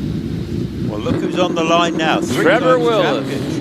Car 4. He was the 4th of the championship last year. He's been up and down this year a little bit. He's sort of always consistent. Yeah, always banging around the top 5 or thereabouts. Yeah, and his car hasn't got the power that the big boys have got. No, this is a big boy's car, but he hasn't got 7. He's only got like, a little bit less. So around the corner he goes, triangle, heads up into keepers. Not the quickest yet, but very good, very smooth up the hill. Vicious smooth. Trevor's always smooth. What do you think? Is he going to be 90-something? Oh, 124 miles an hour. That's not slow, is it? That's the fastest we've seen so far. But I don't think we're done with those speeds yet. Around the corner he goes, up across the line, and it's a time of 45.53. Sean Gould still holding the practice time at 45.16. Yeah. Wow. Scott Moran. Let's see what Scott can do. It's a dry track. It's a good test run. Comes to the triangle right now. Yes, Scott Moran. So much admiration for Scott. Lovely chap, family man. Obviously, son of Roger Moran. This car is a serious Gould. Brilliant driver. Super smooth usually. Impeccable lines. 115 up the straight. Yeah, only 115, but he carries a little more speed through the corners than Trevor Willis does. 2 different cars, 2 different driving styles. So let's see what Scott can do with this. Is he going to give us a time representative? 45.29. He does give us a representative time. We got Alex Summers just coming through triangle in the DJ Firestorm. Against the norm. Everyone else got Goulds. He comes out with a DJ. So Alex is already up Cedar Straight. Yeah, Alex, what a great driver he is too. He's just a lovely guy as well. Alex is a seriously quick car. The only guy in the Firestorm. He's really put this car on the map. Andy is a chief mechanic who builds and designs them. Alex already off to the finish. What's he going to do? 45.79. Right, so we've got 4 cars in the 45s now. 2 of them are the top 4 in the championship. Matthew Ryder's on the track in the factory Gould GR59. Sean Gould's holding the fastest time in this car at the moment in practice, so can Matthew do any better? I suspect Matthew will be looking to put it in the 44s, 45s today perhaps. He is such a great young driver. He's got to be a serious contender for the championship. Ooh, a little bit of a correction. Moment, had to make a correction going up the big low end of Cedar Straight. Gets it up into the top of Cedar Straight, 108 miles an hour. But he had to make a correction. Might be worth a tenth or two. Let's see what happens. He's coming across out of the museum. He's coming across the line with a 45.34. So that puts 3 of the 4. Wallace Menzies. The one question mark in all of this, everybody said, yeah, fine, let's get on with it. But can Wallace get back up there? He's looking for a low 45. Really locks it up coming into triangle there. He's not hanging about, is Wallace. He said, I'm going to put down a marker too. So he's on his way up to keepers. He's heading up towards the Cedar Straight, which is anything but straight. Wallace Menzies, what's he got in today? Tomorrow it really matters, but he's already going into fallow, on his way up towards museum. What's he going to do for us, Owen? I don't know. It's 111 miles an hour, so it's a little bit down on a couple of others, but he's coming through here. This is going to be a 46.52, so that's a bit surprising. So only a 46.5, so that's going to be a question for tomorrow. Right, so Sean Gould's the quickest of the big cars. We've got a couple of lovely, beautiful Brabhams to finish off, and a Tiga. So this is Andy Tippett, the Brabham BT30, a former the test mule for Brabham back in '69. They tested parts on this. It's only ever been a hill climb car. Isn't it a fun, lovely looking thing? Yeah. Sounds magnificent. He's such a lovely chap to build car from scratch, really. Yeah. You know, that takes a lot of skill. It was a box of parts, took 2 years to restore. He did it about 6 years ago. Wow, clever. Well, he's over the line in 59.54. That's a good time as well. That actually puts him top of the class there. Does it? It does, yeah, just a little bit. And Robin Johnson in the Tiga SF83. Yes, he's on his way up the straight. Robin, 2-litre power in this one. Old school car, but the old school cars in this little class. Yeah, nice Tigger. What sort of time? He's going to be in the 50s. He's going to be in about, I don't know, 58, something like that, maybe. Maybe so. So he did a 67.09, so a lot quicker. 62.06. 62.06. And I believe we've got to get the cars back down, but that's going to be our last car on the hill for the day. Yeah, just looking at what the marshals are doing. Yeah. They're going to be opening the gate. It looks like we might be end of that's play. it. So, ladies and gentlemen, and all our viewers, young and old, thank you for joining us in the live stream. It was a little unplanned originally, but I hope you enjoyed the afternoon's coverage. So, talking to the people live stream, if you like what you saw and everything, like, share, follow, subscribe to HillClimb.TV. And tomorrow we should be with you around 10:30 for a lot of action based on today. Chris and I will be here. So don't let that put you off. We'll give it another go. But we look forward to seeing you tomorrow, and enjoy your evening. And for all our spectators here and everything, thank you for hanging in today, and we will see you tomorrow. And if you can make it tomorrow, be here, because you don't want to miss this. In person, a whole lot better. No, tomorrow the time runs. It all matters tomorrow. This has been playing today. Tomorrow, it's the proper day. Thank you from me. I'll see you tomorrow. And thank you from him. We'll see you tomorrow. Motorsport UK TV, the home of unmissable British motorsport videos.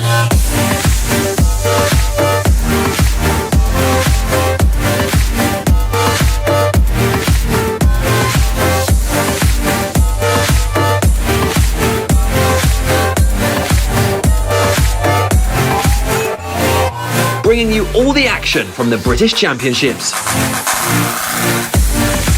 Taking you behind the scenes. Giving you top tips to succeed in every discipline. Showcasing the best equipment. And much, much more. Visit motorsportuk.tv today and make sure you never miss a moment.